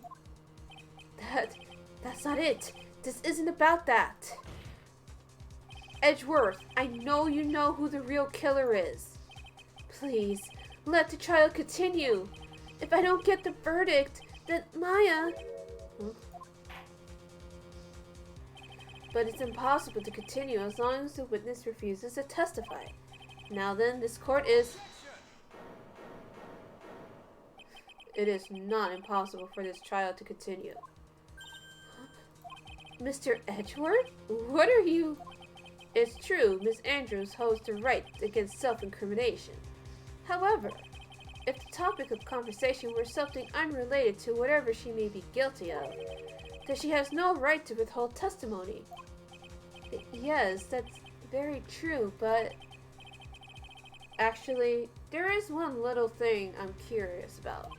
Miss Andrews, when you found the victim's dead body, you poured yourself a glass of juice. Yes, and I can't help but think how unnatural that is. Like, that's the weirdest thing, too. Like, why would she pour herself a glass of juice? After just like, oh, a dead body. I'll casually pour myself some juice. Usually, when one finds a dead body, they are shaking up, not stirring a glass of juice. Nice reference. So, my actions were unusual, but I've already... Before you speak, I want to state that if you have any reason behind your actions, I would like you to testify to that effect. Testify? Your Honor, I would like to request that the witness testify again as to what happened when she first discovered the victim's body. Whatever we find out in this testimony should in no way implicate the witness. I don't know what it is about Edgeworth today, but I can't get a good read off of him. Is he friend or foe? I just don't know. No, he's just a sassy boyfriend. The court acknowledges the prosecution's request. Miss Andrew, if you please.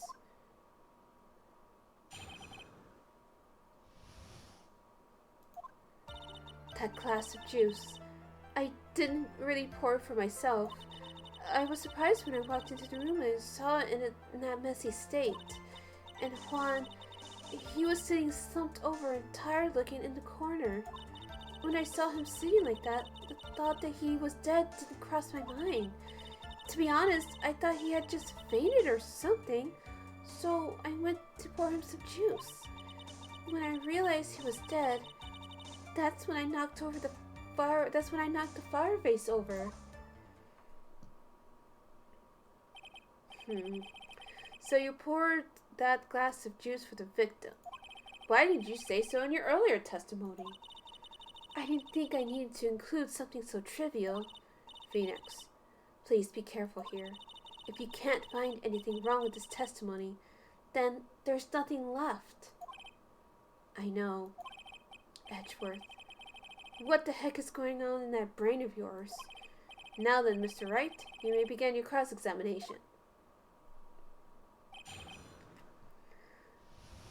When you saw him, well, if she had seen him like that. That's a bit weird. 'Cause look. No. When you walk into his room, you can see the alleging if the knife had been there before, it's clear that he's dead. Like, there's blood here and he's not moving. So what the heck is she talking about? So, you honestly didn't think he was dead when you first found him? No, not at all. Even though this is what you saw when you discovered the body?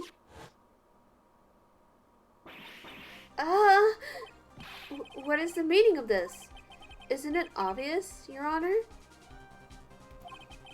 There is a knife sticking straight out of Mr. Corrida's chest. Anyone who saw this scene would have immediately thought that that here was a dead man. That's, well, you see, I doubt a single person in the world would mistake this for someone who fainted, then so nonchalantly go pour something to drink. Your point is? Miss Andrews, your testimony just now was all one giant lie. And your lie has been proven one thing very clearly. That you are the real killer. No!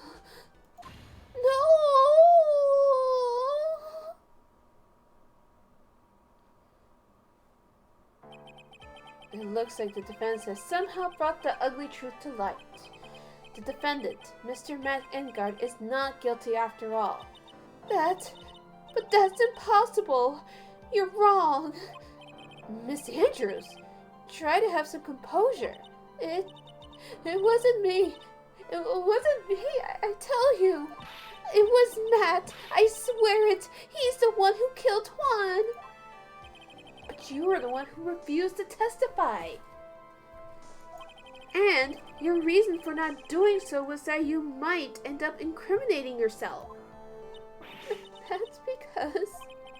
Miss Andrews, I will give you one last chance. What exactly are you hiding that may incriminate you? I refuse to testify.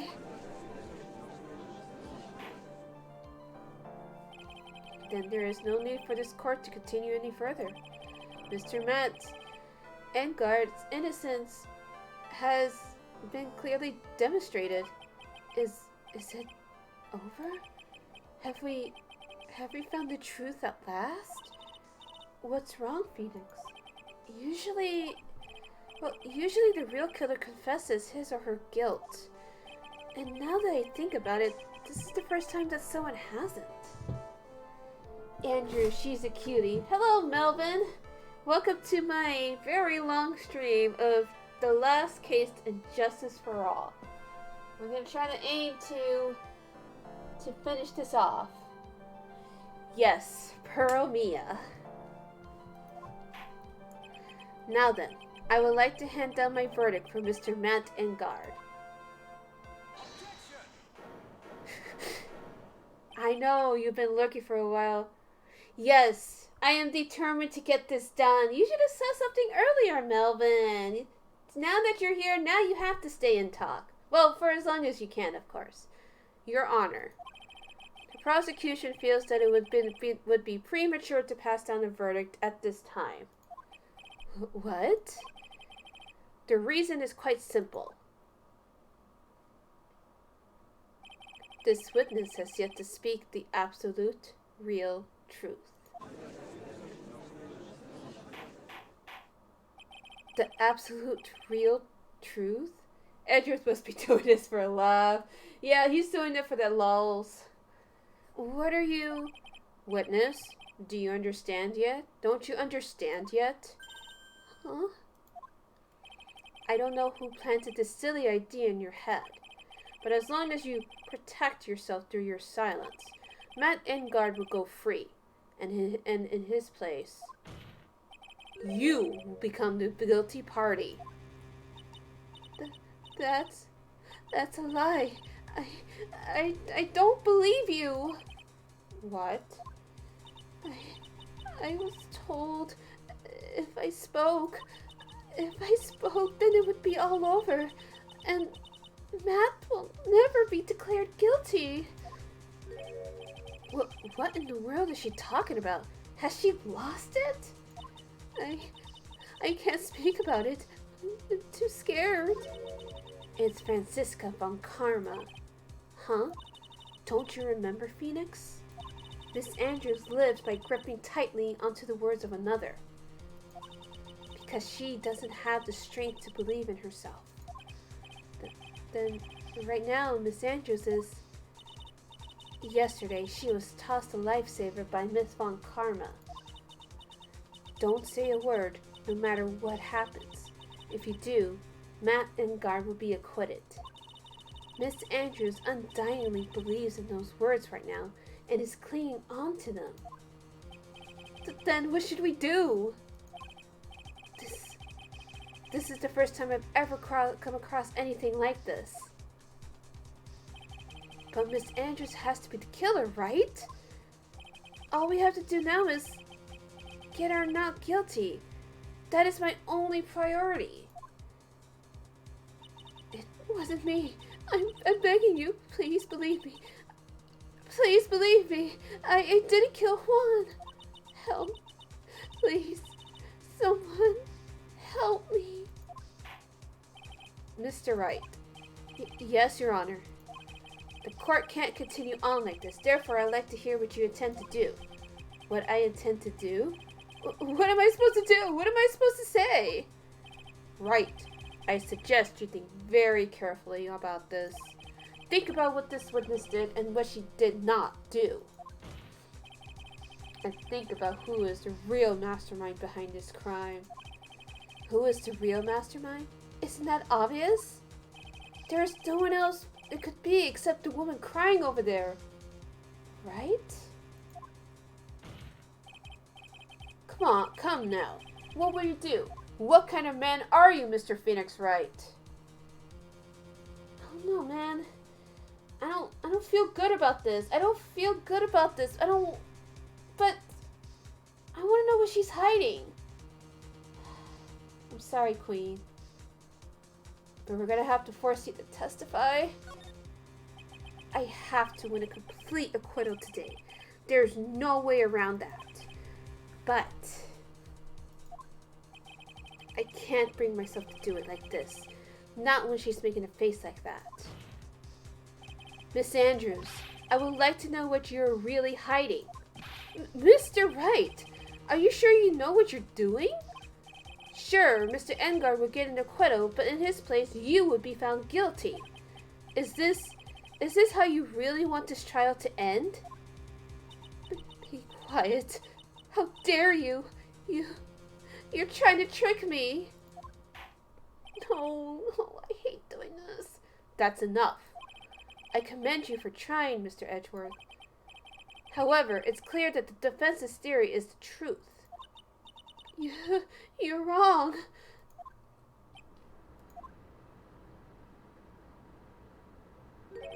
What a shame. I had hoped things wouldn't come to this. However, what is it, Mr. Edgeworth? Miss Andrews, since you absolutely refuse to testify, it falls on my shoulders to disclose this to the court. Oh no, what are you going to do? Stop. Mr. Edgeworth! This witness, how should I put this? She has an illness. What are you doing, Edgeworth? What the fuck, dude? What? And because of this illness, she has tried to commit suicide in the past. Stop. Please stop. No matter how much you want to hide it, it's no use. I have the evidence right here. That's the second part of the suicide report. The attempted suicide report. What will you do now, witness? You know what I'm about to do, don't you? I will now reveal to the court the true nature of the pitiful woman known as Adrian Andrews. Oh, the secret of her dependent nature. Having other people know about it scares her more than anything else in the world. This is so super fucked up, but you know what? Unfortunately, this is true. That a lot of the times, like, a lot of this shit will come out in court. Please, please stop. I beg you. If people found out, I'll... If you're going to say you would choose death, that is no concern to me. Edgeworth, how can you be so cold? However, before you die, I will pull the truth from your still breathing lips. No matter what I have to do. This is so fucked up. So, will you tell the court yourself, or shall I? Either is fine with me. I'll talk, but please, help me. Oh, what the fuck? Nothing matters anymore. What did you do? That's so fucked up, Edgeworth. When I first saw him, I really thought he had fainted. Honest. When I realized he was dead, that's when I formulated my plan. Once I made sure there was no one in the hallway, I made a dash back to Matt's room. And then I stabbed Juan's dead body with the knife and ripped off the button. Just when I finished and was returning to Matt's room, I had a bit of inconvenience. But that's why I ended up using the nickel samurai costume.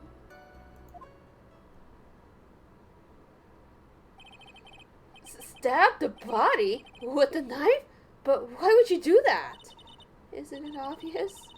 To pin the blame on a certain person. A certain cowardly man. What do you mean by all of this? It might take this court a little while to understand, but this is the truth. The real killer is Matt, that scumbag of a man. I'll never forgive him. He's trying to escape his guilt again, just like last time. Wait, last time? Last time? So, Miss Andrews stabbed the victim, Juan Carita, in the chest with a knife. However, she didn't do it with murder in mind. She did it with the intent of framing Matt Engarde for the murder. And this is her crime. What? How is this possible? I mean, wasn't Miss Andrews supposed to be the real murderer? Well, thank Christ she isn't. Thank goodness she isn't. Mr. Wright, please get over your shock and commence the cross-examination. Oof.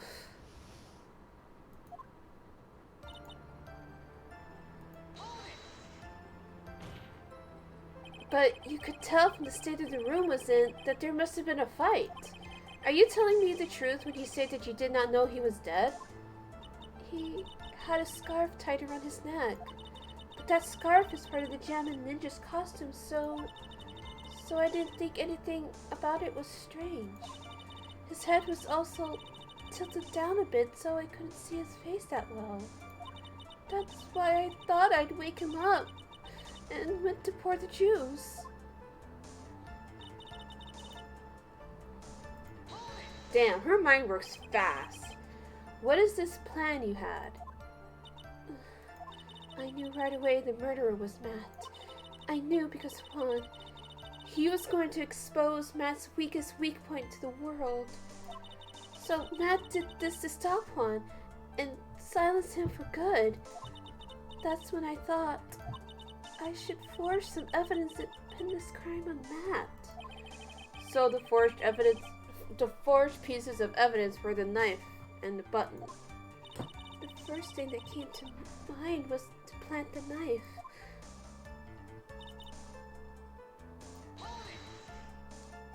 That was so you could get the knife, correct? The knife Matt used at dinner had his fingerprints all over it. I thought if I used that, then the police would certainly turn their eyes towards him. Matt was napping with his costume on at the time. I slipped in, took the knife, and returned to the scene of the crime.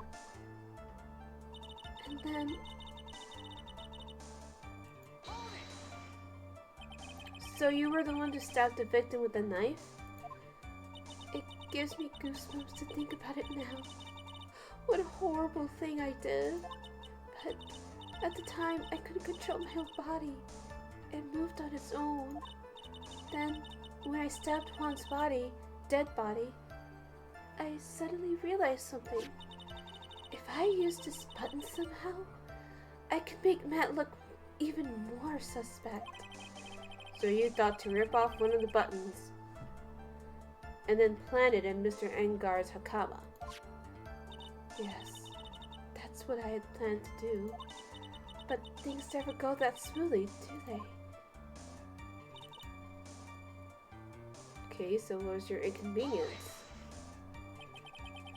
An inconvenience? There was a woman with a camera at the ready, loitering in the hallway. I'm willing to bet my spikes it was Lotta. There was also a woman with a ray gun at the ready, pacing back and forth. That's Miss Oldbag for you.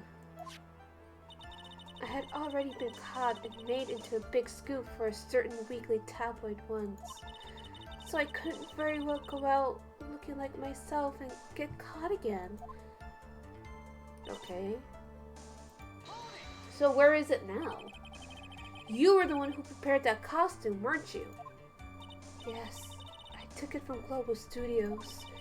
I also put it into Juan's guitar case the day before the award ceremony. You did this in preparation for the press conference, correct? Yes, Juan wanted to wear that costume and hold a press conference for it. In it, he was going to disclose Matt's big secret there. And what is the secret? That, I don't know. Anyway, I thought that if I were to leave Juan's room in the nickel samurai costume, that people would think that Matt was the real murderer. I was very careful not to leave any fingerprints when I opened the guitar case. I absolutely did not want anyone to know about the costume. I think we've heard enough. So after that, you went back to Mr. Engarde's room and planted the button? Into Matt's hakama? Yes. After that, I folded up the costume I was wearing and putting into a bag. Then I stuck out of the hotel and got rid of it. My word, what does this all mean? Mr. Edgeworth, is it? The real criminal is Matt Engarde. Yesterday, that woman prosecutor sat me down for a talk. Francisca, huh? She said that I should, under no circumstances, confess to what I had done. That if I just kept quiet, that Matt would be found guilty for sure. I had no choice but to believe in her words.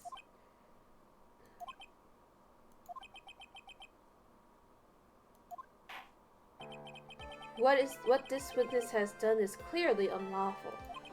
However, as long as her testimony stands, we could be certain she is not the real killer. Oof. We did it. We saved her. There's no way we're gonna let her go down like that. Hell no. There's no way. Not for Matt. Not for that guy. Hell no. Wait, Your Honor. The defense still... Right? It's pointless. At this point in time, it is not possible to indict on Miss Andrews on anything. Yes, exactly. There isn't a single piece of evidence that points to her as the murderer. The cross-examination of this witness is over, and so is today's trial. You couldn't establish that the witness was the culprit. Please let it go, Mr. Wright. But... Mr. Edgeworth, please place Miss Andrews under arrest for further questioning. Understood, Your Honor. Your prosecution will arrange for her detention immediately. That is all. Court is adjourned for today. Fuck. Shit. We couldn't do it. We could not get our verdict.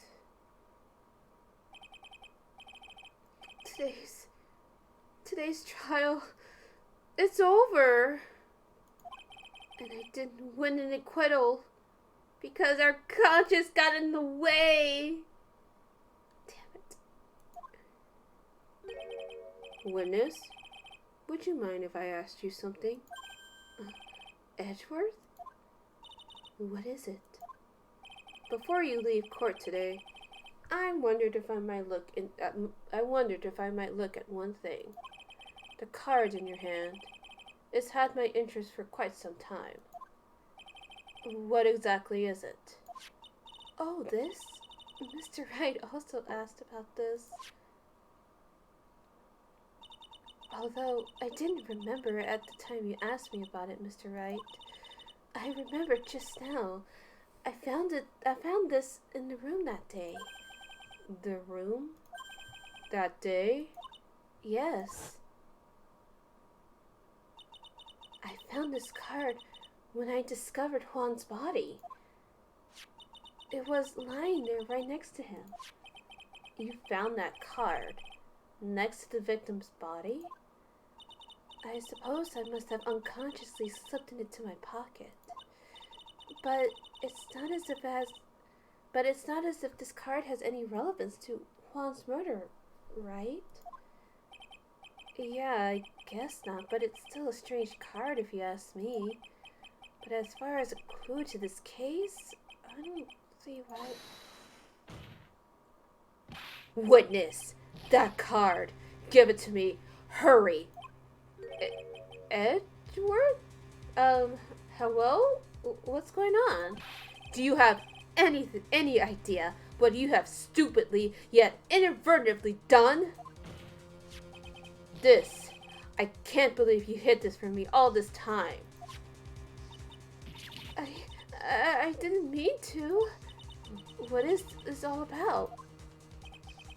I've never seen Edgeworth so emotional before.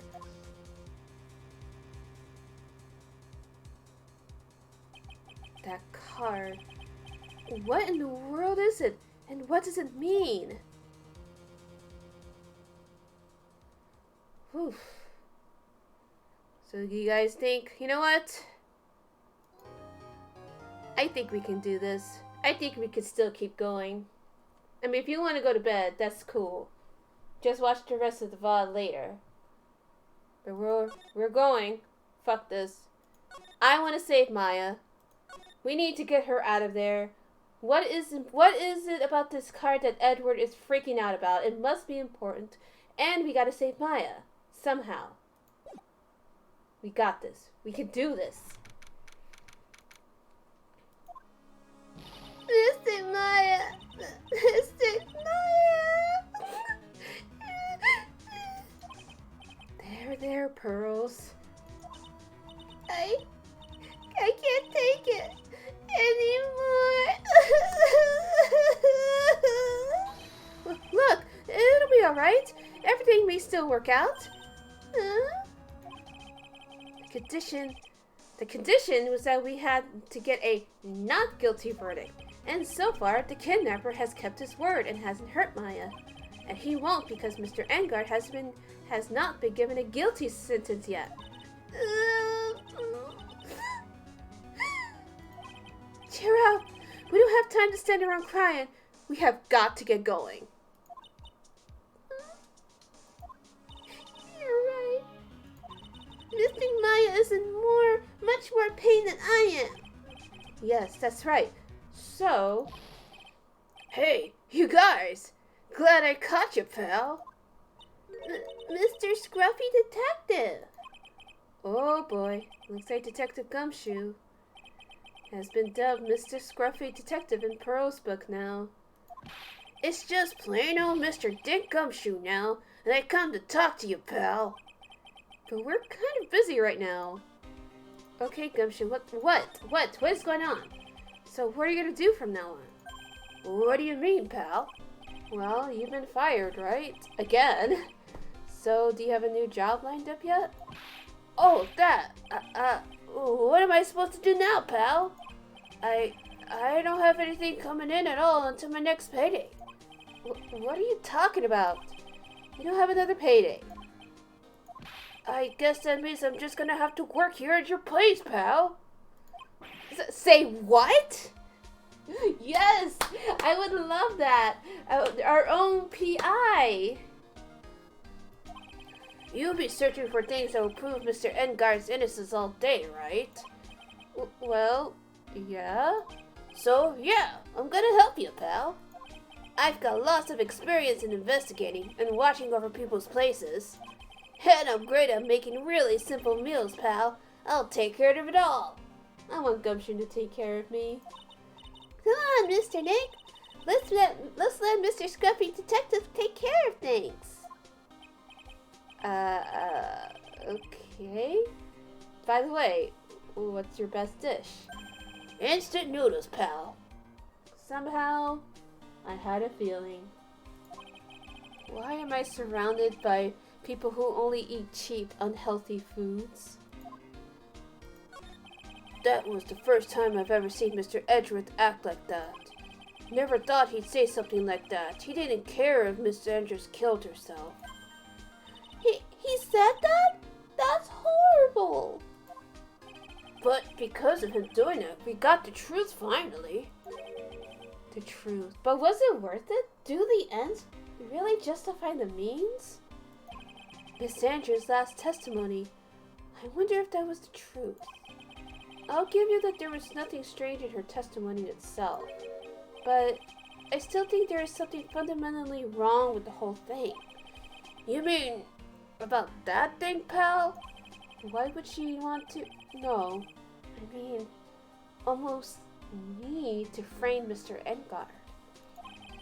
I couldn't figure that out from anything she said at all. I couldn't figure that out from anything she said all day. Then you're saying that testimony was a lie?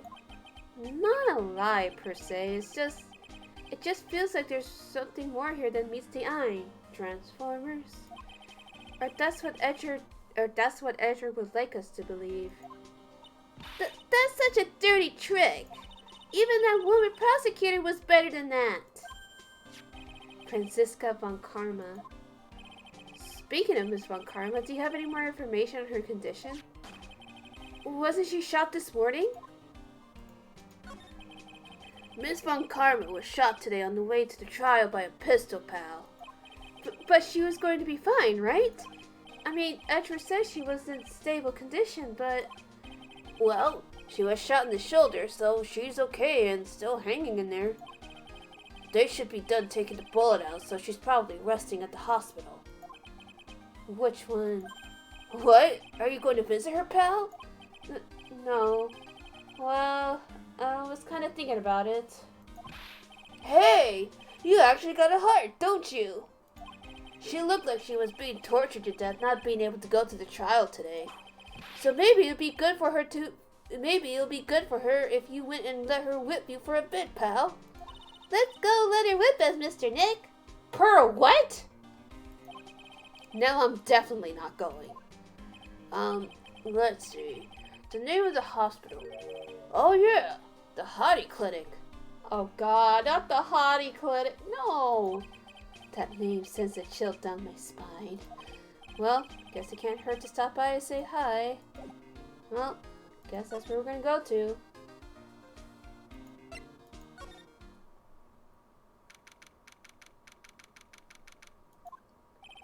Never thought I'd ever come back to this place.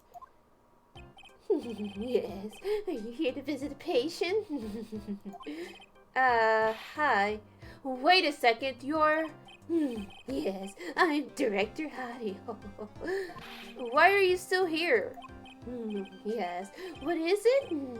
Can I help you? You can tell me. Yes. Director Hottie. Edgeworth. Yes, I'm Director Hottie.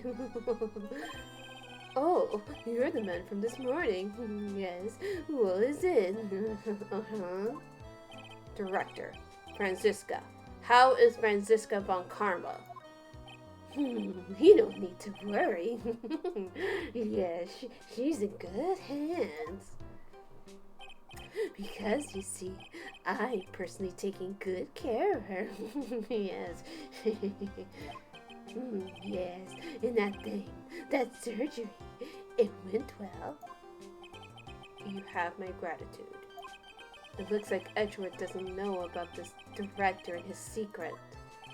She looks so pitiful, absolutely terrified. Yes. But I understand. Yes, her opponent was a gun after all. And when I stuck up on her like real secret-like, she would scream really loud. Yes. I see. But she's really cute too. When I do that, she whipped me with her whip. Oh God, don't tell me you have a fetish. Boy, did I cry like a baby? Yes. But I think I could get used to it. No, you fucking freak.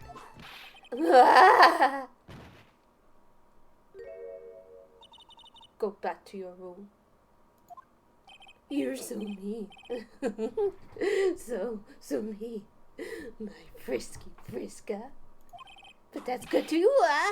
Okay. Yes, it's time for my IV drops. Yes.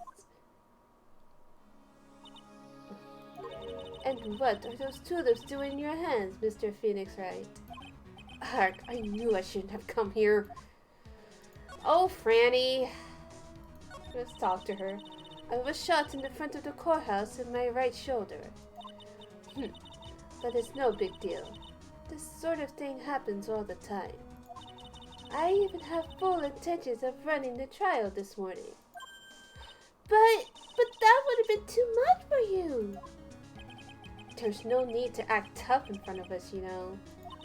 Regardless, I was dragged here by that man over there. He was so unyielding, one has to wonder if he's simply interested in stealing my case. Hey, Ash, if you're still there, here's your queen again.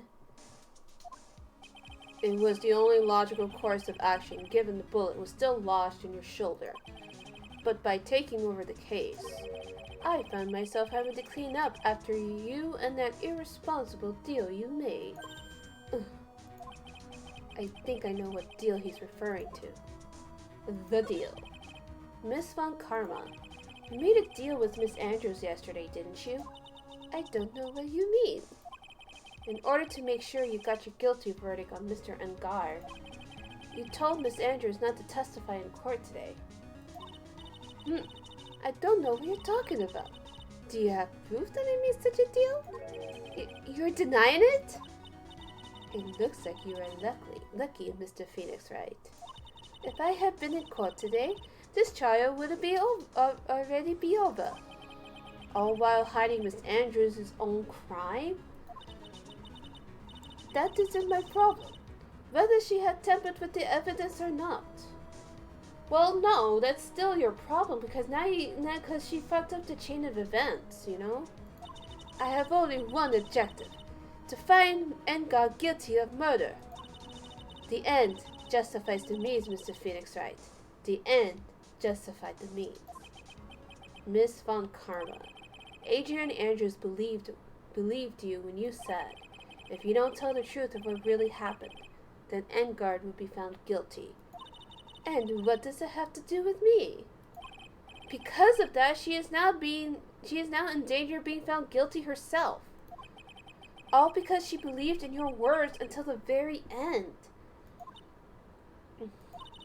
That still has nothing to do with me. She's just a weak person, that's all. But you had to know she was. Ow!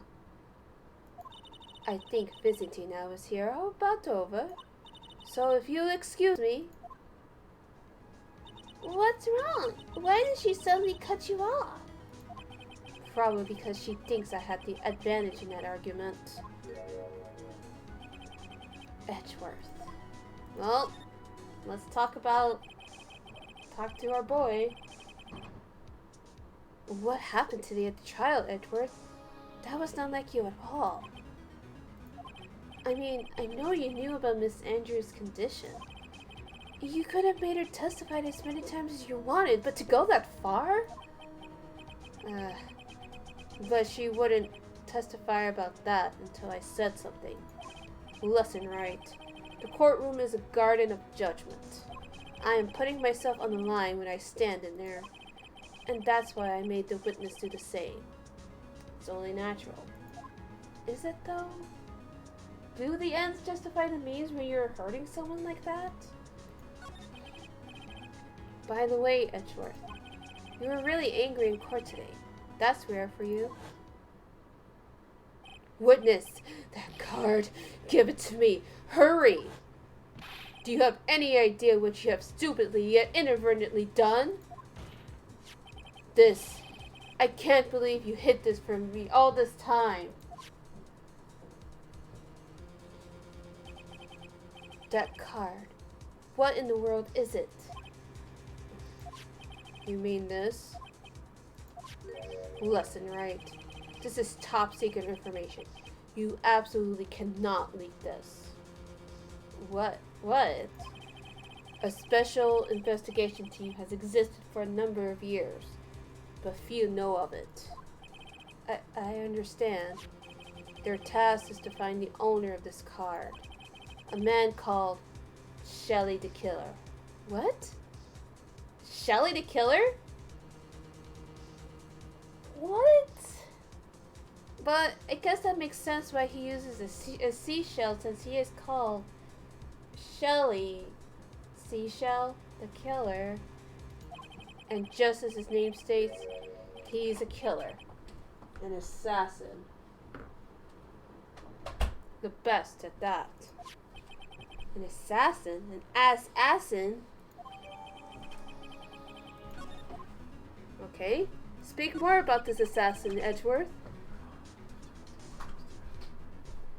So who is this Shelly the Killer? The Killer is the name of a long-standing line of assassins. Long-standing? The name first appeared about 100 years ago, I hear.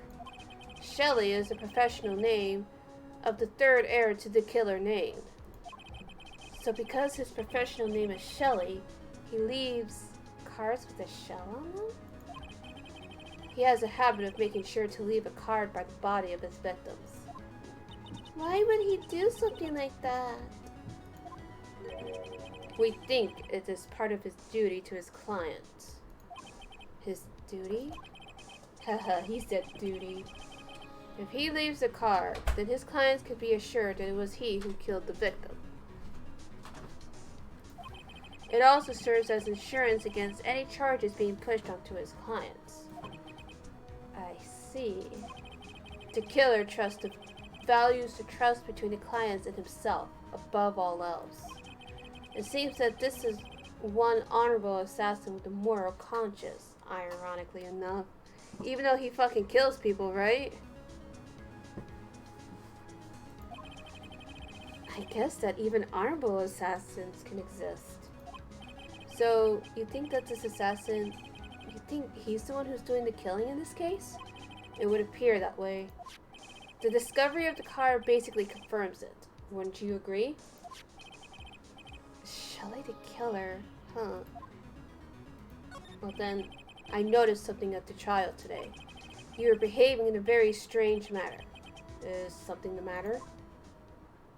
I guess I should just tell him. I mean, at this point, you might as well. Maya, she's been kidnapped. Kidnapped? What does the kidnapper want? An acquittal. I see. I had no idea. I will prepare a rescue team as soon as possible and resolve this by tomorrow. Really? Did you hear that, Mr. Nick? Mr. Edward is going to... Stop trying to console me, Edward. I don't need your pity. Mr. Nick? There's no way you can find her. We don't even have a single lead to go on. There's only one way to save her. I have to get into Quito somehow. It's the only way. Right? Listen, you need to know something. Juan Carita was killed by Shelley the Killer. And the client who ordered the job is Matt Engarde, your own client. He put a hit out on him? What? Holy shit. What? Please stop. I can't listen to you. I can't believe that. I see. You know, I know you sent that like minutes ago, Ash, but for the fact that it's like Edward what, it applies to so many statements that he's been making. I see. Well, if you want to continue your investigation, you will need this. What is it? The hotel right now is restricted to police personnel only, as we are looking for any clues that might lead us to Shelley the Killer. But if you take this with you to the hotel, I'm sure they will let you enter. Cool. In any case, I must attend to the preparations for Maya's rescue team. We'll meet again, if anything should happen. Now, if you'll excuse me. Mr. Nick, do you think Mr. Engarde hired an assassin? No way. I mean, he doesn't even have a psych lock. Yeah, I guess not. Maya, please, all I ask is you make it home safe and sound. Meanwhile, I guess even kidnappers can be a little clumsy. Clumsy enough to drop a card like this for me. And even though he said he was an assassin, I bet he's just making it up. Like how Nick does with everything in court. Anyway, let's try this card trick with this card I just found. Sounds like I got the door open. Okay, time to go take a look around. Move. Yeah, we're getting the fuck out of here, wherever the fuck we are. Hello? What is this place? I got a feeling I'm not in the hotel anymore. Are those videos over there? Well, I'll worry about that later. For now, I should be looking for clues. That way I can show them to Sis and maybe get out of here. Okay. Ugh, locked. Of course. And it doesn't look like I can use the card to open this door. There's a little hole at the bottom of the door. If only I was a little skinnier, then maybe I'd be able to crawl through there. What the heck is this Saturn? That's a big ass screen TV. What is this thing? An antenna, I guess? And this is a VCR. Who still uses VCR in this day, in this age, in this modern age? There sure are a lot of electronic gadgets here. But what is an antenna doing here? Wait, who is this? There's a framed picture sitting on this coffee table. Is that Celeste? It's a picture of a woman. She's kind of pretty. Hey, looks like something's written here. Let's see. I think it says, with love. the last. I bet this could be a clue. There's a mall here. That's weird.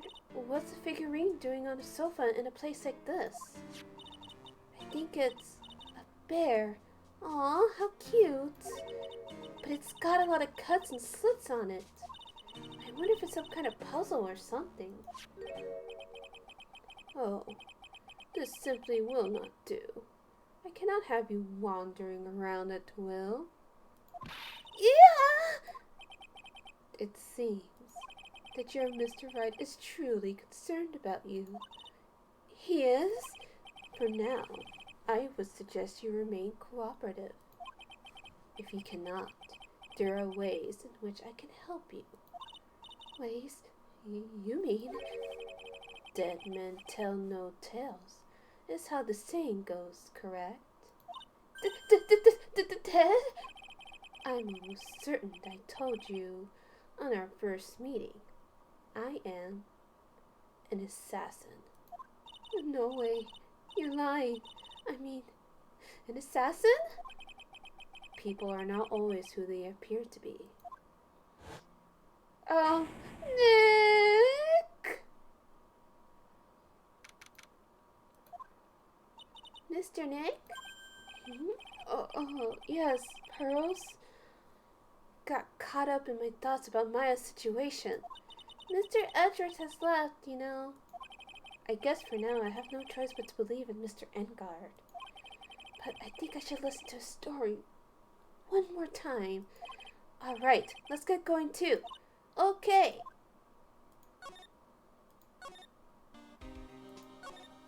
We talked to him, so there's no point. So, let's talk to this fucking freak here. I'm sorry, but visiting hours are over for the day. I have too many questions I need to ask. I'm sorry, but I'm Phoenix Wright, a lawyer for one of the... You're Mr. Wright, you say? Oh, yeah, there's a message for you. A message?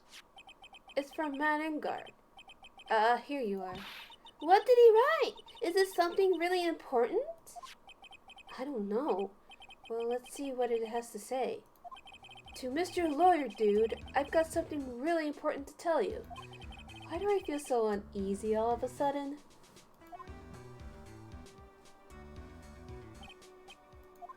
Oh, Mr. Wright. So, actually, I have a favor to ask of you. I have this cat named Shu. I didn't put out a lot of food when I left the house, so he's probably pretty hungry. You think you could drop by my house and feed Shu for me, dude? My house is just a little ways down from the hotel, alright? This is terrible! Let's hurry! We have to feed his cat! I hope it's a cat minigame. I hope we get to pet the cat. I'm sure poor Shu's stomach is growling by now. Yeah, I guess. Okay, a client's request is a request. Guess I should go check up on his kitty. We're gonna see the kitty.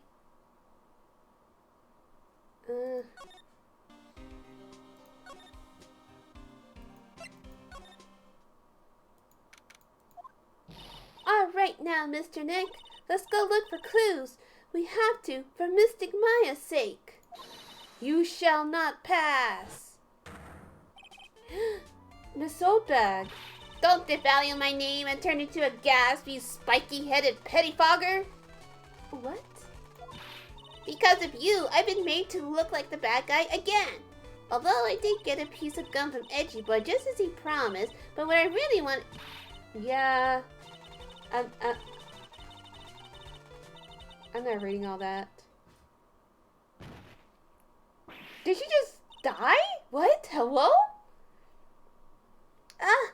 Miss Oldbag! Keep your hands off of me! This helmet is airtight. No air gets in and no air gets out. Then why do you keep putting it on? Don't think you can get me to move this silly questions. You're gonna have to defeat me if you want to get by. I'm not hearing this. Yeah, we're not dealing with her. We gotta go feed the kitty. Sure is dark. I'll go turn on a light. What the fuck? How? Why? Why this? What the fuck, Matt? Wow, so this is what a star's house looked like. Must be nice to be rich. Come on, Mr. Nick. Let's find Shoo, the kitty cat. Shoo! Psst, psst, psst, psst, psst, psst. Doing that pss, pss, pss meme. Yeah! Kitty! So I guess this is Shoo. You think everyone is a kitty? What a lovely cat! Hello, Shoo! Kitty! Tee-hee! The cat seems to like pearls. Oh, babies! Pardon me. May I help you with something, Mr.? Oh, we're lawyers. Actually, I'm Mr. Engarde's lawyer. The master's... Then must be Mr. Right. Yes. It's a pleasure to meet your wonderful self. I am the family butler, John Doe. Uh-huh. Nice to meet you. What? I guess he's also like the bellhop at the Gatewater Hotel. Yeah! Yeah! So cute! Kitty. You must know all sorts of things about Mr. Engarde, right? Honestly, sir, I don't believe my master is capable of such a foul deed as murder. I guess that's a fair question. That's a fair statement to make, but... And, anything else? Nope, not especially. It is not appropriate for a lowly servant to speak of the master or of his affairs.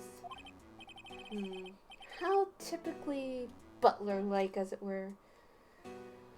Is the butler a Frankenstein? I think he's... I don't know. Something's off with this guy. I mean, obviously the stitching doesn't help, but I think that's his tattoo or something. Mr. Doe, how long have you served at this residence? Well, sir, I would have to say maybe 1 year. And, anything else? Nope, not especially. I guess, like, how did you guys meet? Did he put out an ad online on Craigslist or butlerlist.com, or what's your story, my guy? It is not appropriate for a lowly servant to speak of himself and his affairs. Okay. You know, I would have thought Mr. Engarde,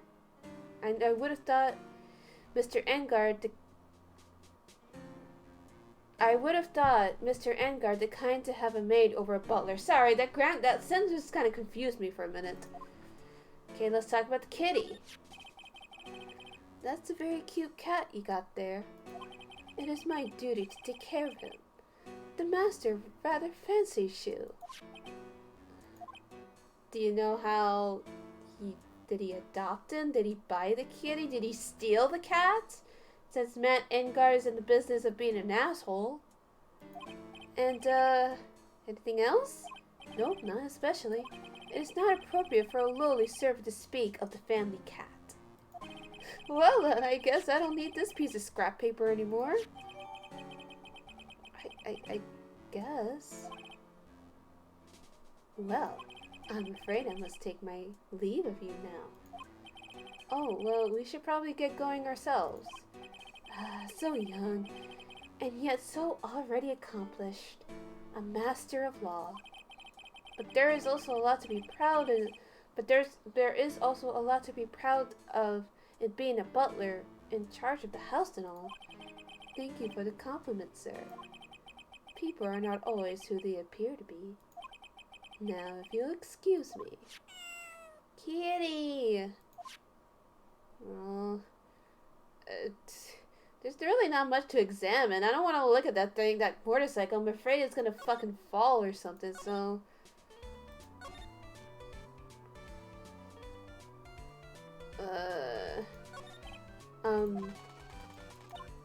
Huh. You're a million light years too early to be asking me questions, whippersnapper. Looks like the only way I'm gonna get any investigating done. I don't think she's gonna want to talk to us, so... If she has something with Edward's handwriting or signature... maybe if I show her this letter that I got from Edward. Miss Oldback, if you would look at... What? You want me to look at this worthless piece of... Edgy poo? Is that her perfume from de Memora I smell? Let's see here. Would you please allow this unsophisticated young person to conduct his investigation? Yours truly, Miles Edgeworth. Yours truly? That man's good at flattery. Fine, but only because Edgy Poo said so, you understand. I just thought of something I have to do. Remember, no messing around. You do anything bad, and I won't let you off the hook. It looks like she has strong feelings for Mr. Edgeworth. That may be, but you know nothing's going to come of it. That's so mean, Mr. Nick. Feelings are meant to be told and shared. Ow. Every time we talk about love, I always end up with a handprint on my face somehow. Because you're kind of crass, Phoenix, in case you haven't noticed. So anyway, let's continue our investigation. Okay. What now? One little thing before I forget. You can't go to Engarde's room today. Why? The police's main investigation team is going to be in there all day, you hear? I wonder if they're the team in charge of investigating the killer. So don't go in there. Set one foot in there and you'll face the wrath of Wendy Oldbag. Okay. That's all I'm going to say is, okay. Oh, I didn't mean that. I meant to hit move. Yeah, this one. Looks like we're the only ones here. And yet, the hotel seems so busy somehow. Probably because the police team is scurrying for clues about the killer. Well, it looks like they finally let him go home. I mean, Will Powers, I mean. Hey, city boy. Lotta, you're still here? Wrecking course. Investigative photographer eats our stars on her ability to snap up the scoop, yeah? And this hotel has just that aura of mystery. You know, like something's always about to happen. But, do you have a camera? Rick Gibbon. A photographer's gotta have cameras out like corn. A photographer's gotta have cameras out the ear like corn to be a real pro, you know? So I'm hanging around here. Speaking of cameras and feet in the mouth, do you have Maya, bread thief? Why can't you just drop that thief thing already?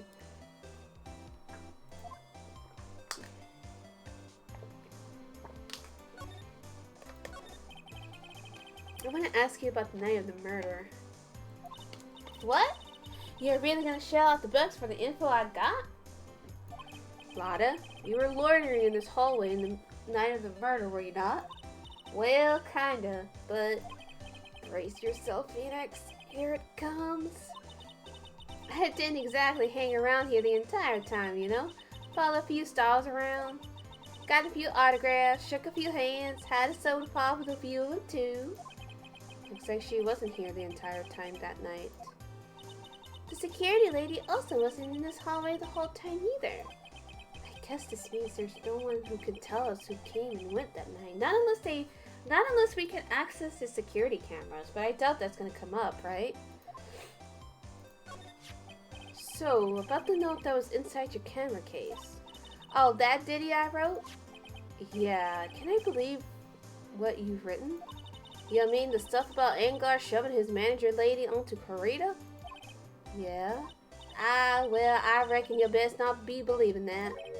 What? Look, I sort of wrote that on a whim, you know? Writing whatever came to mind. Whatever came to mind? So Lotta wrote fan fiction. Great. Yeah, when you get down to it, it's just a lot of random bull dooders. Hey, what's with ya? Why are you staring at me like my grandpa used to? Oh no. Not the disappointed look. Hey, and why you gotta look like... And why do you look like you suddenly got older too? Or am I just shrinking here? My baby! My $1,600 baby! What's with that red-coated prosecutor anyhow? That guy told me it was evidence and refused to give it back to me. Well, that's kind of how it is.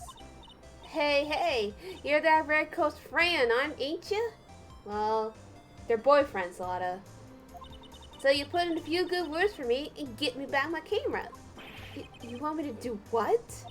Well, listen, nag the guy real good for about 5 hours and I'll guarantee he'll give it back. Why don't you do your own dirty work? Well, I reckon it's time for me to get going. A tabloid photographer without a camera is just a tabloid, huh? Yeah, I guess so. Keep yourself together out there, you hear? I'm coming to see you in the car tomorrow. Okay, I'll see you then. And you too there, little one. Keep up the good work, okay? Okay. Don't be picky about your food now. Okay. And make sure you do all your homework, you hear? Okay. And if you happen to find yourself a camera, make sure you bring it right to me. Would you please just leave already? Oh, Lotta. She's a good girl, but sometimes she stresses me out. Man, look at all those bears.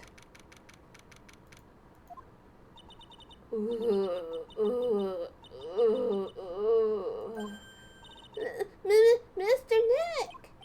What is that otherworldly, ghastly moaning? I hate evil ghosts. I don't think it's a ghost. Maybe it's a demon? Excuse me? Watch who you're calling a demon, brat. Zoinks! It's the alien! Who are you calling an alien? I'm tired of this old woman. Oh, it's just you, Miss Obag. What are you doing here? What is wrong with youngins today? I came down here to pay my respects to my poor Juan by pressing F, and you're disturbing me. I'm tired of you. Please talk to me about the night of the murder just one more time. I talked about it plenty at the trial. I was fooled, tricked, deceived by that fraud of a photographer and her note. She was loitering around here with that imbecilic look on her face. With that imbecilic look on her face. Okay, got it. Now hold on a second there, you little pipsqueak. If you're gonna take notes, at least make me sound better than that. Oh, alright. Now I've seen everything.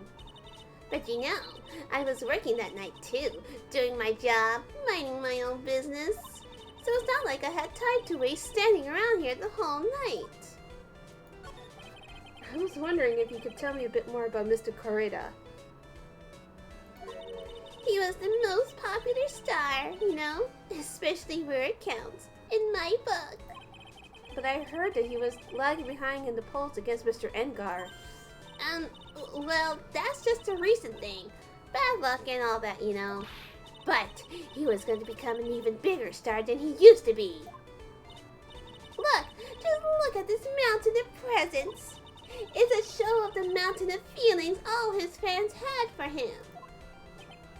Yeah, the mountain is pretty big. It's certainly nothing to shake a stick at. Mr. Ned? What is it, Pearls? Presents. They're all bears, right? She's got a point. There isn't a single thing here that isn't a bear. All of Mr. Kurita's presents from his fans seem to be bears. Oh, that's because you can't think of one without thinking about bears. Bears? Why bears? You don't know? When my dear Juan was training, he fought bare-handed with a bear. He refused to give in and let the bear win, but after the fight, they became friends. Now, where have I heard this before? Wow, what a heartwarming story. Look, it's just like in those young people's dramas. I could see those two tuckered out, down by the river going, heh. You sure can fight. You too, Bob. You too. Did all that really happen? It's in his biography, Bub. What a little crock. So ever since then, fans have been giving him bears as presents. Yeah, nice. Bears. I'm Uncle Bear, and I said it's barely 8 o'clock. What is that infernal racket? It's one of those presents going off. Sounds like it's already 8 p.m. Way past your bedtime. Whose bedtime? Definitely not mine.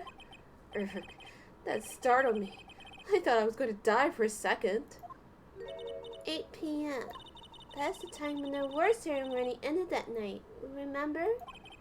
Time sure flies. Hard to believe it's been 2 days since the ceremony. The transceiver. Hello? Hello? This is not a phone. Maya! How's Maya? You haven't heard her, have you? It seems you were not able to fulfill your end of the bargain, Mr. Attorney. I have heard the news, so it would seem my present did you no good. No, Mystic Maya! Mystic Maya! One more day, please. All I ask for is one more day. I'll get a not guilty verdict for sure this time. Please. I suppose if I must. I need that acquittal more than anything else, after all. Please let Maya say something. I want to hear she's all right. All right. Then a little... What is it? What's with the static all of a sudden? Hello? Hello? It seems that... Connect... Damn it. Did the transceiver just suddenly break? Oh, excuse me. What happened? I don't know. All of a sudden it became nothing but static. Mystic Maya! Mystic Maya! I know, there's so many bears. It's because he fought a bear. Like in that, I think there's this, everything is happening so much. I know. It's all because he probably boxed a bear, and the bear is like, you know what? I respect you. Why did the transceiver suddenly break like that? I should probably have an electronics expert look at it. The sooner the better. You know who's our expert? Gumshoe. After all, he's the one who gave us all the technology before. So why wouldn't he know? Why is it so hard to get to move in this friggin' hotel? Oh, that's not where I want to go. Oops! Wow! Everyone looks really busy with something or another. They're probably strengthening the evidence for tomorrow's trial. Hey, hurry up with that, will ya? Pass that victims list aloud. You gotta be kidding. There's over 100 people on here. Mr. Ned? Is Mr. Engarde really that big and bad of a criminal? Actually, Pearls, never mind. It sounds like they're working on a different case. Yeah, I think I moved to the wrong place. My bad. Here we are. Hey, welcome back, pal. I thought I'd make you a little something for dinner. That's nice. Thanks. Oh my god. Phoenix has his own butler now, and his name? Gumshoe. A rich man's luxurious full-course meal. Out of a can, that is. I'm sorry you went through all the trouble to cook, but I don't have the time to eat. Oops, looks like you don't have the can opener, pal. You gotta be kidding. And here I thought he had already whipped something up. Oh, I know! There's one way I know how to be helpful. Ask me about anything you want, pal. Go ahead. Well, since he's here and offering, I wonder what I should ask him about. Well, let's ask him about the radio transceiver. This thing. The radio. The transceiver. Oh, Mr. Nick. You should ask Mr. Scruffy Detective about that thing.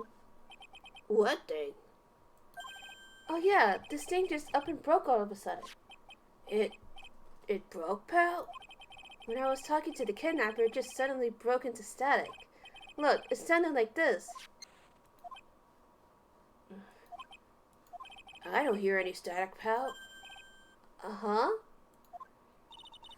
Maybe it fixed itself? That's strange. I'm sure it was making a loud static noise.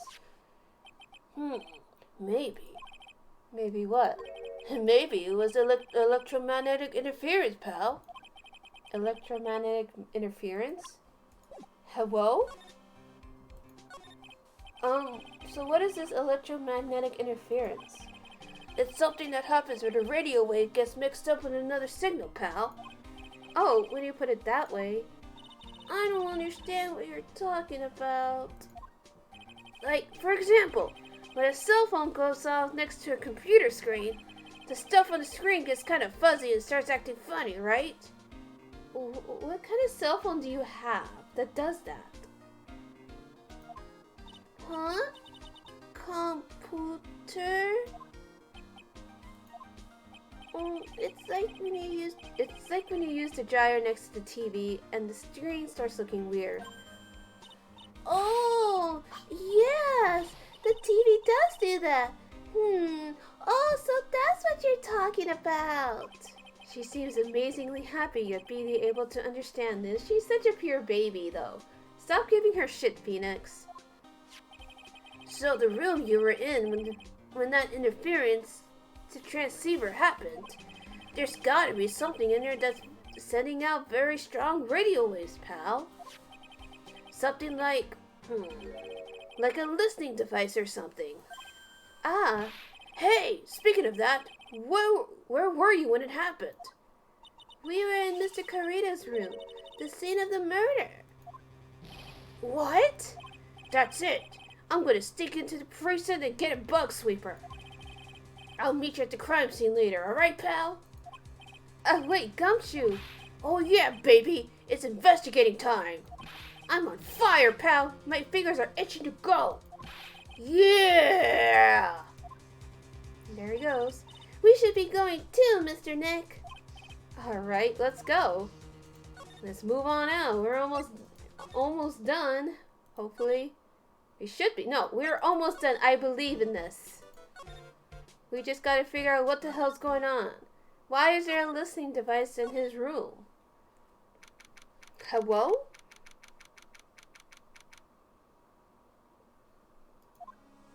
Hey, you're finally here, pal.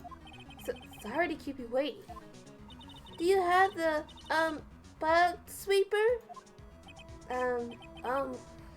Well, you see, I got busted for trying to sneak in, pal. Then suddenly I'm staring at the precinct doors. From the outside, I mean. So yeah, I couldn't get one of the police bug sweepers. What do you mean you couldn't get one? We need that item. Hey, calm down, pal. I didn't say I didn't get one. I didn't get one, just not the police's. Wow, so this is a bug sweeper. It looks a little, broken. Hey, This was made when I was in elementary school, pal. Hello? He built that? Himself? This madman's a genius. Promote him immediately. Technology, man. Oh? By who? Me, of course. Seeing this sure brings back memories. Hey, don't look down on it, pal. Sure looks a little beat up, but I put my heart and soul into building this puppet here. Your heart and soul? It'll work. Trust me, pal. It'll do the job, but you can't set the sensitivity. So it's gonna beep at anything that gives off electromagnetic waves. But isn't it better that way? Oh, well, anyway, since I brought it all this way, I might as well give it a whirl, right, pal?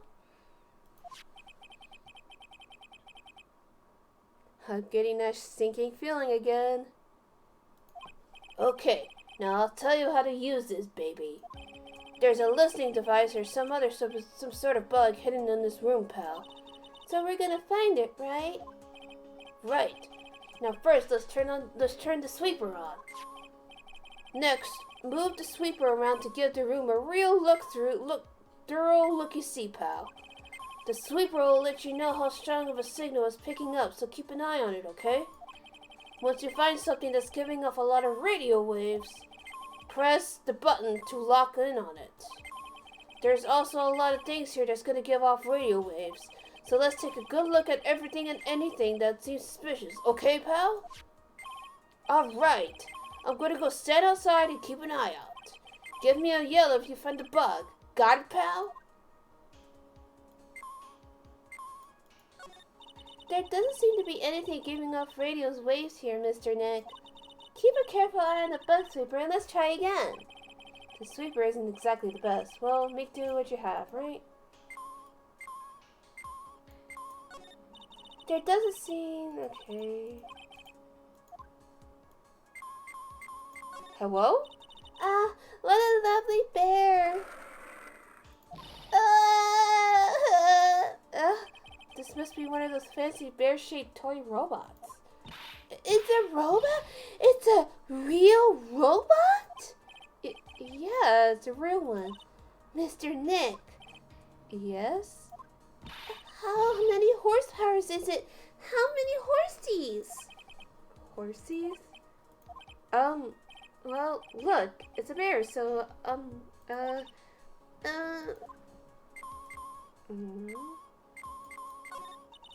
The radio is on and playing something.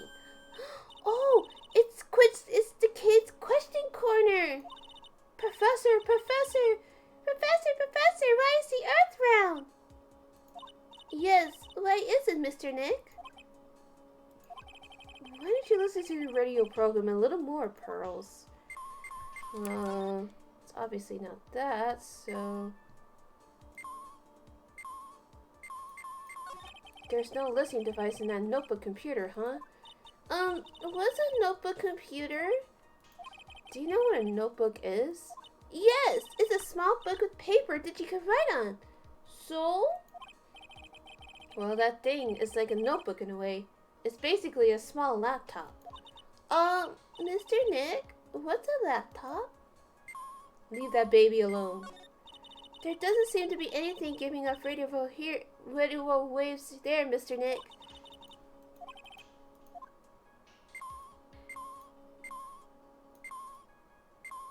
Can't. And here we have a dryer. Nothing unusual here, I think. A dryer? Oh, if you use it next to a TV, it will make the screen look all weird, right? Yeah.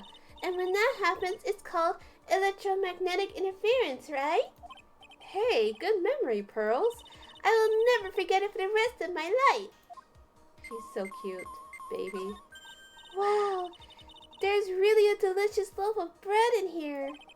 It looks like it's been on keep warm all this time since the murder. Well, Mr. Scruffy Detective always says, gotta keep the trail and crime scene warm. I think the keep warm in that case is a little more metaphorical. Well, it certainly looks like an alarm clock. What's wrong? Why do you look troubled? I just can't imagine a listening device being inside this alarm clock. It just, sort of reminded me of something that happened a long time ago. Oh, well, anyway, it looks like the listening device isn't in here. It's not that. Oh, the water in this hot pot has run out. I'll go get more water for it.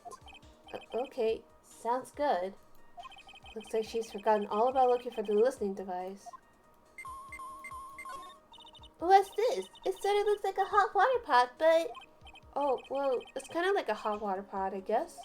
But instead of hot water, coffee comes out. Really? This pot can do that? Is there a pot that orange juice comes out of? I don't think there's anything like that, Pearls. Sorry.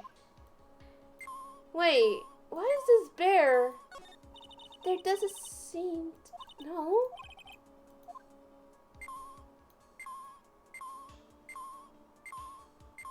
Oh shit, it's going off a lot. This is just a giant stuffed teddy bear, right? It's the biggest one I've ever seen. Hey, so did you guys find it yet? The listening device I made. No, not yet, but this bear's eyes is... Let's see. A perfectly normal stuffed bear with some really strong radio waves. Sounds like you found the device to me, pal. Let's dig in this big fella's eye out and see what we got. No, you can't! Such a violent act! Oof. Press F in the chat for the bear's eye. No! Oh shit. There was a listening device. What the hell? It's a miniature camera, and it looks like there's more. There's a transmitter and a timer. What emitter? A transmitter, pal. Oh, is this more of that high-tech stuff?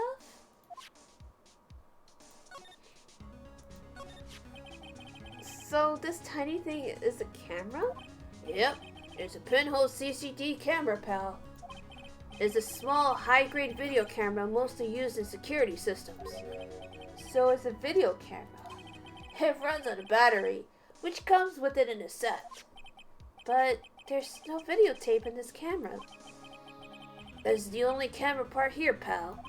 The tape recorder with the tape inside is somewhere else. Somewhere else? The footage is changed into radio waves and then it's sent to that recorder. So, it's sort of like a TV broadcast, isn't it? Hey, you're right.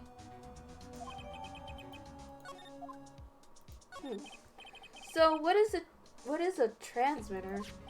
It's a device that sends off footage to the camera to a specific destination. It's like a video version of a listening device, pal. It looks like it's attached to a small clock-like thing. But why would he put that in a bear? I mean, Shelly the Killer is known to be an assassin, right? So, like, why would he need to record all that shit? Because that would be why, right? Because look, that bear is would have been directly staring at Juan theoretically. But if you are recording, who did this? Oh, that's a timer, pal. You can set it to turn the camera on and record at a certain time with it. You can set it for a certain time? Yep, let's see. This looks like it was set to start at 8 p.m. and go for 1 hour. 8 p.m.? That was the time the awards ceremony ended. There's no date set, so it's been recording every night, I guess. Mr. Detective, how long has this bear been here? I'm pretty sure it's been here since the night of the murder. Then maybe this camera caught the murder on tape. What? And if you think about the angle this bear is at, it's bound to have a clear shot of the whole crime, pal. Oh, everything is happening so much. So there was a camera in this bear's eye, and it was disguised as a present. And I'm sure it was here on the night of the murder, pal. It's pretty big, so it stands out pretty well in my mind. But who gave Mr. Clarita this present? I don't know, pal. But this means that someone out there got a video of what happened there that night. Isn't there any way we can find out who that person is? It's impossible, pal. Radio waves can be sent almost anywhere, so there's no real way to find out. Oh. Is there really no way to... But can't y'all like track down, like, cause when, you know, like, they can, cause I'm pretty sure the tech like this would have serial numbers, right? So like, can y'all track that down? I got it! What? Hey, pal, let me borrow this mini camera for a bit. What are you going to do? I'm going to go around to the electric shops and see if I can find out who bought this. But that's impossible. I mean, it's already 9 p.m. Leave it to me. Even if I have to search all night, I'll find you, man, pal. Gumshoe just Googles it. Oh yeah, baby, it's investigating time. I'm on fire, pal. My fingers are itching to go. Yeah! He's gone. Yeah. But Mr. Scruffy Detective sure is a nice man. He's pushing himself so hard, all for Mystic Maya's sake. It's a mystery how you always manage to do things in the most inefficient ways, right? Heck!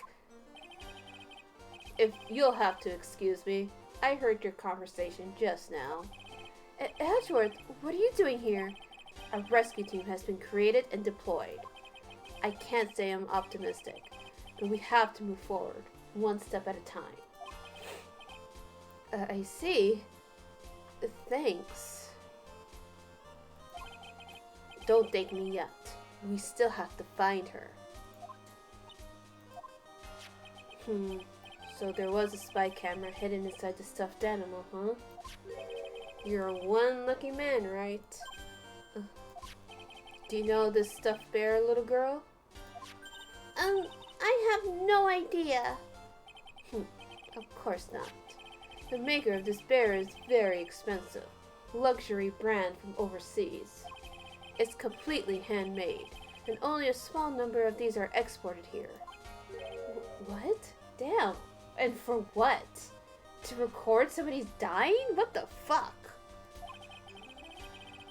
The camera and the transmitter that Scatterbrain Detective took with him are dead ends. Things like that can be bought anywhere. However, this bear is different. By tracking how it got into this country, this bear can tell us who the buyer is.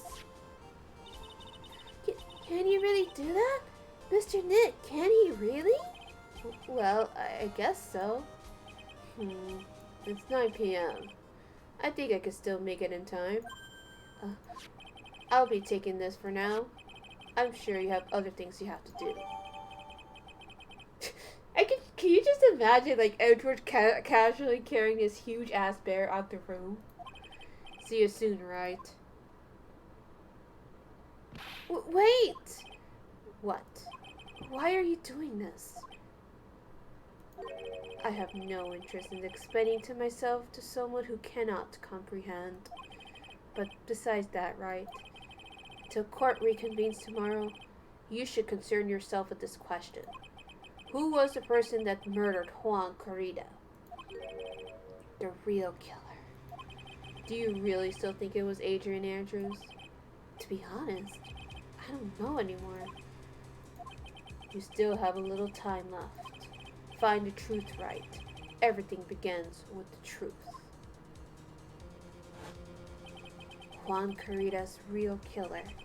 Miss Andrews' past. The kidnapper whose sole condition is an acquittal from Mr. Engarde. And this card. Shelly the killer. Maya, the only way I can save you now is to find all the answers to this case tonight. I don't understand what your real intentions are, Edgeworth. But as you said, all I could do now is find the truth.